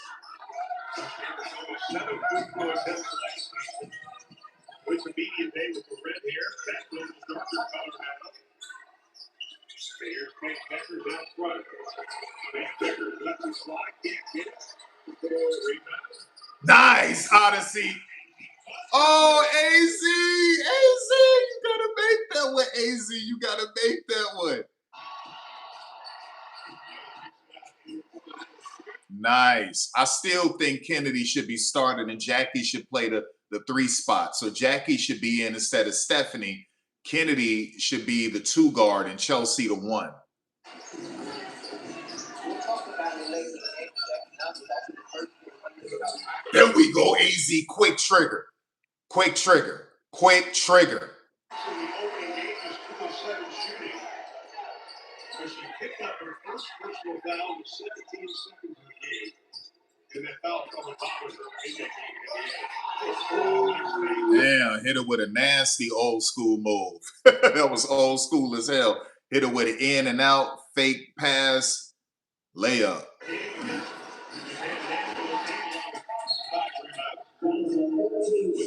Let's go back to Chelsea Gray, 34-year-old out of Duke. Hit her with the in and out. Ah! Fake, got her. In and out. Got her.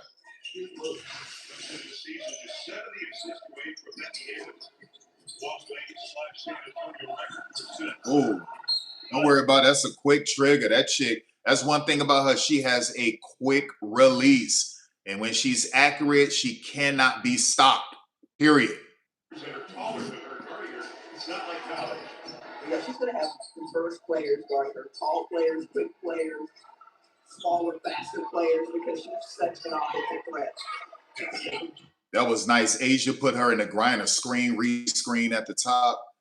Wide open. Anticipating contact, they're missing that, losing the concentration on that shot. Lead at back 4, closing in on 4 minutes gone by here in the opening quarter. Nice vision. Nice vision. Oh, let's go. Odyssey. Nice vision, Paige. Nice.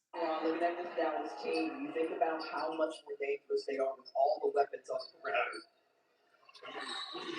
You see that? You see that? I told y'all. That was the mandate. That was the mandate. Protect the stars. Give them all the calls.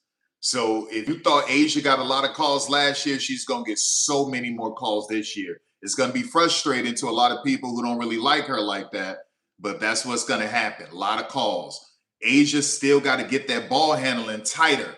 It's not there yet. It's improved, but it's not there yet. Come off the bench. Finally allowed her to come off the bench. The numbers went up. Oh my gosh. Chelsea Gray, nasty.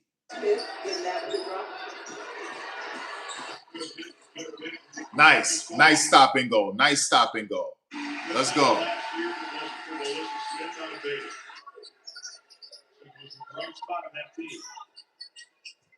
She definitely had an immediately on that trade.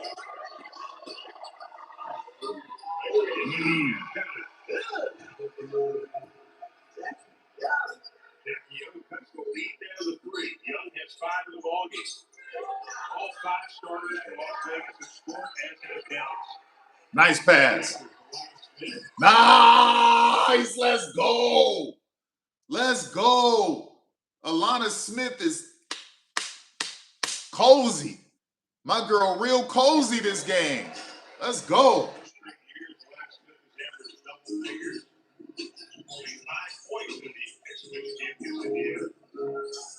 Nice hang dribble. Nice hang dribble, Odyssey. That was a damn good pass. Let's go. Oh, did her filthy. Did her filthy. Get it right off the glass. Right off the glass. High IQ shot. High IQ shot. Let's go. Let's go. All right. Let's check on Portland now. Let's check on Portland now. Commercial break. Let's go to Portland. Let's go to Portland.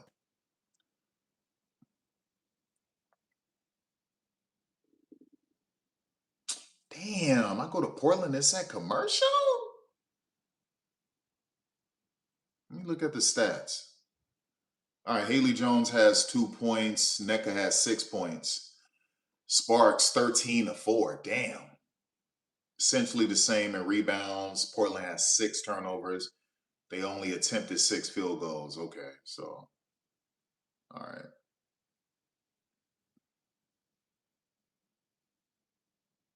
These damn commercials, y'all. These freaking commercials, they suck. I swear, I just wish that they would just like show the sponsors, the ads, they should just show them on a screen during the game and not have to just worry about just going straight to a commercial. That's what I think. I think this is just dated. It's dated, man. Really is. All right. Who knows what's going on there? Let's get back to this.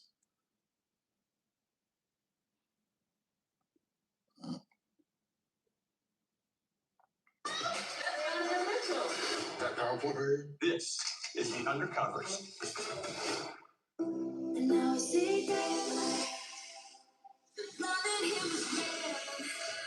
Oh, freaking commercials, commercials, commercials, commercials, commercials. Jesus.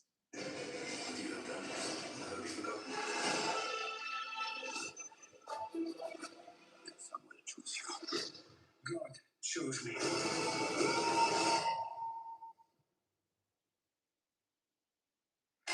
With the first pick in the 2026 WNBA draft, the Dallas Wings select ACES 5, University of Connecticut.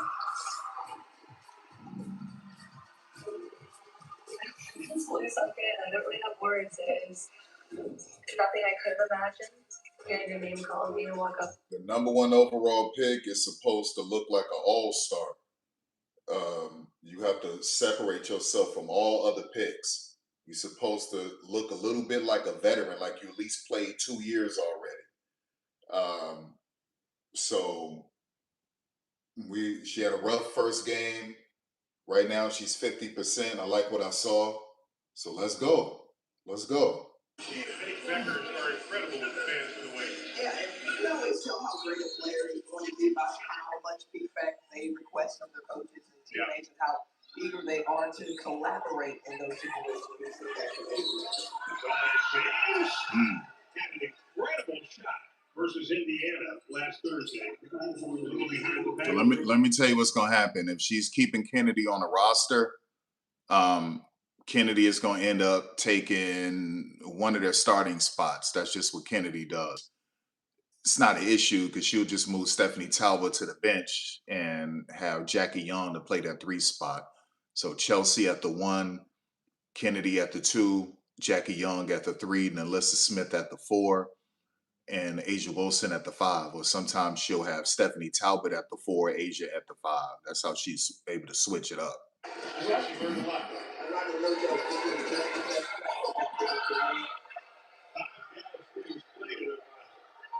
There's Jessica Shepard, another addition to the Dallas Flames.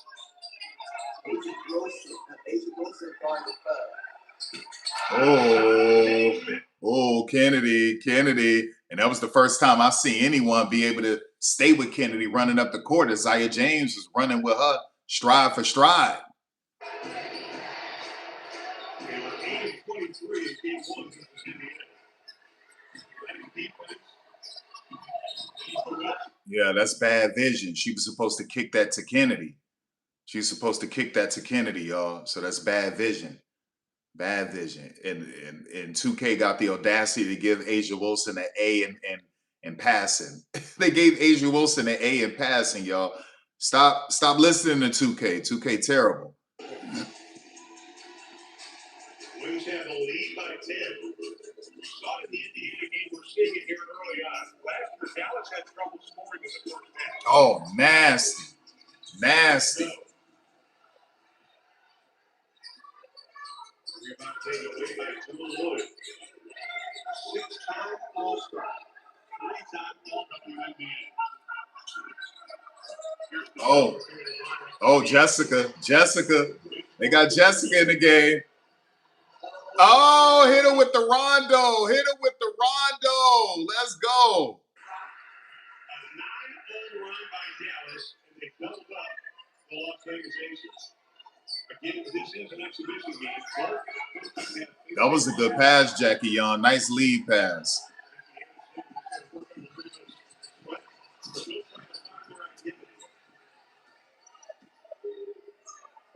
Here's what they started to really like you up in transition. Danny Carter, former Texas A&M player. Let's go back just a moment ago. Good defense.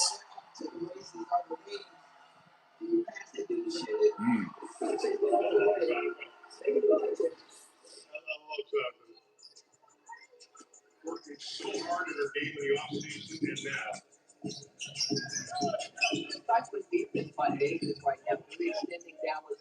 Oh, that's a dangerous lineup with Jessica and Alana Smith in. Oh, that quick trigger. AZ looking like AZ. AZ getting cozy, y'all. She getting real cozy. Uh-oh, let's go. Nice.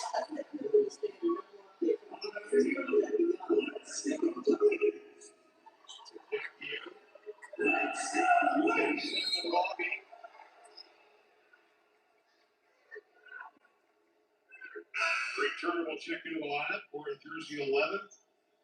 30-year-old out of Notre Dame. I tried to tell people Dallas has a top 5 roster in the WNBA. They have a great starting lineup and they have a great bench.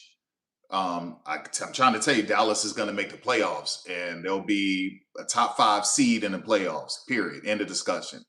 So that team is loaded, the Dallas Wings, loaded.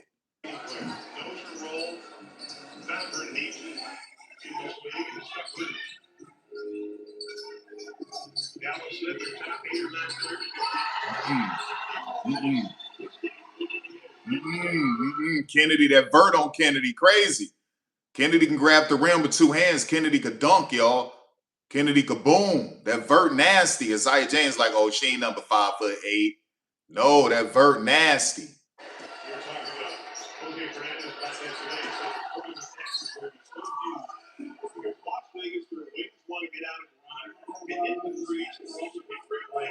If they don't get the transition, we're going to go to 5-out offense. 18 seconds on the shot clock. Wings will have it, up by 11.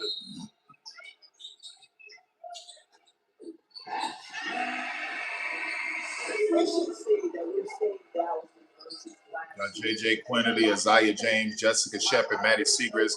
The weak link is Alicia Clark. The weak link is Alicia Clark, only because she's really up there in age and she's not the same anymore. I mean, she could still make something happen. I'm just saying.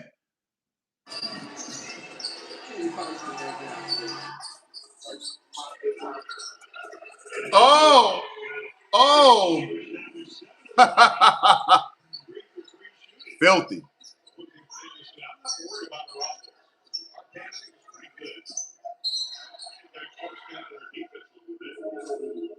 So what should they do? Well, you got Breezy in the game, and then you got Kirsten Bell. Don't worry about those two. Obviously, Breezy can do something around the rim. She could rim run. And you could hit Kirsten Bell with a corner three. Okay, but the one that you're supposed to be giving that ball to is Kennedy, and then obviously Jewel Lloyd. Give it to Kennedy. Get it downhill. Nice pass. There it is. There it is.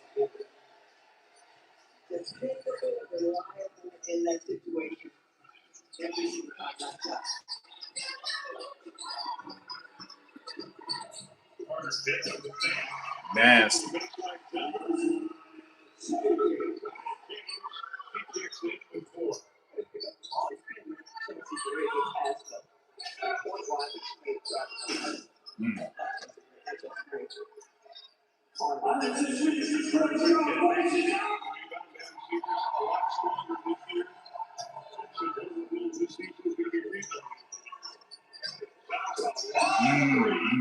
Zaza showing him up. Zaza showing him up. Zaza showing him up. You got Chelsea Gray freaking out, yelling and screaming. And yeah, you don't want to do that around Kennedy. You don't want to do that around Kennedy. All y'all made mistakes, man. But yeah, so you got all of that crazy stuff going on. It's a preseason game. You got to set a standard. But those were good shots. Kennedy just missed. She missed, what, 3 threes? Those were all good looks. Her head wasn't in the game on defense a couple times. She got exposed by Zaya. But Chelsea Gray also made mistakes. They all did. Asia made mistakes. They all made mistakes. So they probably thought that they were going to run out here and run away with this game, and that's just not it. Like, if you look at these people power rankings for these YouTubers and people on Twitter and these analysts and all of these people, they show Dallas no respect. And that's the most ridiculous thing in the world. Dallas has arguably the deepest roster in a league, right? And then you would have to go to like the Chicago Sky with a super deep roster. So, like, that's crazy. Some of these power rankings are ridiculous.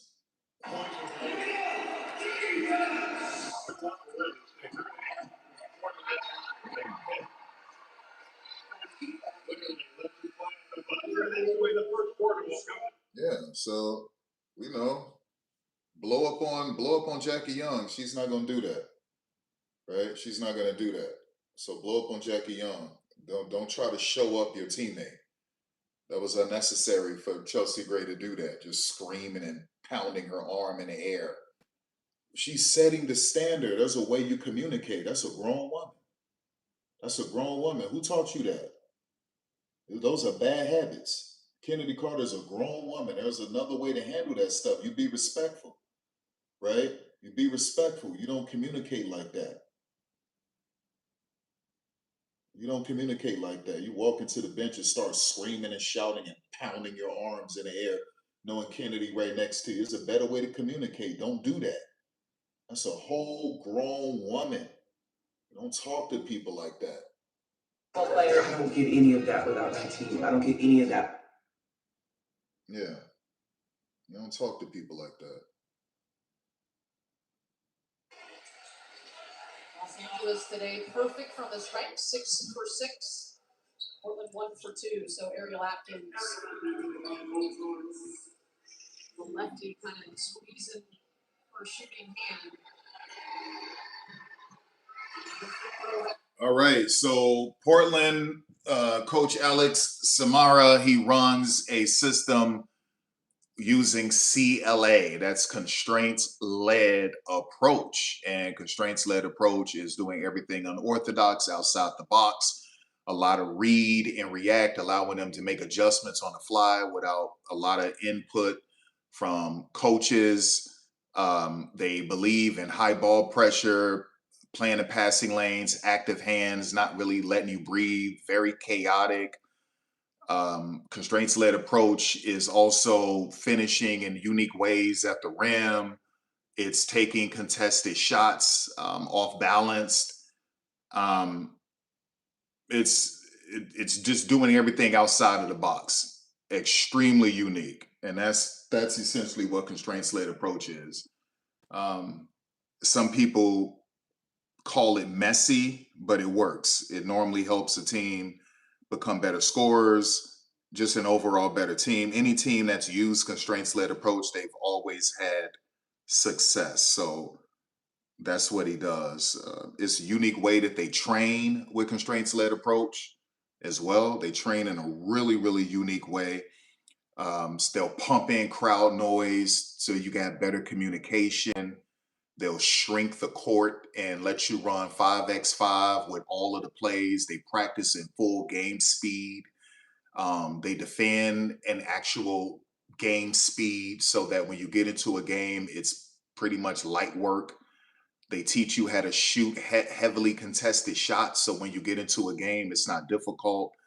They teach you to finish with the offhand at the rim. So if you're on the right side of the rim, finish with the left side. If you're on the left side of the rim, finish with the right side. They do perception action coupling, which is essentially focusing on the link between a player and what that player sees in the immediate action. It sort of it helps with exposure to live pressure. These are just some of the things that they do in practice. Sort of adaptability. They allow players to call their own plays. It's just a bunch of different things like that. It's pretty amazing, y'all. It's pretty amazing. They create different offensive plays on the fly. Like I said before, they practice with true game speed and true game intensity. And so, yeah, and some people call it messy, but it is what it is. And like you have certain players where they use constraints-led approach individually, and it helped them out a lot. Kelsey Plum, Nafisa Collier, Victor Wembanyama, a lot of other ones, and it's helped their game out a lot. So, but we've never seen it used as in terms of a team in women's basketball. This is the first time that that's been done, right? So there's some people, they don't want to hear this, but these are people with short attention spans. When you watch my stream, you're going to know about basketball, and you're going to know what you're witnessing. You're going to know what you're seeing. And if you have a short attention span, this isn't the channel for you. You should leave right now, because this ain't it.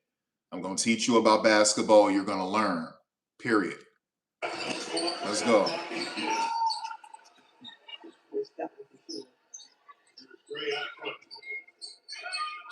Y'all will be watching Portland and don't even know what you're witnessing or seeing.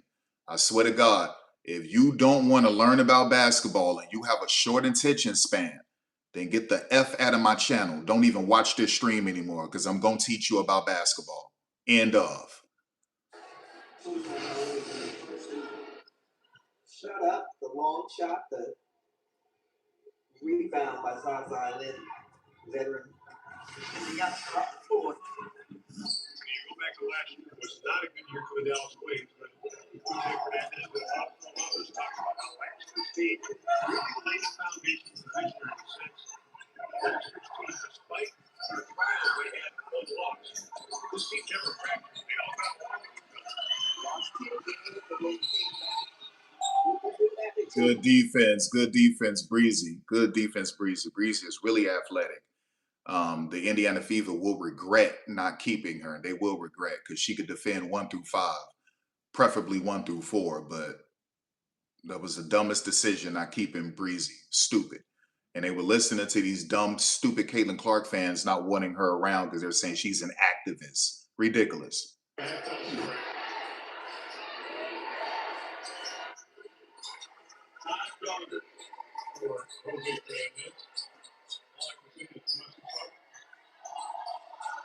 Nice. But you got to make that. She should have hit that off the glass. She should have used the glass. We can't get a break.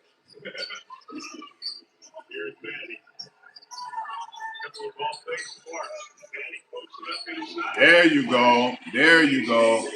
Good balance, good patience. Nice. That was a give and go situation, but that was nice. Offense should not be hard, and Dallas is making it look easy, spreading the floor, making their passes. Las Vegas 16-6 here in the second quarter. Good. Good hustle, Alicia Clark. Nice.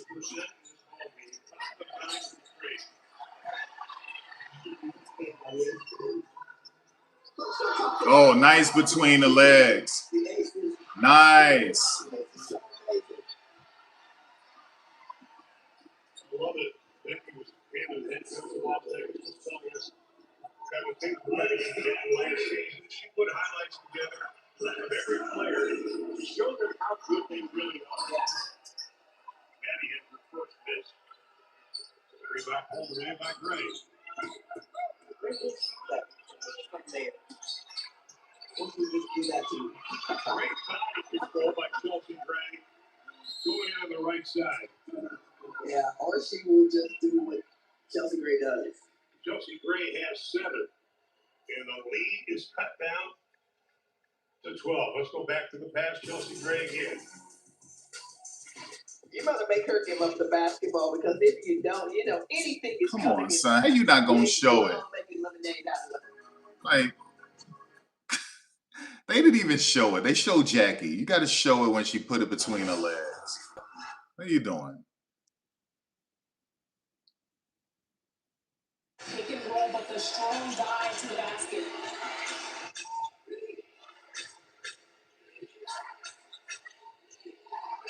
So Wheeler, rebound on the way is off the mark. And it's ISIS with another rebound. Now she puts it on the deck. Into the paint. Nice. It allows them freedom, right? Coach isn't always in your ear, bogging you down with different offensive sets.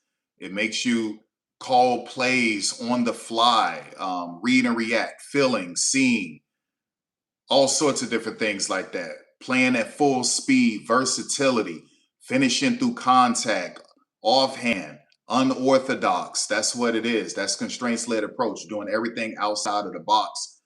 And everything full speed, full speed. Don't give them anything. That's what it is. Out of Germany. With 3-point opportunity. She was drafted 5th overall by Portland in the expansion draft. Averaged just a tick under 7 points and 5 rebounds per game last season. So it's a 10-3 Portland run. Pressure comes again, nearly deflected by Lake. Just over the top of her fingertips. She is whistled for the foul. The Sparks Louise getting a lot of leak outs. I'm sure they went to the video the scouting report and saw that Seattle got a lot of that in the last matchup against the Fire. So that is the 3rd foul against Lake. 6 fouls in the WNBA in this 40-minute contest. Wheeler knocks in the 3-ball to quell the Portland momentum for now. Lake. Got that ball tipped from behind. Well, stops, pops, hits. 5 straight Sparks points after the Portland run. Yeah, they're also going to take over the ball, be kind of getting back on defense. It's not a bad play. That's just for their offense. Anthony knocks it free, and they say the straight contact, which is why that ball popped loose. Roberts, not happy with that call. Sarah Williams and Frida Booner on 2 4, along with Williams, Carlton, and Jones. Whereas Carlton is in the Williams screen, working on excellent defender Atkins. Nice move, Bridget. You just got to make that. Shot, but left it short.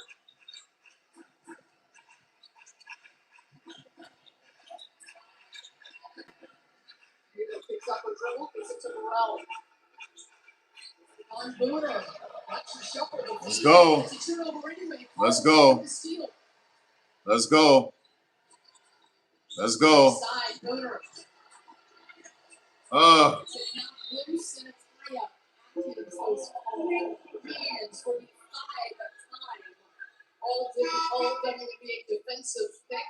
So don't be shocked if Portland ends up winning this game. Especially the players who have been working using CLA the longest, more than Bridget Carlton. So yeah, like that's what you're looking for. I would say probably when the second units for both teams really come in, you should probably see Portland eventually get a hand. Oh yeah, Harrison, so nice. That hang dribble, so nice. That hang dribble, so nice on her. But yeah, like that's essentially what it is. And you'll eventually have the edge over the teams because these other teams don't use CLA when they're practicing, right? So everything is game speed. Every shot is contested in practice, heavily contested. If you're doing layup drills, your layups are contested. Okay, layups are contested. If you're at the free throw line, they're pumping in noise. No matter what you do, everything is game speed and really contested like it's a real game. So when you get in the game, it should be easier for you. And it throws the defense off because you always look a step ahead, right? And so like that's what that is. You always look a step ahead when you're in these games. Right now, it's just new to these players. So once they figure it out, you'll probably look up and you'll end up seeing Portland have a much better record than you anticipated because you were just judging them based off of their roster and not off of the system, not off of the core principles of constraints-led approach, which is self-organization, perception, action coupling, representative design, okay? All of these things are really, really important. Being able to control the game without the coaches interfering based off of read and react. Environmental constraints, removing all of that around you. Task constraints, removing task constraints around you and giving you more autonomy over the offense as a player, which throws coaches and players off, because that's not something that they're used to. And so it's just really, really unique, really unique.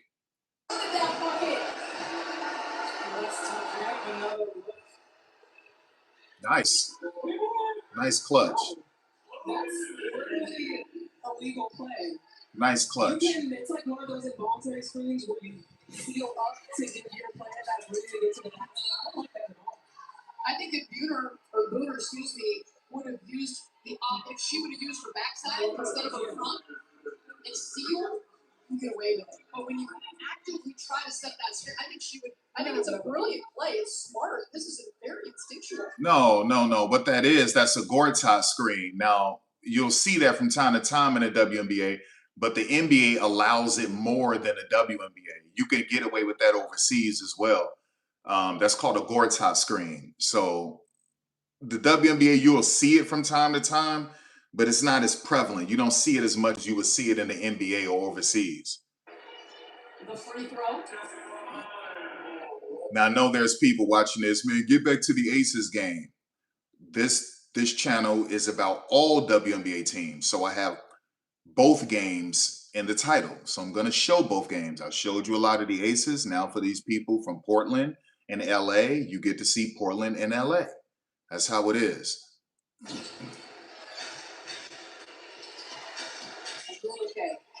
It's the first spot. That is her moneymaker. A bit too strong. And it's Caldwell who has the board.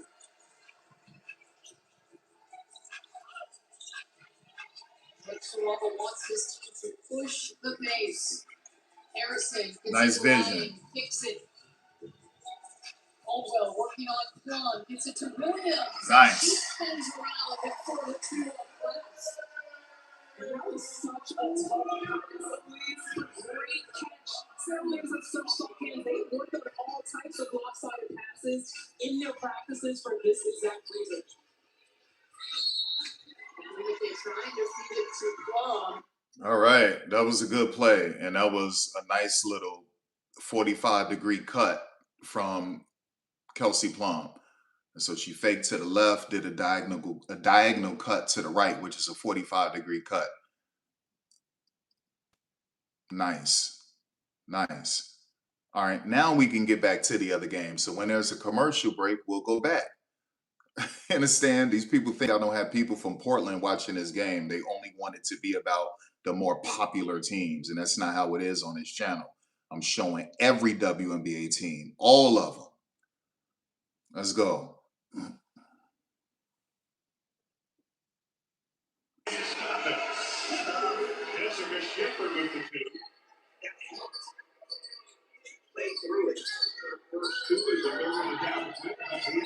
Damn, Jackie, you were supposed to already giving that ball back to Asia early.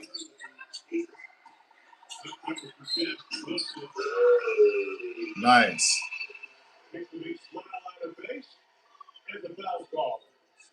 Yeah, you got to get that ball to Asia earlier than that. Much earlier than that. Kennedy hung in the air and was able to give it up, give it away. Well, let me get that to her. Threw it off, post fade away, nice. Nice. And that's how you get her into rhythm. And once she gets going, it's going to be real hard to stop her. Like I always say, Asia has a superpower. She gets pissed off, and then her nose, the bridge of her nose, really her whole entire nose turns red. And then she can't be stopped. She's making every shot. Her handles get tighter, everything. And the blocking is crazy. The rebounding is crazy. That's how it is. It's been that way since college. She'll get pissed. She'll get frustrated. And then her whole nose will turn red. And then she just loses her mind. And she just can't be stopped. It's like a superpower. So, yeah, that's how that is. That's how that is. All right, let's see if Portland is back.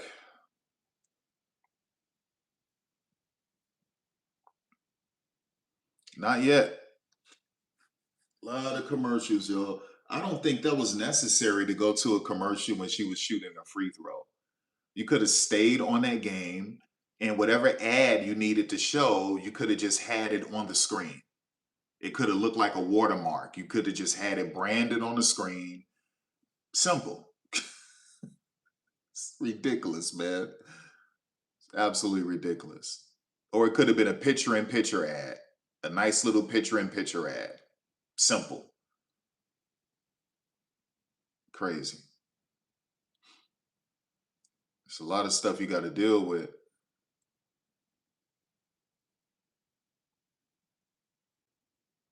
Yeah, so we're just dealing with a lot of freaking commercials, y'all. And it really is unnecessary. It really is. Too many commercials. And it's hard to consume these games because there's so many ads that it makes these games hard to digest, man. It's just like, damn. I know y'all trying to make as much money as you can, but at some point, there needs to be some sort of alternative. There needs to be some sort of fix to it where there's ads showing during the game, picture in picture, something like, man, this is insane. Commercials after commercials. And then you're dealing with people with low attention spans. And so that's how, you end up losing ratings. Because these people, you're dealing with people who don't read books anymore. You're dealing with people who can't watch long films. You're dealing with people who just don't read in general. These are microwave people. These are people searching social media 24/7. And so they have short attention spans. And yeah, it's bad. 21 years old, out of Australia. She was the first round pick, number 12 overall by Atlanta in 2024, but did not play last season. Instead, this is her first season in the W, and that time was unnecessary, the reach in and connecting with Ray Burrell. All right, let's get back. Let's get back. Are you back? They're back.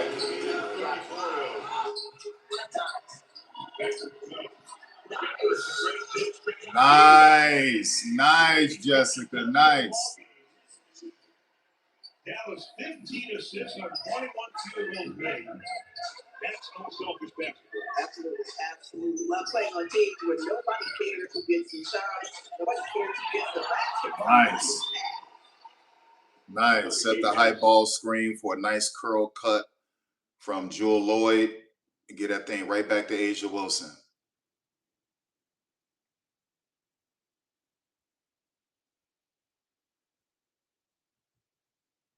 Nice. And that was a nice 1-2-2. And so you saw one defender, one offensive player in the center, the primary ball handler. You got two teammates on the left side, two teammates spread out on the right side. And so that creates a nice ISO opportunity. So it's a 1-2-2. Sometimes you can go with a 1-4 flat. Sometimes you can go with a 2-3 high, or you can go with a 2-3 flat. Just different ways to get your offense off.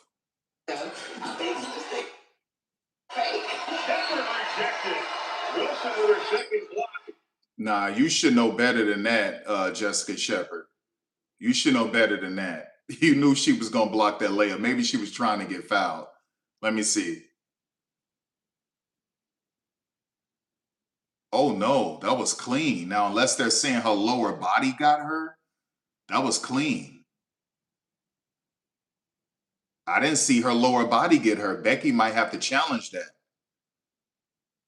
Now, yeah, Becky is going to challenge that. That was clean.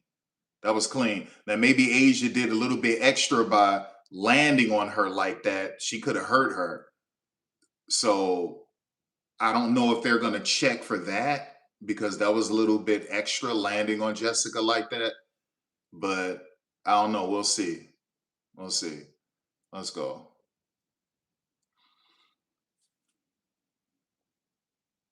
The energy on both ends. I mean, look at the speed. Lassie just overplaying. I told you. I told you. Harrison, the hang dribble on Harrison is nasty. Nasty. Talk about two-way play. That all in that one example. Jordan Harrison. Very balanced story by Portland. Mach has 5. Excel Suter has 5. She's looking for 7. Bring that back out. Take the screen, because that's De'Erica. Don't worry about that. I thought the in and out should have been more crisp. So the in and out should have been more crisp. So you take the screen and you hit De'Erica with a hard in and out. And then you could have either shot it or did a side step to the right?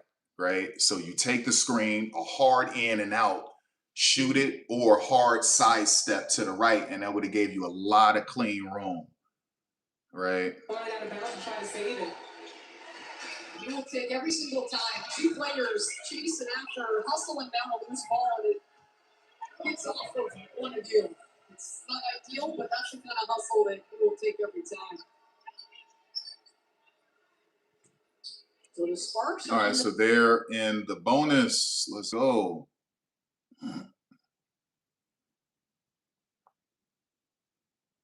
What are we doing? Oh, Jesus Christ. There we go. And here's Jessica Shepard at the free throw line.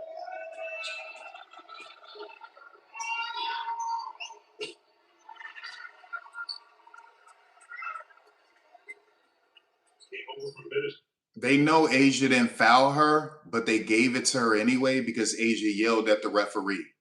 She was like talking to the referee like she's running the referees. And you don't do that. Don't do that. Both of those.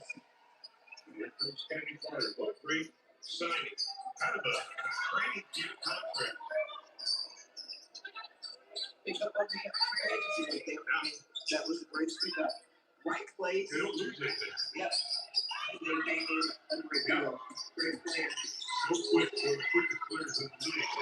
Nice. So you got to find those soft spots when you start getting into these zones, these little matchup zones. You got to find these little soft spots.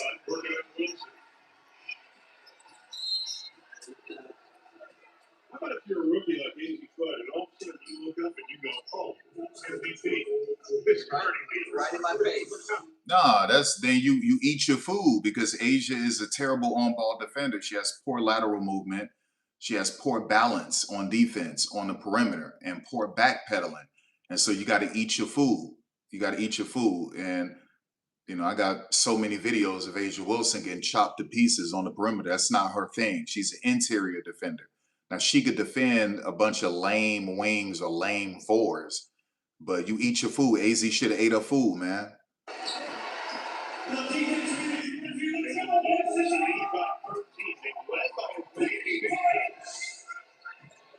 Las Vegas is only led by 2. Those right shoots left. So do y'all see why Asia Wilson has only averaged 2 rebounds per game in a season? Several times, but you would think she would average that every season, and that's not what it is. She's not active on the offensive glass the way she is on the defensive glass. I mean, she just let Jessica Shepard just take that. Angel Reese would have been all over that. That would have never happened with Angel Reese. Jessica would have never got that offensive rebound. Halftime show, Megan McEwen and Johnson. They're going to recap the first half. Then they'll talk about Asia Wilson and her legacy as one of the greatest WNBA players. I want part of that discussion.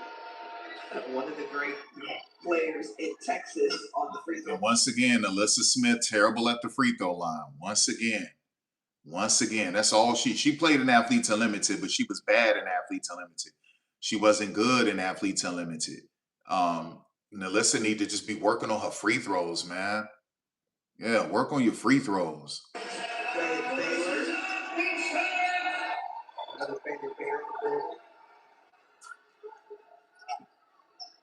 She brings a lot of toughness to this ACES team.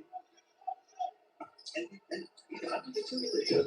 Asia Wilson, you can't beat that as a 4 or 5 player in this league and play with Asia, watching her work every day in practice. But the kid was talking about this surrounded by Jackie Young and Asia Wilson. And that's the way the first half is going to come to an end. Dallas Wings shooting nearly 60%, 58%. Las Vegas 46%. Dallas led by 16. They lead by a dozen. When we return, the WNBA on halftime show, Megan McEwen and oh, so this game is on Ion. Okay. After Neko Gumike shot the ball, so it's always going to be called a common foul in that case, and that's a good fine from the threes. Really good hit by Neko Gumike. She hits free throw, does not hit ensuing free throw, so it's just a 3-point. Nice. Nice. And they literally practice that with constraints-led approach. Okay. So they become comfortable in what others will find uncomfortable. Every single layup is contested like it's a real game in practice. Every shot, every free throw, they're pumping in crowd noise when you're at the free throw line. Everything. That's how it is. You run everything full speed. They incorporate 2x2 and 3x3 to improve your ISO ability, and that's ran at full speed. They'll shrink the court with cones and make you run 5x5 on a smaller court, running at full speed with all of your actions. They give you freedom as a player with calling plays and making adjustments on the fly. It's just so much to it, man. The length at 6'3" has her bottled up and But see, Kelsey Plum trains with constraints-led approach. Kelsey Plum, Skylar Diggins, Nafisa Collier, Wembyama, the dude, I forget his name. He was drafted by the Utah Jazz. Now he plays for the Cleveland Cavaliers. I forgot his name, but he trains with constraints-led approach. So that's nothing to Kelsey Plum, right? That's how she trains. Has it on the move again. Shorts out. Maxing three. Won't go. You really have to credit Haley Jones. She's been scrambling on a lot of plays. She out there on the play drive. They did the recover and struggle. See that? You see that? Go ahead and take it, and that's what it is, because that's literally what they're doing in practice. They have their male practice players really trying to block your layups. If you watch any of these other teams in practice, when they go up for these layups, these male practice players barely contest it. And if they do contest it, they're contesting it not to block it. Portland, they're trying to block your layups. Less than a minute to go here in the first half.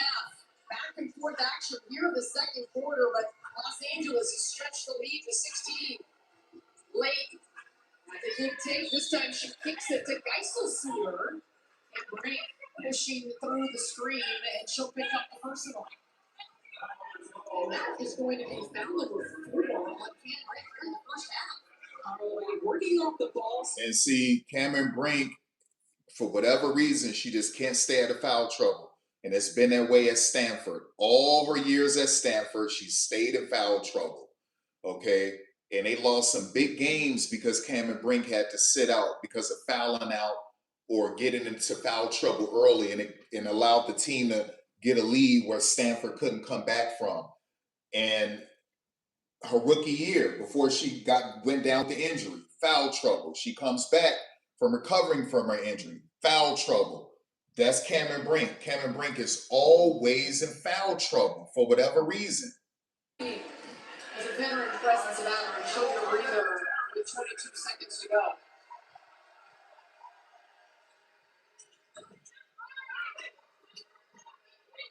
So Portland continues their struggles at the free throw line, just 2 of 7 here today. You gotta make the free throws, Portland. Definitely cleaning up as the season goes on.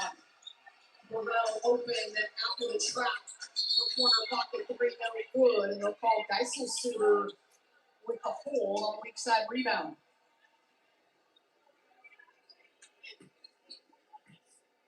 Geiselsuter with 6 rebounds in the first half to go along with 5 points. So she has been doing some work near the bucket. Absolutely. You know, Dearica Hamby is a very physical player inside. So you're going to see a lot of that. I think it's handsy both ways. So I know the referees, that is a good call there. They're going to have to watch it both ways.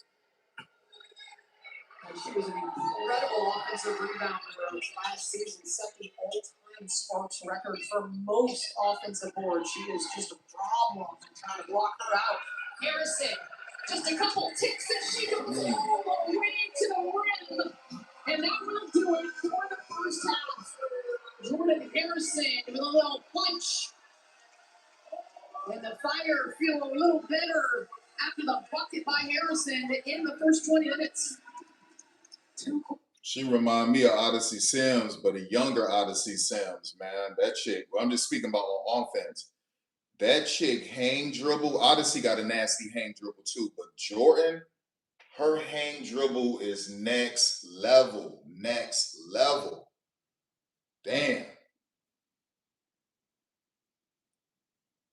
Yeah, see, they're comfortable. They're comfortable. And the thing is that they're just getting started. That's why I said I'm not judging Portland until after 11 games. That's the first quarter of the season. That's when I'll judge Portland. I got to give them time to get comfortable with CLA. And once they get comfortable with CLA, they're going to be taking teams off guard. Yeah, that's what it is. So I'm super excited about that. That's one of the most refreshing things about the league this season. Not only do we have expansion teams, but we have something we've never seen before in women's basketball for a team. We've never seen this ever before. A team in women's basketball using the principles of CLA. We've never seen it before. So it's happened in the NBA with the Cleveland Cavaliers. What's his name? Donovan Mitchell. He uses CLA.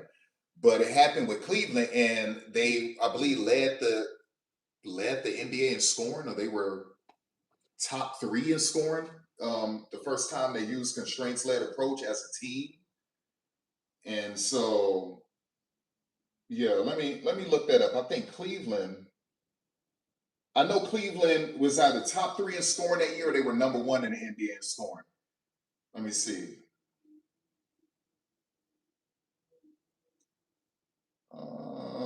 me see.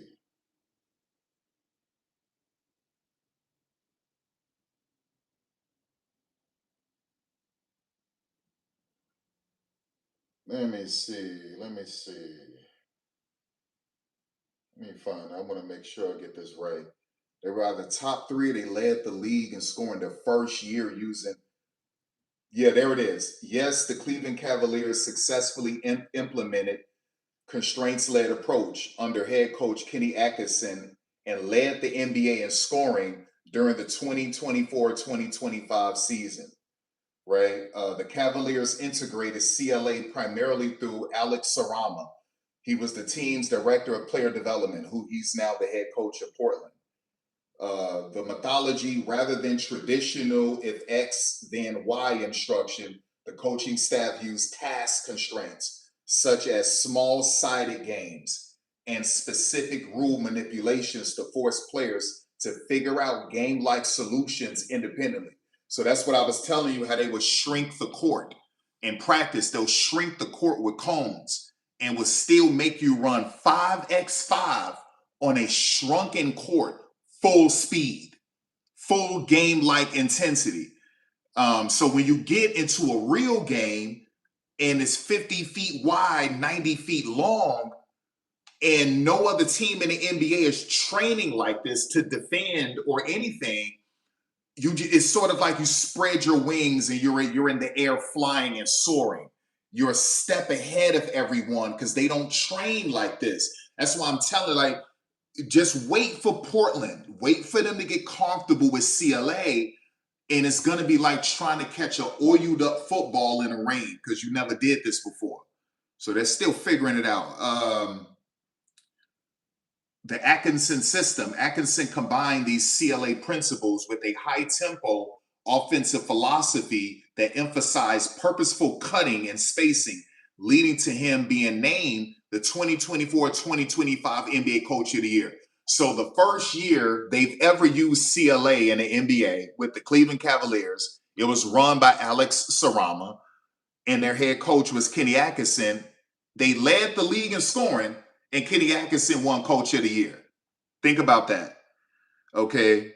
The Cavaliers' adoption of these modern methods resulted in the most prolific offense in the league. Cleveland finished 2024-2025 regular season ranked first in the NBA in scoring, averaging 121.9 points per game. Their offensive rating, they also led the league with 121.7 offensive rating. The team set several franchise records, including most three-pointers in a season, 1,303 three-pointers, and 20 games with at least 130 points. The offensive surge propelled them to a 64-18 record, gave them the #1 seed in the Eastern Conference, and a historic 14-0 start to start the season. While the Cavaliers led the league in scoring during 2024-2025, their output moderated in the 2025-2026 postseason, where they averaged 111.5 points per game. And that's what it is. So that's CLA. That's CLA, right? So the difference is that the NBA, they didn't have a shrunken offseason, right? So they didn't have an abbreviated, condensed offseason because they were going through some labor disputes with collective bargaining like we're witnessing with the WNBA. So you have a short training camp. You only get 2 to 3 preseason games. And these women are coming from overseas. You don't have your whole team together, and you're trying to teach them these principles and methods. And that's going to take some time. But once they figure it out, they're going to end up being the Cleveland Cavaliers of the WNBA, leading the WNBA in scoring, Alex Sarama winning Coach of the Year, right? Once they figure all of this out, because you can't, it's something that you've never seen before. It's like Caitlin Clark, her rookie year, how that none of these women ever faced anyone like Caitlin in their lives. And none of these coaches ever coached against a player like Caitlin in their lives. The only women in the WNBA, Caitlin's rookie year, who ever knew anything about Caitlin were the women in the Big Ten or the women who played against Caitlin for like non-conference games, like SEC games and stuff. That was the only way. But the rest of these women, they've never seen Caitlin. These coaches never had the game plan or scout anyone like Caitlin. And so she caught the league off guard her rookie year. That's why she was fourth in MVP voting. So when you're presented with an anomaly, with an alien, something you've never seen before, it's going to take some time to get used to, and you're going to have success because you're someone they've never seen, or this system is something women's basketball has never seen before for a team. Now, it was the same thing that happened with Cleveland.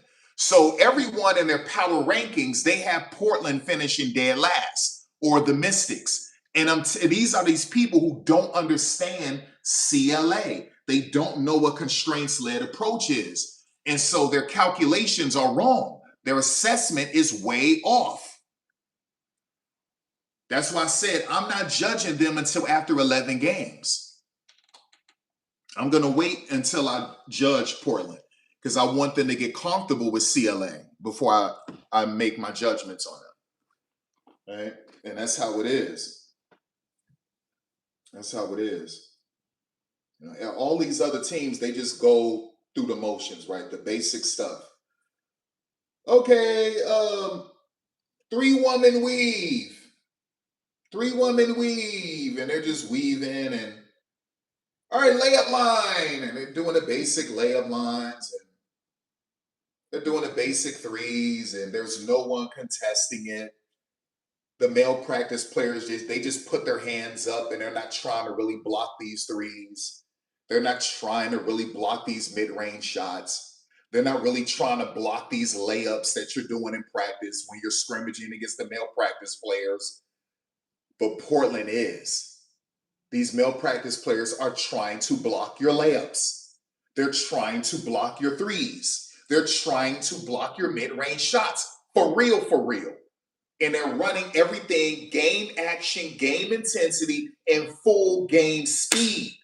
Even when you do individual drills, there is someone trying to contest it. And the other part of CLA I forgot to tell y'all about is that they will give you a 6-second shot clock and a maximum 3 dribble limit, right? So it forces their players to make decisions quickly, right? So that's also CLA. So you will see Alex Sarama give his players a 6-second shot clock and a 3 dribble maximum. And it forces them to be quick with decision making. But that's going to take some time, okay? So let's go. We had some great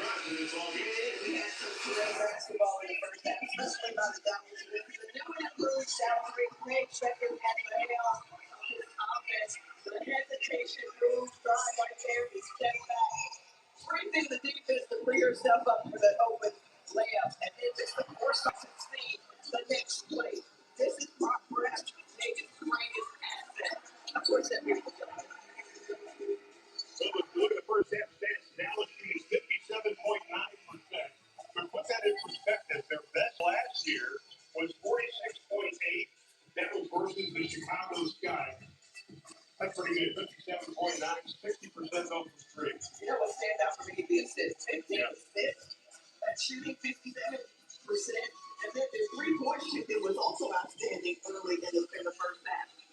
So the Dallas Wings put together a really nice 20 minutes. And also, Dallas only committed 8 personal fouls. They committed 32 against Indiana, putting the fever to the line 42 times. Here are the leading scorers, Danny Segrist, starting out hitting the first 5 shots. But this is the defending champion. I was just about to say that, but let's not forget who we're playing tonight, darling. You know, you talk about exhibition games, but I know for a lot of W coaches that you get in the heat of battle, you go, yeah, I know we want to respect minutes, but we want to win the basketball. Yeah. At the end of the day, you're competing. Yeah. And yes, it is the preseason, and yes, everything reverts to zero in a week or so, but you're still competing. You want to win. For efficiency on offense in this game, they've got it. They've also done a better job. Becker's now with 9 in the ball game. All right, let's go, let's go, let's go. I'm shocked. Like I know y'all saw the Texas Longhorn point guard Preston sitting behind them, so she got a nice little front row seat. Steppers in to start in the second half, along with the locksmith, Dave Beckers, Macy Budd, and Oxy Sims. So many different combinations that Jose Fernandez can use now. Nice, AZ. Let me tell you what I believe Dallas did. I believe Dallas was going to draft AZ no matter what. And it wasn't that AZ deserved to be drafted #1 overall. It's just that they couldn't see themselves passing up on that type of talented shooter.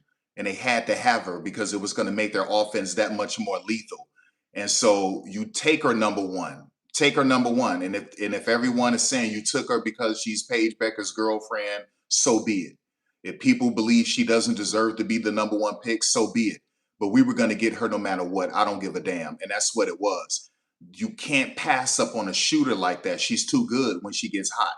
It's like she can't be stopped. You can't do it. Her release is probably the quickest in basketball. And you like, seriously, she's too talented as a shooter. So it's sort of like what even that's sort of constraints led if you think about it, but it's sort of like this system called Blackwater that the Jaguars use in the NFL, where they're going to take the best player that fits everything that they have listed in Blackwater. It knows everything about the player, ins and outs, on and off the court, every single detail. And if that player fits everything in Blackwater, then they're going to draft them, even if that player really should be a 5th-round draft pick. Or even if that player's a 3rd-round draft pick, we're going to take him in the 1st round because he matches Blackwater's system perfectly. And that's what it is. So they drafted a tight end in the 2nd round and the fans hate it. But he fit Blackwater so perfectly, they had to take him. They didn't care because what if another team took him and they didn't have him? So that's the same thing with AZ. Let's take a look at the upcoming WNBA national TV schedule. We'll take you Friday night on the 8th of league. And I will be streaming all of these games. Every single game this year, I will be streaming. And you will walk away with a comprehensive understanding, knowledge about the game of basketball when it's all said and done. Okay, so this channel isn't an ACES channel. It's not a Dallas Wings channel. It's not an Indiana Fever channel. It's not a Chicago Sky channel. This is a channel where I will be going through every WNBA team. That's how it is.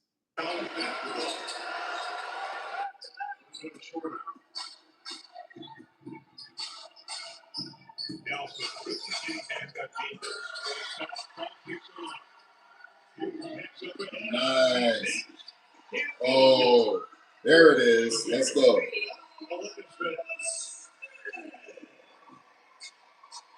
Dallas is putting pressure on the Aces to get back in transition defense. And then you see that. Now, Odyssey heard ghosts. He was like, Asia gonna clean that up. Asia will clean that up. Well, she heard some ghosts. Odyssey missed that, man. That was a good pass, though. That was a good pass.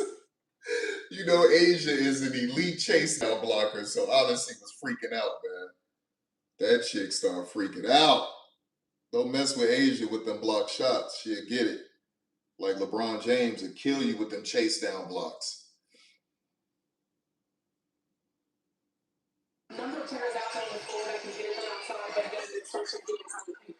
First bucket of the second half goes to future Hall of Famer Mecca Okumake. Okumake, number 7 all time in rebounding in WNBA history. That's a top 10 offensive scorer. As a shooter, right at the defense. Is denied, and now Kelsey Plum.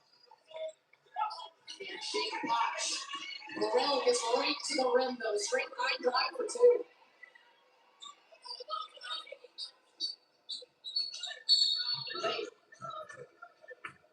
Late. Kelsey Plum.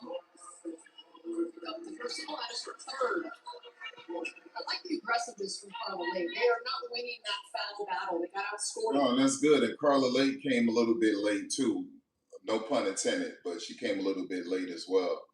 But yeah, you also have to remember these teams aren't running their full designs.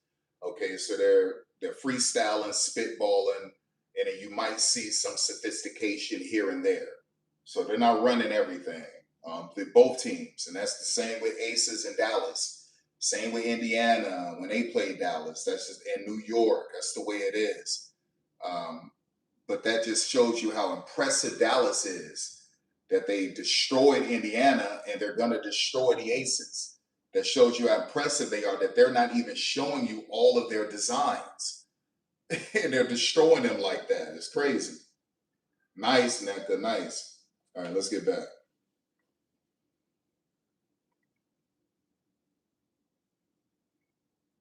Damn, boy, these commercials are crazy, son. Crazy.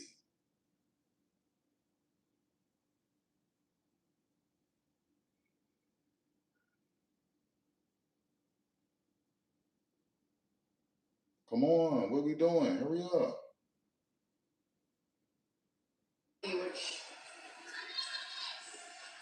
Oh, Erica Wheeler, just make my skin crawl. Ugh, gross. That's whether it's fun and really good though. They're about to turn around and find out that she not only just the jumpers that were given to her, but she also was a factor in the defensive end. And then looking to get some assists in the stat line tonight as well. Up to Odyssey Sims that makes that the teammate cleaning it up. AC Fun is starting to feel herself on. Let's go back to it. Jose Fernandez is the main mentor for the Wings. He immediately got on his play, went to Storage, Connecticut, spent time with his good friend, Gino Ariema, and talk about AC Fun. So Gino, look, everyone was calling Fernandez Gino 2.0. He talked like Gino, he act like Gino, and now we just hearing that they're good friends, which I didn't know that, but that dude is Gino 2.0, man. Players in the league, and those players have gone on to have amazing careers in the WNBA. Saw a great quote. Somebody asked Sue Bird, among the current USA players, who do you see yourself in the most? And she said, maybe Paige Beckers. She has the ability to bring teams together. The end result is people vibing. That's how you play great. So they're going to take a look if there's anything extra on that last foul. We do have some plasma. So they're going to clean that up.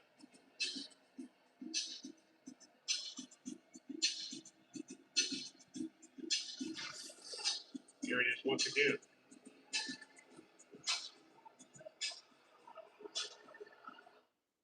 Yeah, it looked innocent.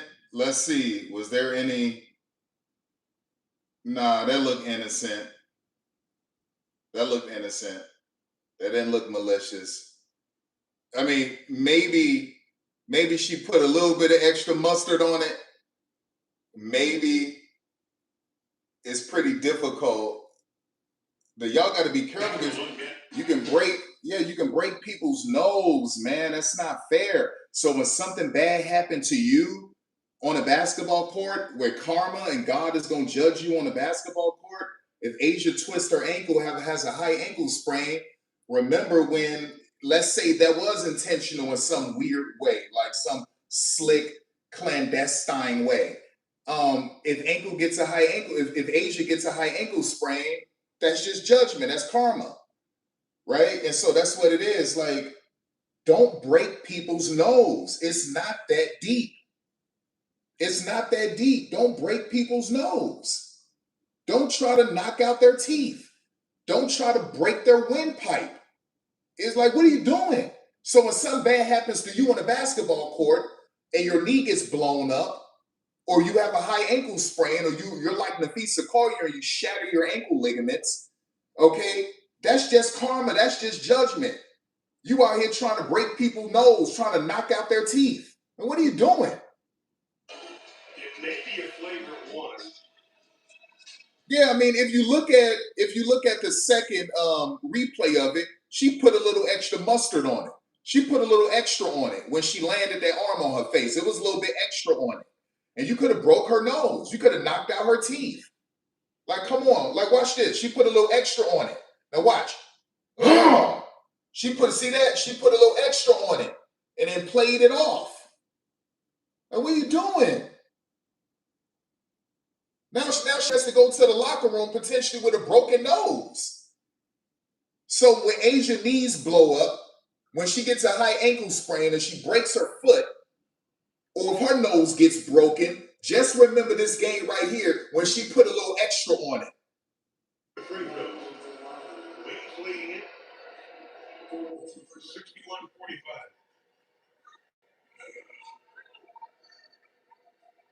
But sometimes basketball is so malicious with these players. I would enter a game with a mask on. I'm playing with a mask. I'm playing with goggles. I'm playing with pads. I don't trust none of y'all. I don't trust any of y'all.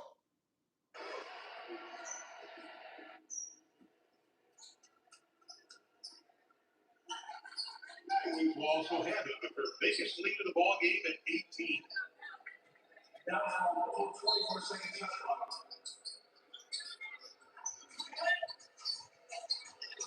And it was for those who were hurt.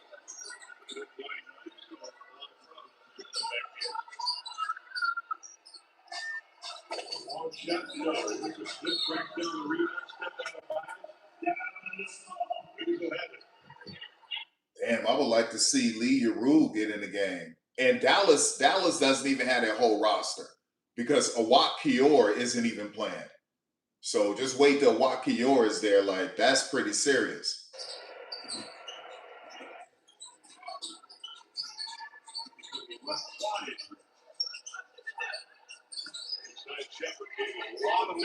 Nasty.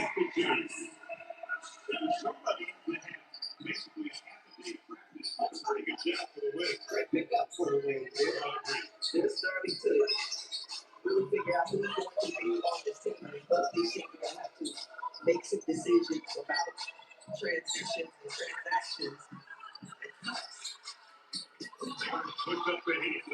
Right, so you didn't need to double Asia. You want to know why? Because 3 is greater than 2. I'd rather give up 2 and maybe trust that Jessica might win that matchup or foul Asia, Asia make 1, miss 1, than to give up 3 points. 3 is greater than 2, right? So you guard the perimeter and see if Jessica could sort of hold her own just for that moment, right? So that was unnecessary.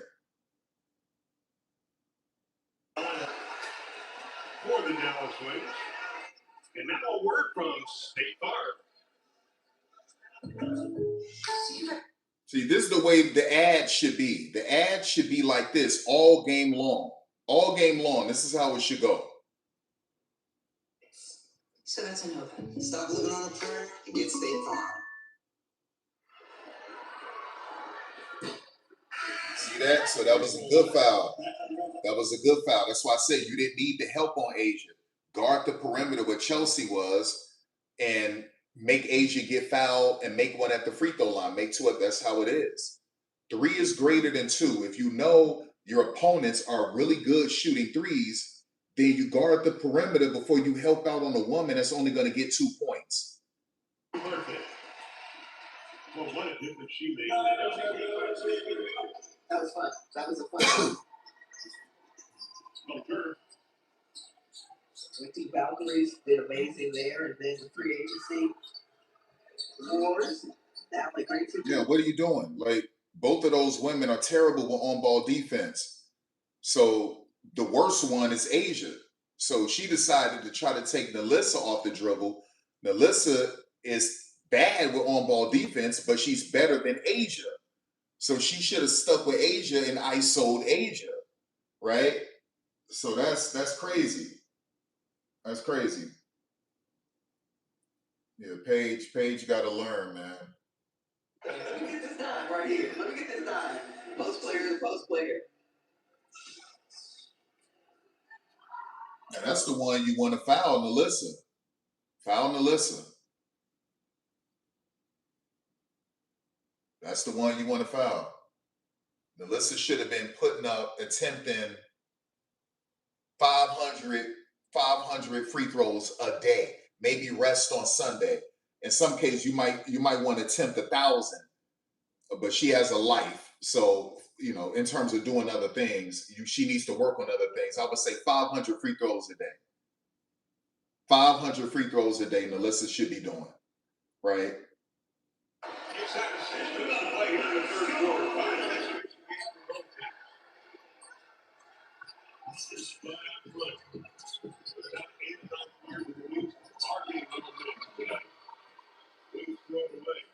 Got to put more arc on that. Got to put more arc on that.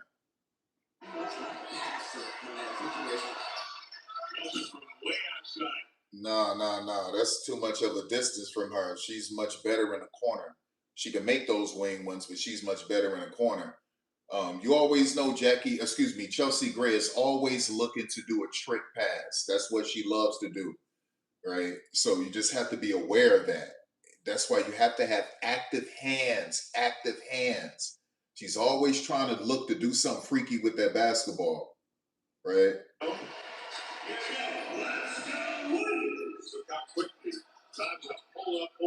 Yeah, that's what it is. And next time you can catch Asia with a shot hezzy, right? You can catch Asia with a shot hezzy. So she can do the same thing and look at the rim and pretend like she's about to shoot. Asia's gonna jump. She could blow by Asia, right? Her shot.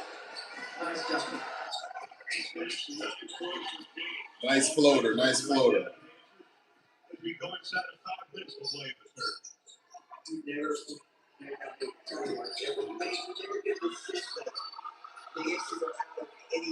They just play steady. They never panic. Oh, that's trouble. That's trouble. That's trouble. Traveling ball, Cheyenne Parker Giants will come to the line for the first time tonight. Out of Middle Tennessee, back in 2015, 13th season. This time last year, giving birth to her daughter. Yeah, so what is she punishing Kennedy Carter? What's going on? Maybe she'll put Kennedy in the fourth quarter.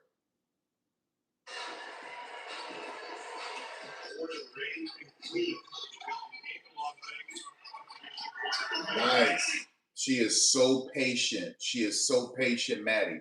And everything she does is calculated, is patient. She's poised.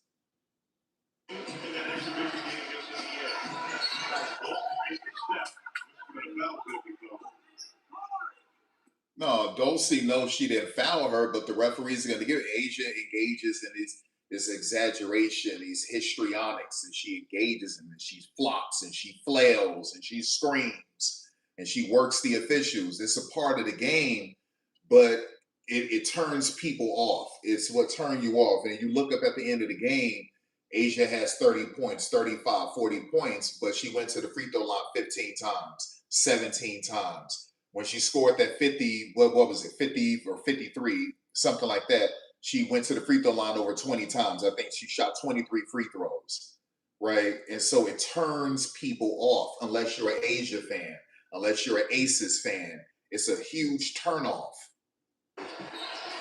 Yeah, they're going to get the truth. You know, when they have one-on-one conversation, that's from all of the coaches on the staff. Put together a really eclectic staff, like Neighbors, Empress Davenport. You know, you've got players who have been there. You've got players, coaches, he says that players can trust because they've been where they are. David Atkins also part of the staff. Came from the University of Washington, and was the Nuggets, Portland, and Washington, and the NBA mark. Like Neighbors, of course, a lot of times look at Arkansas. Now they're going to replay that last play. Oh, so she's going to challenge that Becky. You know, Becky. Oh God.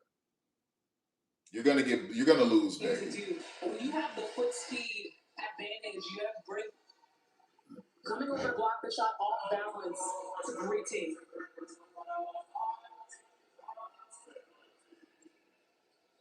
Harrison trying to find a way to make this roster. She'll make it. She'll make it. She'll make it. She's the most dynamic with the basketball in her hands. She's better than any guard on that team with dribbles, with ball handling. She finishes good at the rim. She's a smart player, and she has arguably the best hang dribble in the league. Of course, you mentioned she was coming back for PG clearly. And also found her way into the W last year as a rookie. Inside, All right, that's Julie Van Lowe. That's Julie Van Lowe. Yeah, faking as a bucket. I mean, just getting back to Jordan Harrison. I mean, you see what she brings, right? That defensive intensity. She has an ability to get into the paint with ease, which enables her to create for others. As always,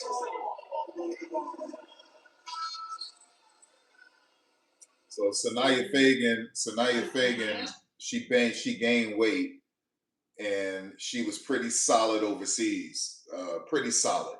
Nothing spectacular, nothing great, but pretty solid. But she put on some weight, so she's going to be a lot more physical this year with the little minutes she's going to get. no way. Sarah Williams just trying to make this roster the third round draft pick this year. Bounces around, winds up with Perfect the pass. Ahead. That was a perfect pass by Julie Van Lowe. Julie Van Lowe got a little booty on her too, boy. That chick. You got to see Julie out of them shorts, boy. When Julie put that stuff on, them leggings, the tight shorts, boy. Julie ain't playing no games. Julie not playing no games. Julie don't play them consoles, boy. Great schedule coming up for the Fire. First you've got Chicago on the 9th, then it's in New York, Italy, comes into town, Sabrina Ionescu, Satu Sabali, the former Oregon Ducks return as the Portland Fighters takes on the New York Liberty. That will be on May 12th. I want to miss that one. All right, so let's get back. At least 5 years in the league, then you are also going to be due some compensation. So this, pretty remarkable. What I like was talking to Lisa Martin, who's part of all of the CBA. She says, we wanted to take care of the players that aren't the super. so Becky lost the challenge. I think that's great for the players that are getting the large sums. And we got these little players we got to take care of. All right, so Kennedy is in the game. Yeah, so Becky lost the challenge, which is good. That's good. Becky needed to lose that challenge. You're going to lose this game. You're probably going to get blown out. Maybe she'll play her starters more this game so that she doesn't get blown out. But if you get blown out, still playing your starters in the fourth quarter, that's going to be even more embarrassing. So there's that. You know, you got a long season ahead of you. How about Jay? She goes to 12 points in the ball game. She has 17 for the game versus Indiana. A player that Jose Fernandez has talked to, guys like Jay, she said, because talking about making the big jump from year 1 to year 2. Big jump for rookies, you know. Yeah. What kind of foul was that, y'all? What kind of foul was that? Right? So Asia is just living at the free throw line. If you watch this game, she hasn't done anything spectacular. Outside of a couple mid-range shots, nothing spectacular. She's getting all of her points at the free throw line, really. Like, what has she done that's been spectacular? Like, that was a bogus foul call, but obviously Fernandez isn't going to challenge it. Like, what the hell was that? And this is one of the reasons why people don't like Asia, y'all. Okay? People don't like Asia because they don't like how she's officiating. And it pisses people off. It's frustrating, right? It's frustrating. This is the part that's like, oh, God, here we go. Another foul here, another foul, another foul, another foul. It's like, damn, dog. Now, I'm not saying Asia isn't good at basketball. All I'm saying is like, what are we doing? Fun. We'll go to the free throw line and talk to ACES page about the similarities between Jose and G.R.A. Let's see what Paige did last year, rookie of the year. Single game scoring number 44 versus the SPARKS. Coming off the That was a crazy game. All-star, she had the quintessential rookie season. And so she changed shoes. So now she's in her black A2s, all black A2s, Asia Wilson. So she changed shoes. She had on the pink ones in the first half, and now she went and put on the black ones. So this is clearly a marketing opportunity for her, nationally televised game on Ion, preseason, Sunday night, and she switches shoes. And I'm living at the free throw line, hoping that the camera will zoom in on her shoes. And then you think about the community work that Paige did in Dallas. Very well known, highly anticipated rookie coming into the Dallas market and truly lived up to it from the standpoint of involvement with community, engagement, kids, podcast. I mean, Paige really accepted the role of, face of the league, face of the team. I mean, just bogus, y'all. Just bogus calls. Just bogus calls. And all this is to get the Aces back into the game. Get the Aces back into the game. That's all this is. Just bogus calls. Another bogus call, y'all. Right? And this is the thing that kills the integrity of the game. It makes basketball unwatchable. It makes the casual fans frustrated. It's clear what you're trying to do. It's disgusting. There you go. Take that ball from her because she don't got handles anyway. And that was a bad pass. Right? And that's another thing, letting Asia bring the ball up the court. Asia handles are piss poor. And they just let her dribble the ball up the court without trying to even attempt to steal the ball from her. This stuff is so manufactured. So you hear Carolyn Peck when she calls the Aces game. I mean, just look at the big girl bringing the ball up the court. Why aren't y'all down there trying to steal? Asia has some of the worst handles in the world. Steal the ball from her. It's like all of this stuff is so manufactured. It's so fixed. Yes. A couple of times last year. That was a big fun.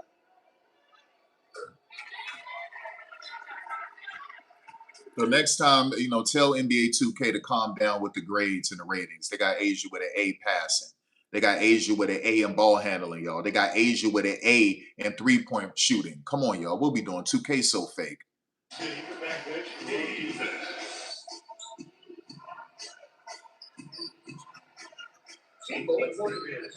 Lloyd's been quiet. Nice.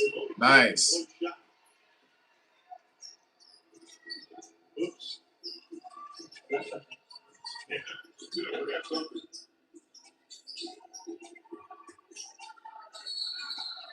You see that?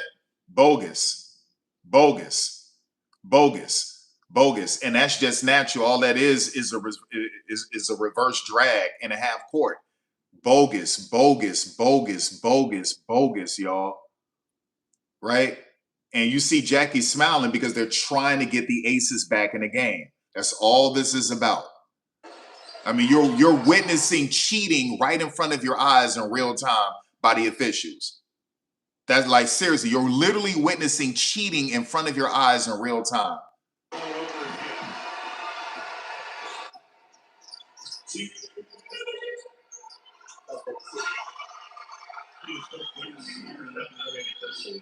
is so good in the open court. Her ability to get by defenders, but just to read whether she should be shooting or whether somebody else is open. Carter has done that all in her career.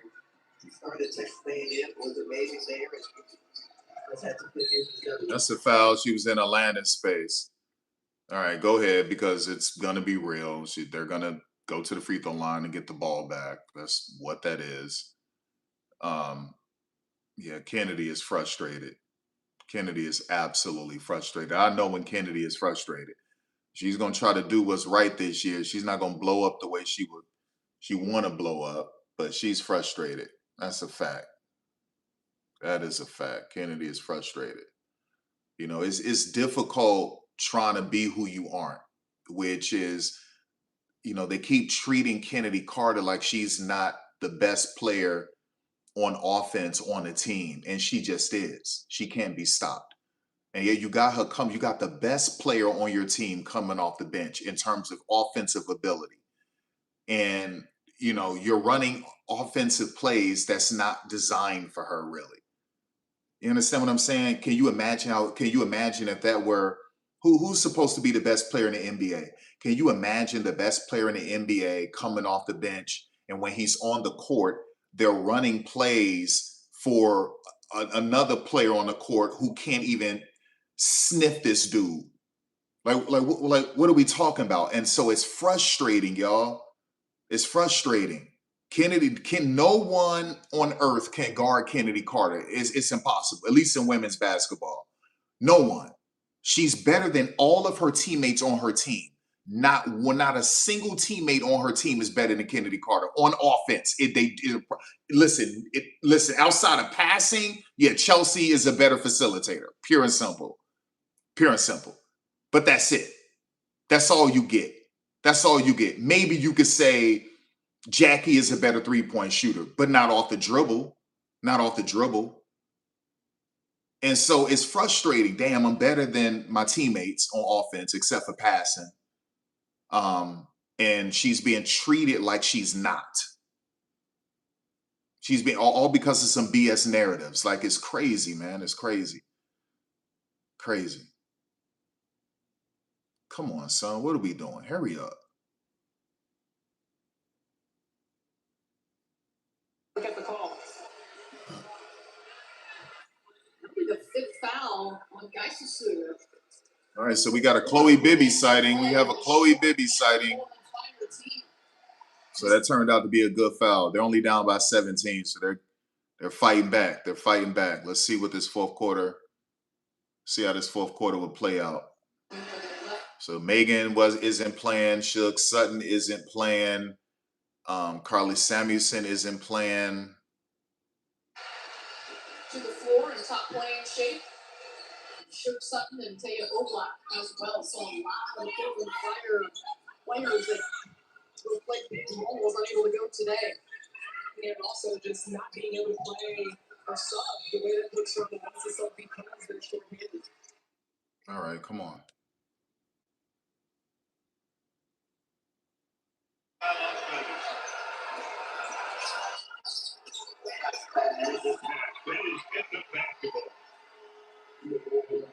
Chelsea Gray's head is always up looking to the pass.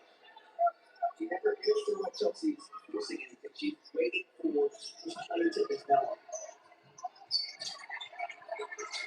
In rhythm. Give me back those two, and I'll add one on top of that. Give me back that and some. The three is the great equalizer. The three is the great momentum killer. And that was in rhythm. You see that? You see how they're calling everything? They're calling everything against Dallas. Okay, so if you check the replay, let's see the replay. Let's see the replay. That's on Jewel Lloyd. Jewel Lloyd sold it. That's on Jewel Lloyd. That's on Jewel Lloyd. But they know it's on Jewel Lloyd, but they're going to give it to the Aces. They're literally trying to get the Aces back into this game, y'all. Like, it's disgusting. And it doesn't matter that it's a preseason game. It's about aesthetic. It's about a storyline. It's about a narrative, right? They don't want the Aces getting blown out. If they weren't cheating for the Aces right now with all of these free throws, the Aces would be getting annihilated right now. Annihilated. They want Asia to come out with a good number. The WNBA will post that on social media, on Twitter, on IG, on TikTok. Asia, 20-something points, 11 rebounds. Like, and most of that she got at the free throw line. Good floater. Good floater. Get that back. Get those free throws back. Punish these referees. Punish the league for spinning these narratives. It's disgusting. I hate this stuff, y'all. It kills the integrity, y'all. You can't trust what you see. All right, high ball screen. That was the right thing to do for Kennedy, except Kennedy should have just kept attacking the rim because she had Dulcie. So all she had to do was keep attacking Dulcie on the edge. That's what she should have done, right? Or she could have attacked on the edge with Dulcie and then went with a behind the back snatch back. And so now, yeah, now she has to sit down, but that's really what she should have done. You learn early in your career what makes you valuable to your team, and you just adjust to each team to get on.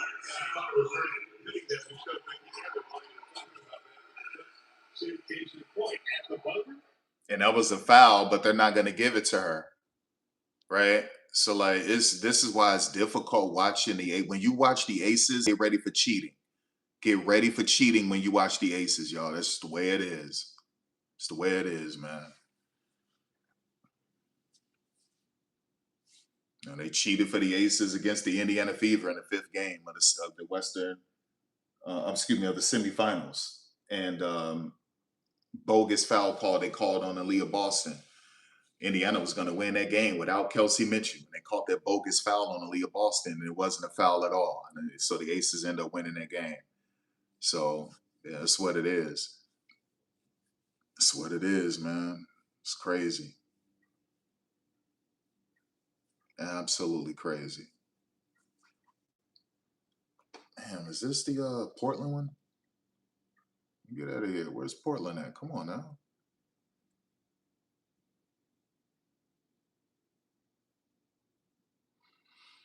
Yeah, let me tell you, my least favorite team to watch in the WNBA is the Aces. My other least favorite team was Seattle Storm, especially the last 2 seasons. But now Seattle is going to be fun to watch. But the team I do not like watching are the Aces because I know they're going to cheat. The referees are going to cheat. Somehow, somewhere, they're going to cheat. It's going to happen.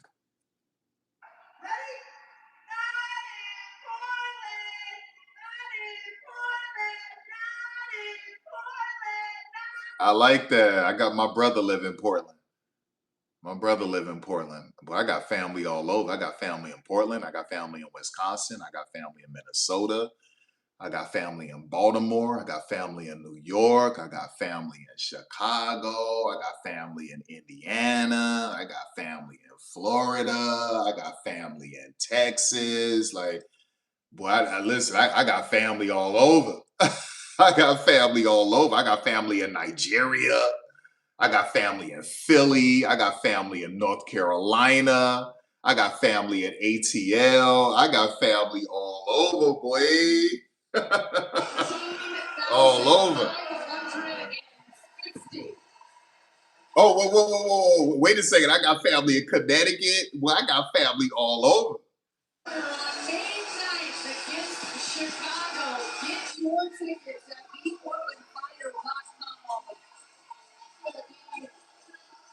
a chance you just don't want to miss. Absolutely. Historical moment. I mean, the fans just really bringing the heat, which we need since we're not letting the fire go today. But we'll be excited to see what they will have to do.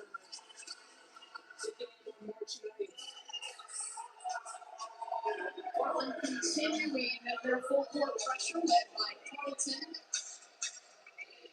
Unload.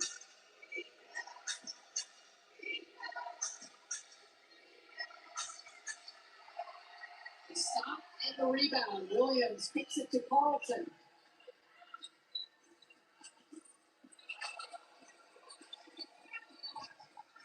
Williams, deep position.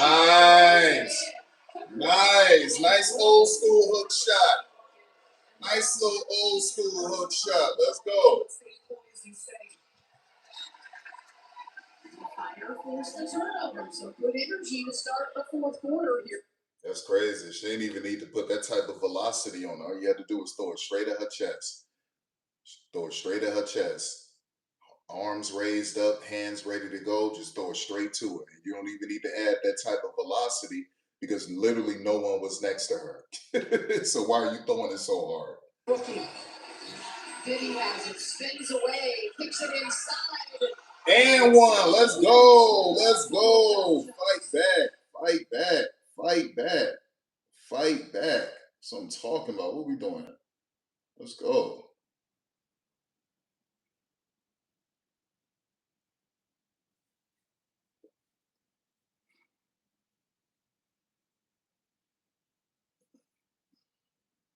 There was so much movement in free agency that It looks like a new team, and it was perfect to have CBA excitement. People get traded, wonderful draft, and now we're starting to see what the season might look like. It's going to be exciting.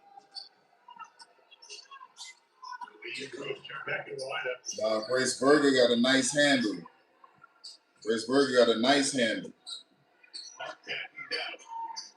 Nice touch. Nice touch with the left hand. Nice. That's called a kiss. You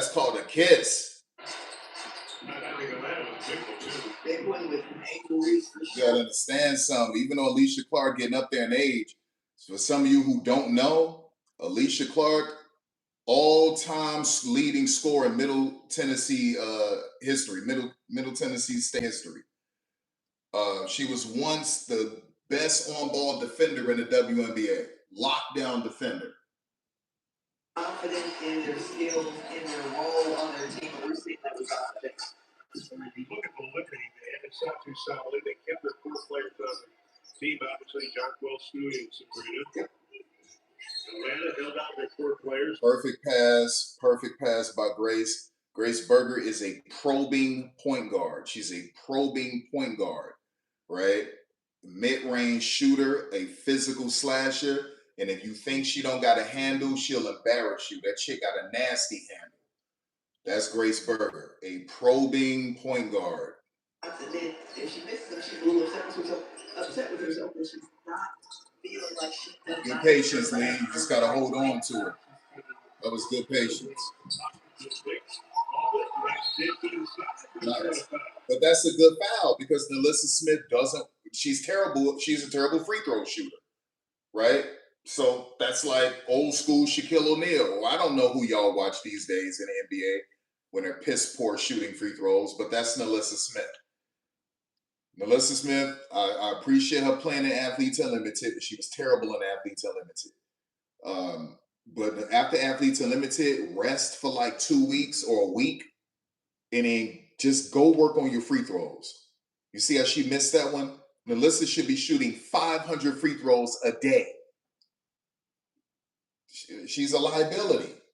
You're going to play on this team's going to have to, you're big. Figure out a way to run it. Yeah. Because they're getting out, they're running some transitions, they're going right into an action out of secondary transition, and you've got to be able to play in that kind of pace of an offense. And you never know which one of these officials have what they took on the over or under. Parlays, you just don't know. These officials be cheating, man. That's why they got to get human officiating out of the game. You got to go to technology. You got to go to AI. You got to have advanced software. You got to go to technology, y'all. You have to go to infrared. All of these other things, man. Somehow, some way, you have to get human officiating out of the game because these officials be cheating. They be betting on these games. We don't know which one of these officials for a preseason game, which you can bet on this game right now, which one of these officials took the over or the under, what parlays is going on. It's disgusting, y'all. Human officiating must end. It has to end. Humans are corrupt. You got something, the most diabolical thing we heard of in a long time was a woman named Diana Rossini sleeping around with the head coach of the New England Patriots for 6 years or 7 years underneath her husband's nose. The whole time clowning her husband on national television, using him as a punchline, screwing Mike Vrabel, and then had a son and named her son after Mike Vrabel after she screwed Mike Vrabel 9 months earlier.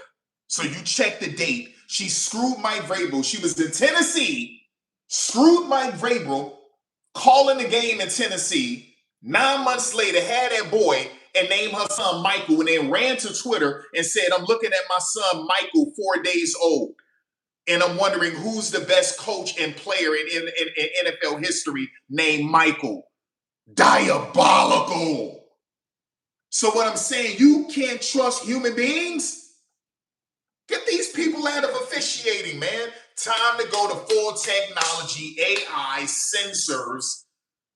These players got to wear chips inside of their jerseys or pads or something. And that's how we going to do this thing. Because I don't trust these officials.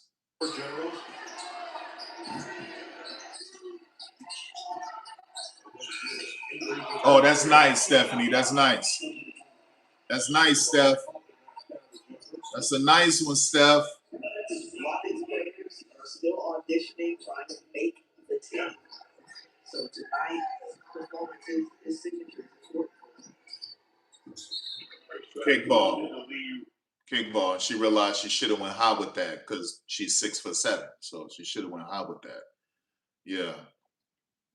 Becky the type that'll cut Kennedy Carter, y'all, just to prove a point that no one is above the program.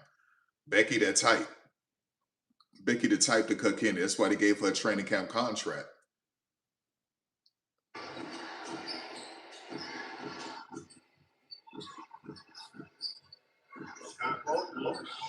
Nice. Okay, so remember, well, some of y'all will remember, I told y'all about her last year.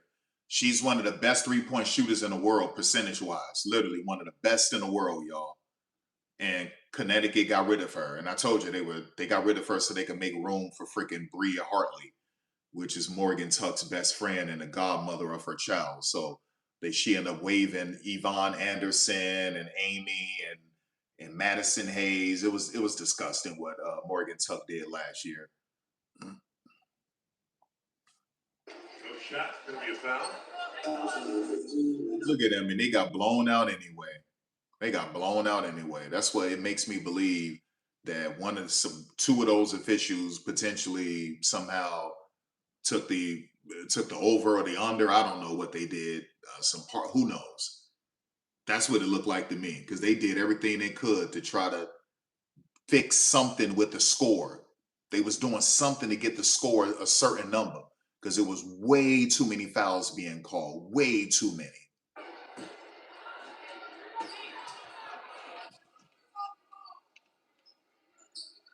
Rookie of the year back in 2015, Jewel White. Last year, 61% of her shots were threes. Jewel Lloyd also homage to great late Kobe Bryant, where average 24. I'll make her game after him. Oh, wow.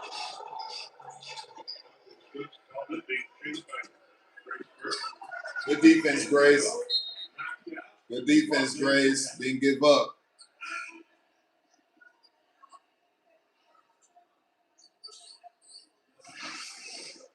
And them nasty little Asias. In them nasty little Asian shoes blew out on you. That's a bad promo for Asia, boy. Them A1s, and they blew out on you. Crazy. She's kicked in the lineup. That traction got to get right. She got to fine tune them. I guess that's why they got the A2s. Maybe the A2s got better traction. Maybe Asia like, yeah, you got to switch up to them A2s. You won't be slipping like that.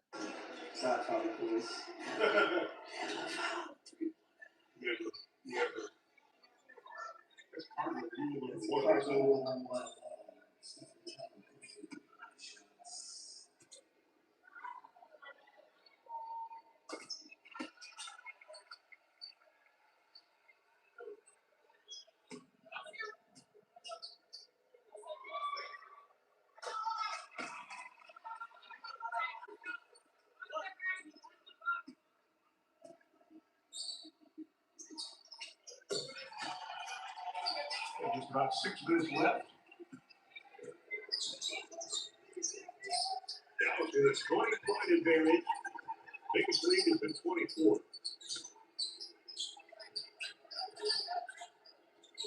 Nice. Becky Hammond. I know she knows it's an exhibition game, but the wheels are turning. Losing by 20 points. I told you they were going to get blown out. I told you that.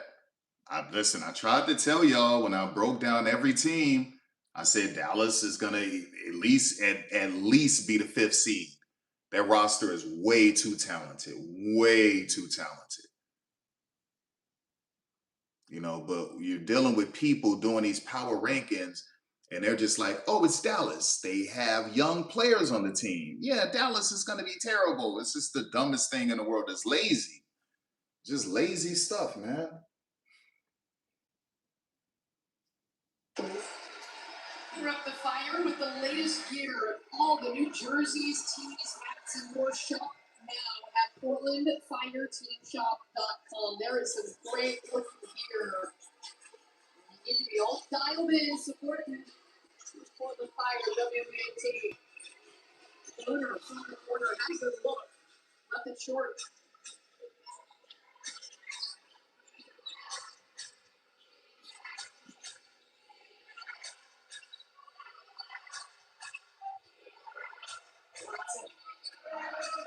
Feels the double team.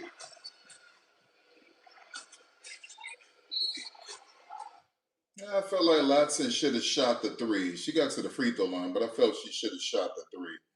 You know, and that's one of the reasons why you pick up Uzin is simply because she's going to give you a good assist to turnover ratio. And she's going to run the offense the way it's supposed to be run. Her issue is inefficiency. She's not efficient shooting the basketball. But, you know, you lose Julie Van Lowe to Toronto, and then you bring in Uzin, who is going to give you a really great assist to turnover ratio. You can get scoring from Kelsey Plum and from others on the team. You can get flair and flash from Julie Van Lowe on top of some good assists.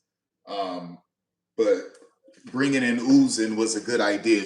Don't worry about her scoring. Don't worry about all that. She can't be any worse than Julie Alleman was last season. Julie Alleman was piss poor from the field and 3-point range, but she was elite as a facilitator. Julie Van Lowe was absolutely elite. And so you bring in Uzin. Uzin is going to give you a great assist to turnover ratio. And she won't be as bad as Julie Alleman was last season shooting. So, yeah, LA is just trying to win a championship or get deep into the playoffs. And that's all it is. So they just needed veterans, and they needed players that know what they're doing. I'm not saying Rakia didn't, but you bring in Ariel Atkins, and that's a champion. That's a proven all-star. That's a gold medalist, a defender. She makes her threes, all of these things. Like, it is what it is. Rakia is very talented. Very, very talented. Nice snatch back. All right, let me just see what they're going to do with this play right here. But they're trying to win a championship, LA. That's what that is. All right. Get Niadu to the free throw line. Let's go. Let's go.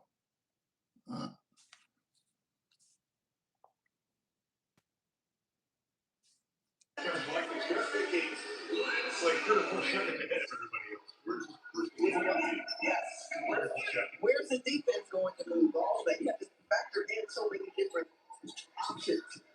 Maybe Conklin trying to get positioned on Melissa Smith. Oh, that's a good sign.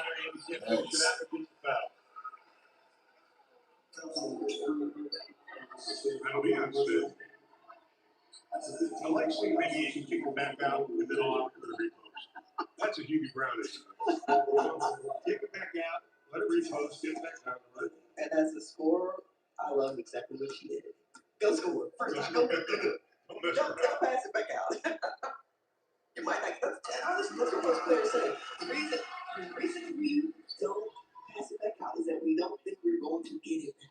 There you go. We're not going to get it back. Exactly. So yeah, Asia came down on the bridge of her nose, man. Cold-blooded. And now y'all could travel y'all little butts back to freaking Las Vegas and get drunk and high and run in them damn casinos with a nasty L, with a blowout.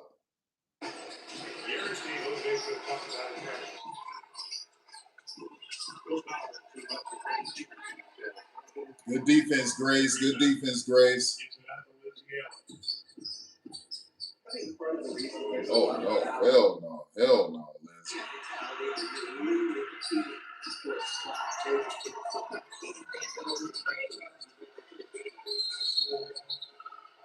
Yep, she hit her in the mouth. Melissa Smith hit her in the mouth, I believe. Yeah, it just, you know, you're getting a belt taken to you. Melissa getting a belt taken to her. Becky getting a belt taken to her.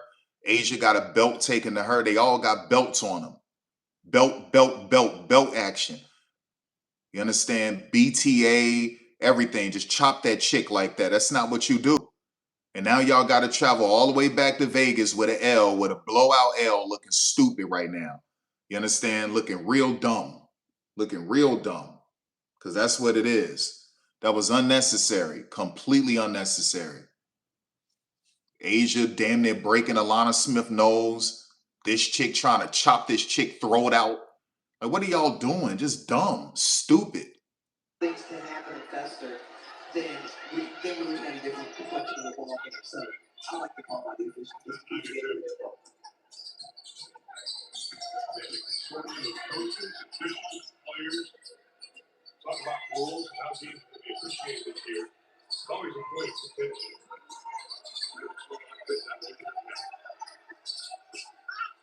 No, sleep for rebound. Let's put a quick out there.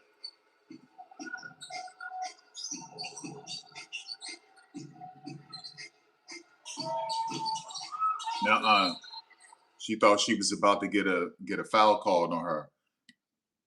It was a smart play by Lindsey Allen, not fading into that. Kept a nice little sliver of a distance away so that Jill Lloyd body didn't touch hers, because the referees are damn sure going to call it. Utah, Liberty. Becky Hamster and Atwood as a coach. Since 1997, 8 is enough. All right, come on. All those teams that are gone were run by NBA owners, and now they're trying to bring back more NBA owners. Look at that chick. That chick trash from the free throw line. Trash. Yeah, she got a championship with the Houston Comets. This thing, Charlotte Sting, NBA owned, gone. Houston Rockets, NBA owned, and then they sold it to that one retail dude, gone. Sacramento Monarchs, NBA owned, gone. Utah Stars had to relocate, multiple times. Like, that's what it is. So now they're trying to bring back more NBA owners. And when things don't go right, NBA owners sell, right? They sell, or you end up going through contraction, and that's it. Independent owners stick it out. They stay with it. NBA owners, they see it like, it doesn't matter. We can just take this loss. It's not a big deal. Quick, perpetual movement. Those are the words I would describe. Trying to make it get rid of W. Mark it a lot.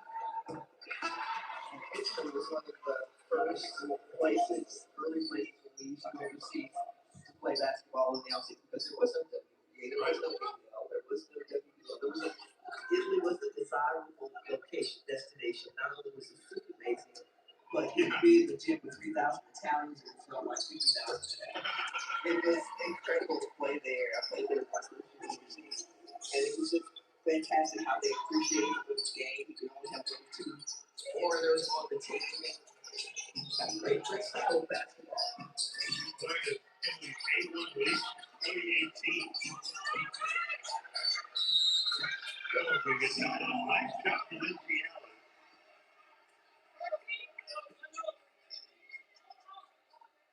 Inside of 4 minutes to play. Wings looking to go 2-0 in the exhibition season. Of course, they will open up on the road before coming home to take on Atlanta. It'll be on the 12th. I wish college would go back to Kentucky. Maybe you could close the game down. I just think I've heard everything from, the officials can't toss the ball up. I think they can. I think it's ridiculous. You're almost penalizing first and makes a nice defensive. Marshall takes it away and gives it up. Boy, it's sucked off the glass. Rhea Marshall literally tried to split the defense by doing a BTB. What are you doing? What are you doing, Rhea? That's how you get cut. You do stupid stuff like that, you get cut. Just dumb stuff. We're an ACES state, so.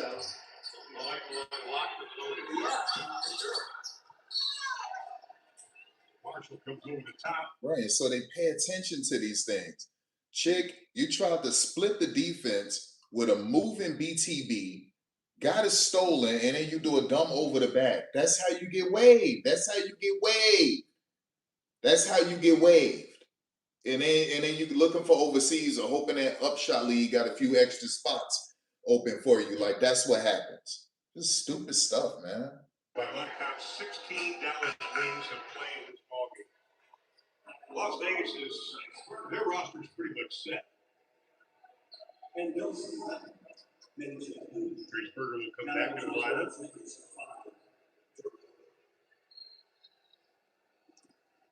If Enrique was playing, they'd be blowing him out even more. If Awak Kior was playing, they would be blowing him out even more. If Fernandez is running real offense and real defense, because everything is bare bones right now, they will be blowing him out even more. Just think about that. They're not even running their real offensive defense, and they're blowing them out. They don't even have their best players playing. Alana Smith went out early with damn near a broken nose, and they're blowing him out. I told y'all what was going to happen with Dallas. I went through every roster. I said, oh, Dallas making the playoffs. I can see Dallas as a 5th seed or higher. Guaranteed. And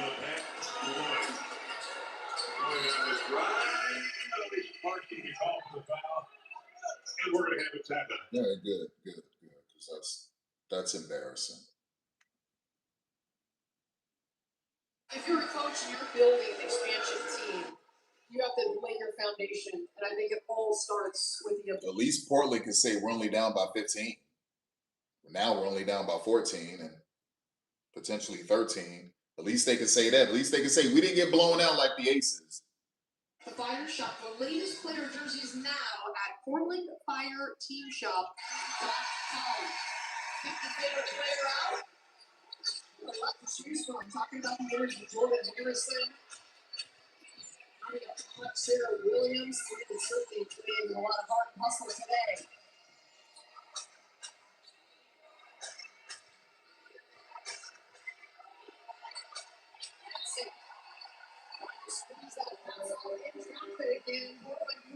It's always good to give the crowd what they're chanting for. The crowd was chanting defense, and you got defense.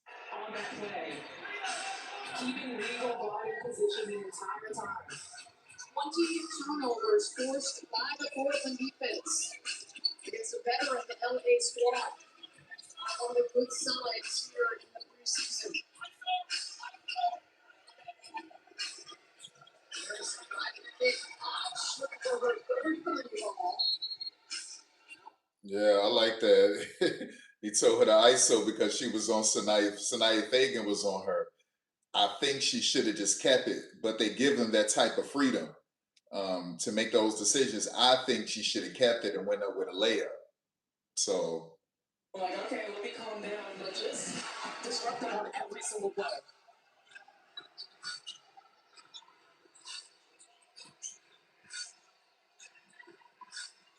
That was risky, losing. That was risky, Sav. That was risky. You probably should have went with a reverse layup.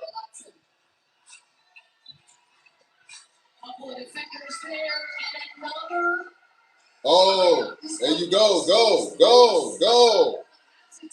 Go. Take her off the dribble. That's Sanaya on you. Take her off. Nice. So even though they're going to lose the game, they gave the crowd something in the end. Right, so everything is pretty bare bones right here, and that's what it is. And the fact that this is a veteran team with the Sparks, and they're only down 12 points. That's pretty amazing. That's pretty amazing, right? Super excited about that. Super excited about that. Yeah, see, Sav is like Julie Alderman. They're going to shoot a terrible percentage, but they're not going to turn that ball over, really.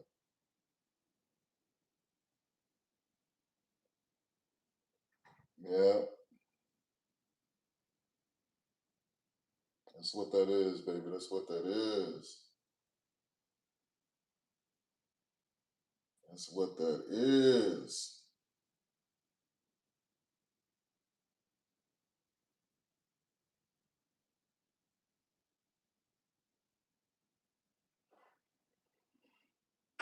The preseason, Harrison circling around. It's a good winner. There you go. There you go. There you go. I like that. I like that. So just think about this, y'all. Dallas Wings blew out the Aces with everything austere, right? Everything plain, everything bare bones, simple, minimal, without showing their true hand on offense or defense. The same thing with Portland, that they were able to dig in there and only lose by 10 with everything austere, basic, bare bone, simple, minimal. That's pretty impressive. That's pretty impressive. It's so easy to root for this team. All right, I want to see them. I want to see their sad little faces, their pissed off faces. I want to see her shake the hand of Fernandez. I want to see her shake the hand of Fernandez after getting blown out. I want to see Becky's face. I want to see that little smile on her face and shake the hand of the dude that just annihilated you, with everything basic and bare bones. But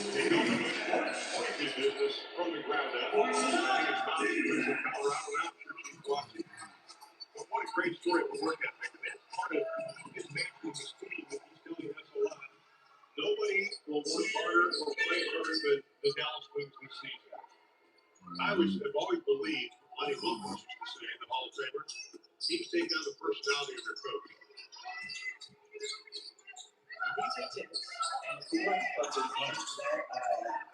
Oh, you got to get that floater up higher than that, baby. That floater got to be attempted a lot higher than that. Because he knows great players want to. Absolutely.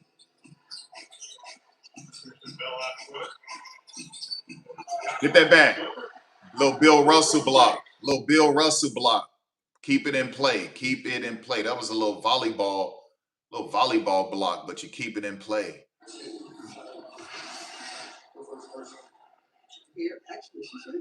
Keep that in play. Keep that in play. Let's go. That's the line, JJ, clearly out of West Virginia. Put up a Wilt Chamberlain on him. She put up Dallas put a Wilt Chamberlain on the Aces, y'all. Dallas put a 101. This BTA 101. Dallas put a freaking Wilt Chamberlain on him, y'all. A century. Them chicks put a century on him. And that chick got a half-court violation.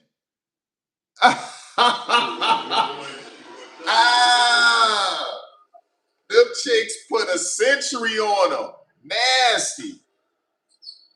You know, all game, I was going to finish this thing strong. Here we go. Voices up. Let's go, Wings. Hold on, he's not hurt.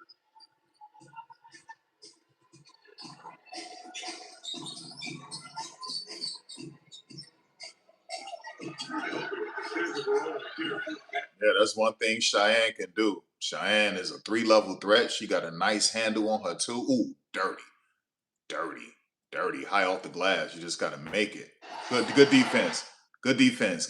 Bring that back out. Bring that Bussa. Oh. She got whatever option she want. That was a weak screen, though. See, that was a weak screen. There we go. Elbow. You got to make that. Because all they're going to try to do is score into... Okay, so at least they can say we didn't lose by 20, but you lost by 19. Take it out. Oh, that's weak. That's sad. You still got blown out.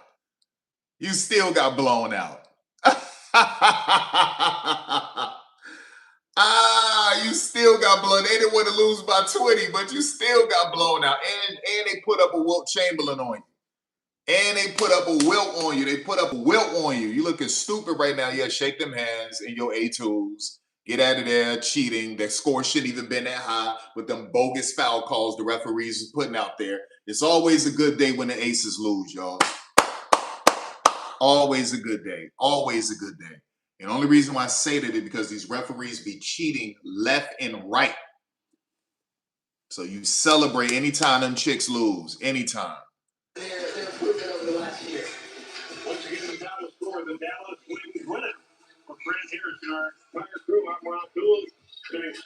Now, I'll give the Aces credit if it's a clean game. Okay, that was a real foul, right? Oh, okay, Asia really earning her points legitimately. It's nothing is forced at the free throw line. I could respect it, but if that's not the case, nah. I've been watching the Aces get supported by the referees for too many years, y'all. Too many years, and it's disgusting. It's absolutely disgusting. All right, so I think that's it. And I got one more thing I need to check out.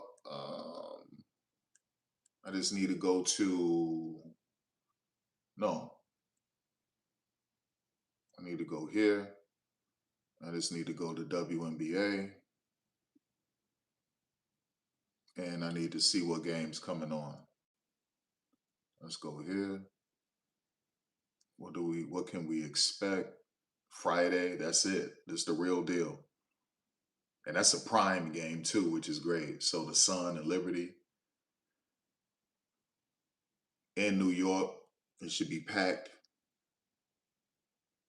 And obviously Friday, Mystics Toronto on Ion.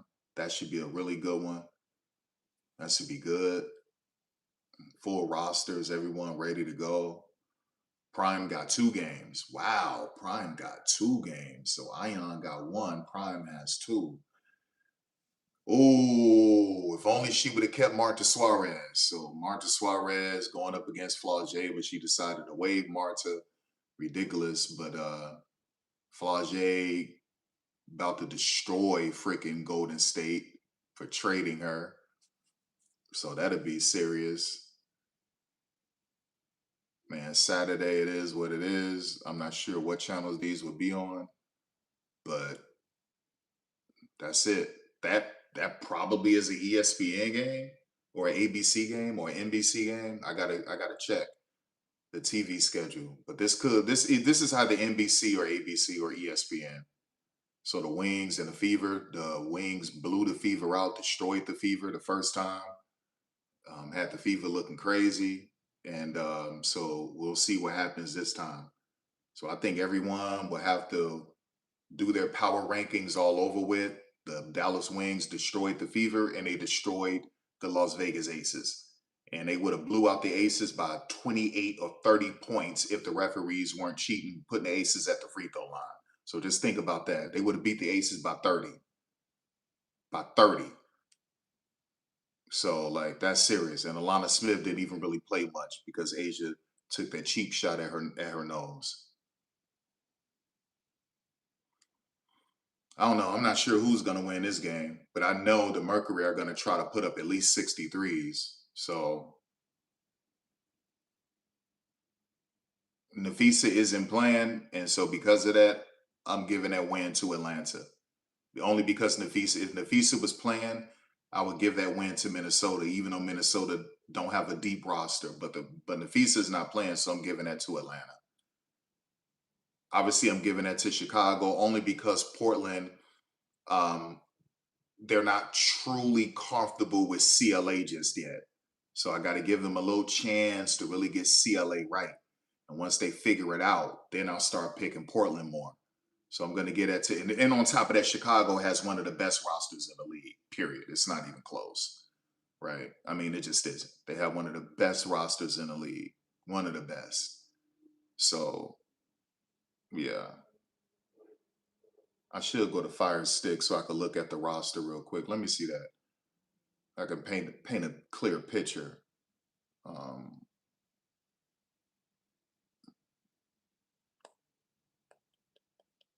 I just need to paint a clear picture I just need to paint a clear picture.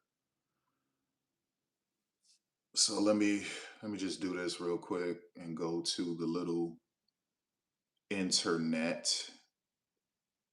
How do I do that? I forgot. I think I was supposed to type in. Let me see. I know I did it last time. I type in internet.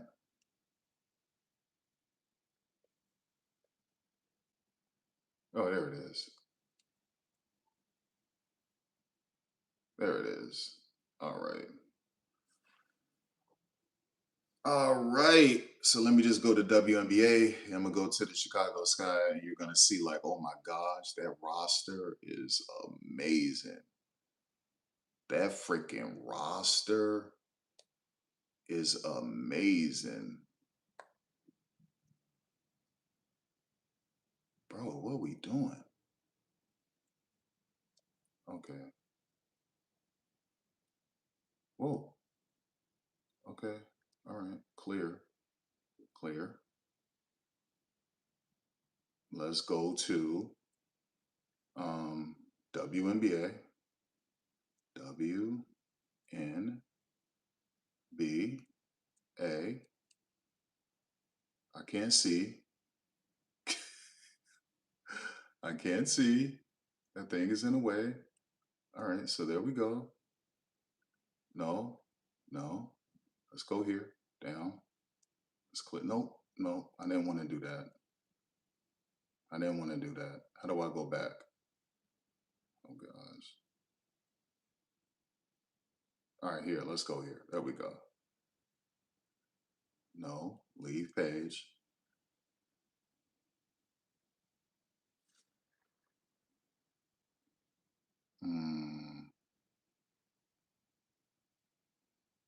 Okay. I don't know what that is. All right.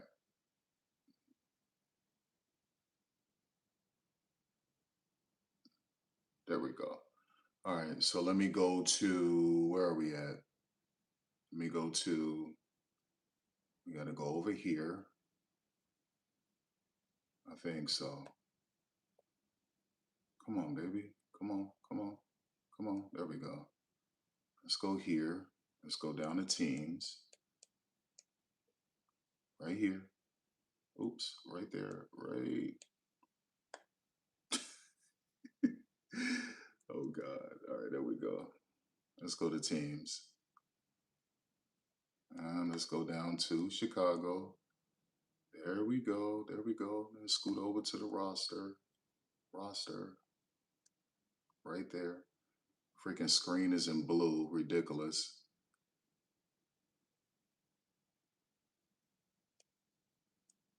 Why does that thing keep popping up? All right, here we go. And why is the screen blue? But there it is. So let's look at it. JC Sheldon, Sydney Taylor.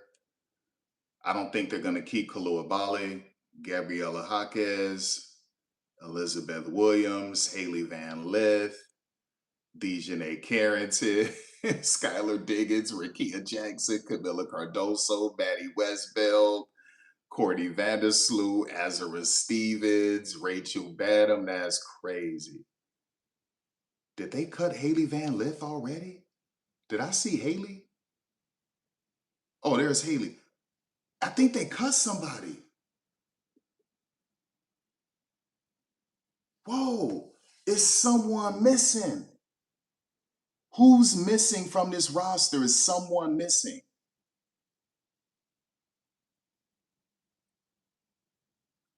Whoa, let me see some. Is someone missing? I just noticed that. Chicago must have waived someone today. Is someone missing? Let me see some, y'all. Chicago must have waived someone today. Who did Chicago waive? Let me see. Who did the Chicago Sky waive today? Let me see. They had to do something. Okay, there it is. Latasha Lattimore and Toni Morgan. Toni was nice. Latasha was nice. So I'm wondering if they're going to put them on the training camp. So I knew it. So how many we have now? 1, 2, 3, 4, 5, 6, 7, 8, 9, 10, 11, 12, 13, 14. Whoa. Whoa, we still got 14 players. So I guess they're done with Toni Morgan and Lattimore, period. So who's gonna go to the practice squad out of these players? I mean, it's okay. So Sydney Taylor is going to the practice squad and Koulibaly. Now he should have never waived Koulibaly last season. He should have never waived her, but he did.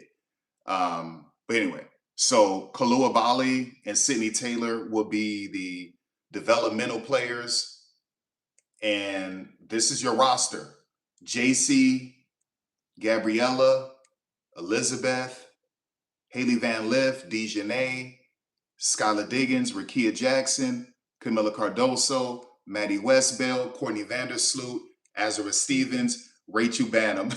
I told you Chicago got one of the best rosters in the league, and it's not even close. And then I can just go down to who's going to start. Like, this is the starting lineup. Let's do the starting lineup right now. Skylar Diggins at the 1. Dejanay Carrington at the 2. Rakia Jackson at the 3. Azra Stevens at the 4. Camila Cardoso at the 5. Courtney Vandersloot, backup point. Backup shooting guard. That's most likely Gabriella Jaquez. Okay, then you got J.C. Sheldon. And you got Haley Van Lith.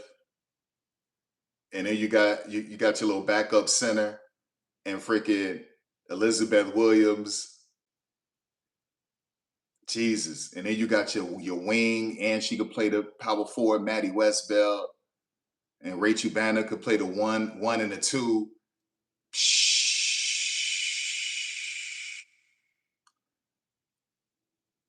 Oh my gosh, boy, this roster is serious, son.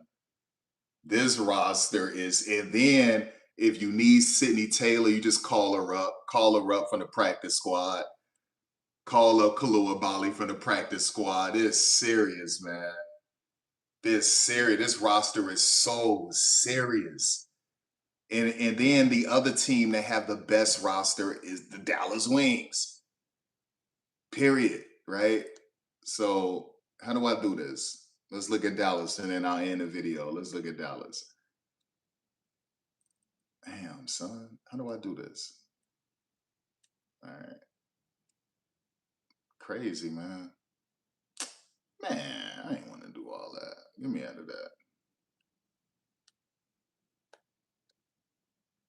Get me out of that. Yeah, but anyway. That's serious, yo. That's serious. That's serious, boy. Let's go to the Dallas Wings. Let's go to roster. Let's go to roster. Yo, I hate that this thing is blue like this. Like, what the hell? All right, anyway. So we don't know who he's going to keep, right? Now, this woman right here is one of the best three-point shooters in the world. So I don't know if he's going to keep her. I would. He's not keeping Costanza. Obviously, you got AZ, Odyssey, Paige, Alana, Grace, Azaya, JJ, Jessica, Maddie, Arike, Liuru, Awak Kior. It seemed like missing something. He's not going to cut Alicia Clark. They're paying her too much money. So let's count them. You got to count 12. So that's 1. Alicia Clark is 1. Awak Kior is 2. Liuru is 3. Arike Gumawale is 4. Maddie Segrist is 5. Jessica Shepard is 6. JJ Quinterly is 7. Isaiah James is 8. Grace Berger is 9. Alana Smith is 10. Paige Beckers is 11. Odyssey Sims is 12. So I think he's gonna waive. It's either JJ Quinterly or Grace Berger is gonna get waived. Grace Berger has been looking better than JJ in preseason. So unless Grace Berger contract is guaranteed, Grace or JJ will get waived. Because I don't think he's gonna waive Alicia Clark. He could. That would be embarrassing for her, but okay, these are the three he might waive. One of these three will get waived. Alicia Clark, Isaiah James, or JJ Quinterly. Okay. Right. He's not waiving Odyssey Sims. So he's not keeping Amy unless he prefers Amy over Alicia Clark. And then that would mean if that's the case, then it's going to be Grace or JJ who would get waived, right? So he's not keeping Costanza. He's not keeping Dulcie, even though Dulcie is nice. Dulcie played for him. He's not keeping Dulcie. He's not keeping Rhea Marshall. He's not keeping Lindsay Allen. Okay, so yeah, either Alicia Clark is going to go, and he'll just keep on Amy. He'll keep on Amy over Alicia Clark because she could play the 3 and the 4, but really just the 3. Or he's going to get rid of Grace Berger or JJ Quinterly. So let's count them again. Let's say he chose, he got rid of Alicia Clark. All right, so that's Awak 1, Liiru 2, Enrique Gumawale 3, Maddie 4, Jessica 5, Isaiah 6, Alana Smith 7, Paige Beckers 8, Odyssey Sims 9, AZ Fudd 10. So you got 2 players. You got 2 more players who he's going to keep. That is going to be, I believe, is going to be Grace. I think it's going to, because Grace can play 1, 2, or 3. JJ can only play 1, maybe 2. So he's more versatile with Grace. Grace could play 1, 2, or 3. I would cut JJ, so Grace would be my 11th player. And then I think I would consider keeping Dulcie. But either I'm keeping Dulcie or I'm keeping Amy. And then your 13th and 14th player could be JJ Quinterly, right? She can be a practice player. And yeah, I would say JJ, she can be a practice player, or even potentially Amy. I think this roster is pretty set. He's cutting Costanza. That's a fact. She's getting cut. Rhea Marshall is getting cut. Lindsay Allen is getting cut. That's a fact. I think he wants to keep Dulcie, but they're paying Alicia Clark a nice amount of money. What I can tell you is that JJ is most likely going to end up being on the practice squad. I think JJ moves to the practice squad, or if another team doesn't pick her up. And I think he's going to move Amy to the practice squad. So I think Amy and JJ goes to the practice squad. And I think Grace Berger makes it to the final roster with Alicia Clark. That's what I believe. So, but we'll see. But if you look at this roster, this is serious, y'all. Where's the weakness? Where's the weakness? Where's the weakness? Show me a weakness. You can't find a weakness. Don't point to Lindsay Allen. She's not making a roster. Rhea's not making it. Dulcie's not making it. JJ, I don't believe JJ's going to make it. I think she's going to be a practice player. Where's the weakness? Costanza's not making it. Amy, practice player. JJ Quinterly, practice player. Everyone else is getting cut.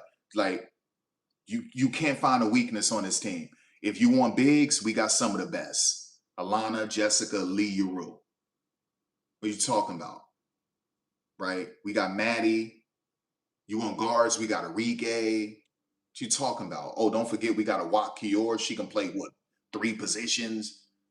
We got forwards. Like they got everything, dog. That's why they blew out the ACES. Blew out the ACES being austere, right? Being basic with their offensive defense. Blew them out. That's why they blew out the Fever.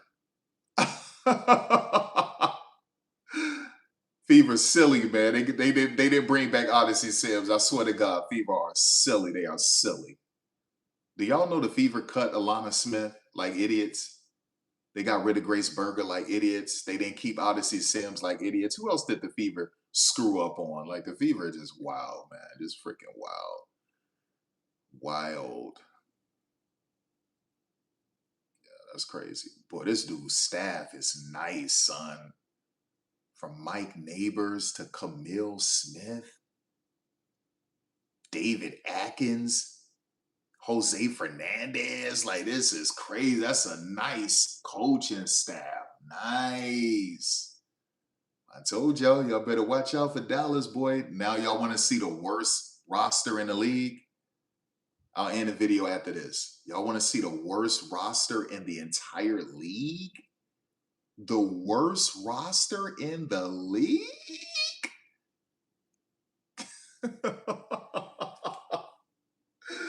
Do y'all want to see the worst roster in the league? Oh my gosh, disgusting. Ew, gross. Gross, Fever. What are y'all doing? Ew, Fever. Okay, so all right. So did they, let me see, did they waive anyone today? Man, they still didn't waive anyone? Y'all got to hurry up. I guess they're going to do it tomorrow. So we already know they need one more person for their practice squad, if you will, for their development slot. Okay, anyway, I didn't ask to do that, but whatever. So anyway, you guys get it. The Fever they need one more. They need one more for their development spot. That's going to be either Timmons, Megan McConnell, or Kayana Traylor, because Justine Basati already signed her to a development contract. They just need one more. So it's out of those 3 guards, Megan McConnell, Jessica Timmons, or Kayana Traylor. So if you look at the games, the first game, Jessica Timmons won the first preseason game. She played better than the other 2 guards. In the second preseason game, Kayana Traylor outplayed Jessica Timmons and Megan McConnell. In the third preseason game, Megan McConnell outplayed Jessica Timmons and Kayana Traylor. So that's the way that thing went. So it's up in the air. It's up in the air, and then that's when you lean on roster fit, right? Chemistry. Who does the locker room like? Who does the coaches like? And then what you witness in training camp in these practices, okay? Because it's a wash. Jessica Timmons played better in the first game. Kayana Traylor played better than them all in the second game. And in the third game, Megan McConnell played better than them all. So at this point, it's about locker room fit, culture, and what you've shown in practice. Who stands out the most in practice? And that's going to be the player that's going to win that 14th developmental spot. And then 2 of them will be gone and have to figure something else out. And then you look at the roster, I just wish they would, they just kicked me from that screen. It was ridiculous. But yeah, they will let me go back. Let me go back. Let me do this. Don't kick me from that. Come on. Let's go. Let's go. Lego.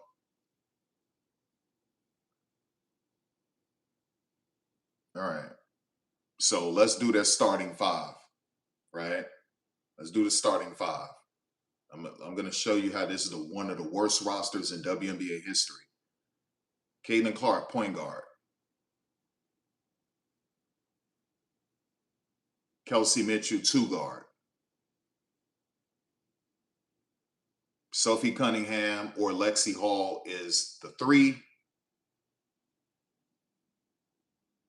Oh yeah, Monique Billings. Monique Billings is the, where's Monique at? Monique is the 4. Aaliyah Boston is the 5. Your 6th woman is going to be Lexi or Sophie. One of these two would be your 6th woman off the bench. Okay. 7th in rotation is going to be Raven Johnson. And then after Raven, you're going to flirt with Ty Harris and Maisha Hines-Allen. Pure trash, y'all. Pure trash. And after that, you're stuck with Damiris Dantas and Michaela Timpson.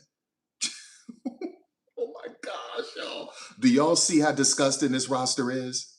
Once you get past your 6th woman, you are literally stuck with Michaela Timpson, Damiris Dantas. Once you get past your 7th, and you're in Maisha Hines-Allen and Shatori Walker-Kimbrough, y'all, this is disgusting. So check this out. What if Kelsey Mitchell goes down with a season-ending injury? You're screwed. All right.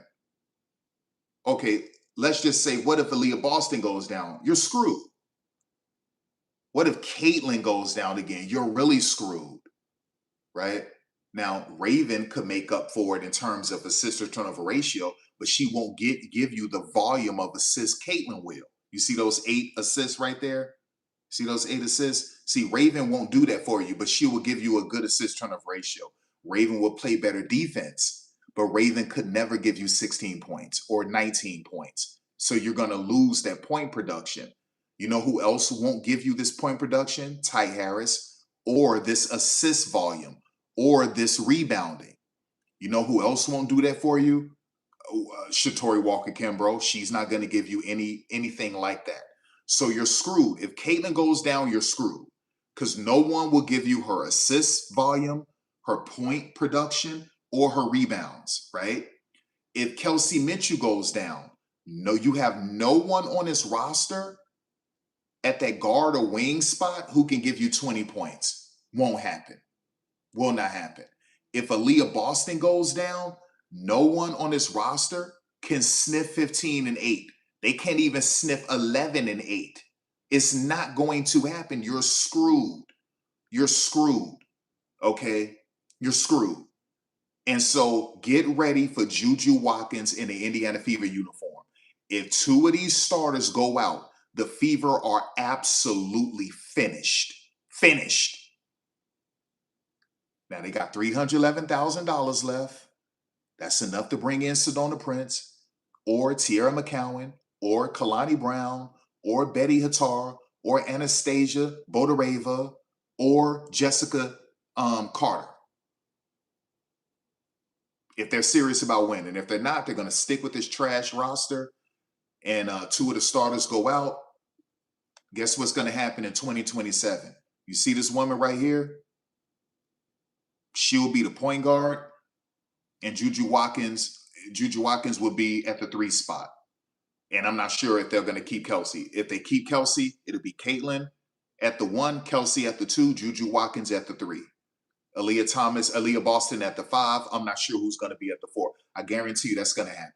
All it takes is for 2 of these starters to get injured this year for a significant amount of time. The Fever will be a lottery team. You will either see Hannah Hidalgo, or you will either see Juju Watkins or Hannah Hidalgo in a Fever jersey, and I think it's going to be Juju. And the next thing you know, the Indiana Fever are moving up to number 2 in team valuation because you got Juju on your team with Caitlin Clark.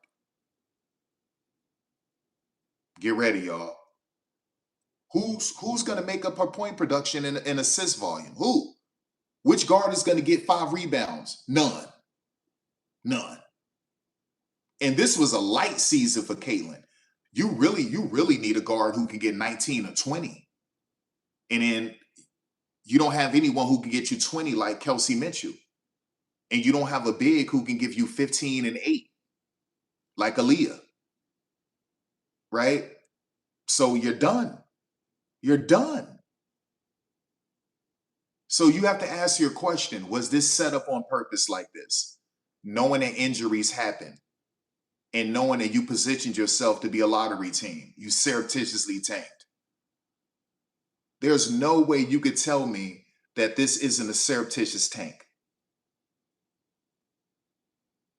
What if 2 of our starters go out? Ooh, what if we don't bolster our roster with quality depth? Ooh, that's a genius plan. They'll love us because we brought back their faves. We brought back Lexi and Sophie. Yeah.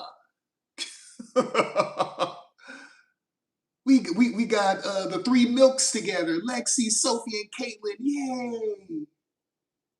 They won't complain because their faves are back. But what they don't know is if 2 of these starters go out, the team is screwed and we're going to get Juju freaking Watkins in a Stranger Things uniform. Yeah, Fever, go Fever. That's what it is, man. The worst roster in the league, y'all. And then after that, you got to go with Portland. It's the Fever and Portland Fire have the worst rosters in the league. The only reason why you get Portland Fire a pass is because of constraints-led approach and what he will do with that during the season. That's the only way. But the 2 worst rosters, the Fever and the Portland Fire, period. And it's not even close. It's not even close. So that's what I got to say about it. All praise be to my creator. Hallelujah. I'm out of here. Y'all take care of yourselves, man.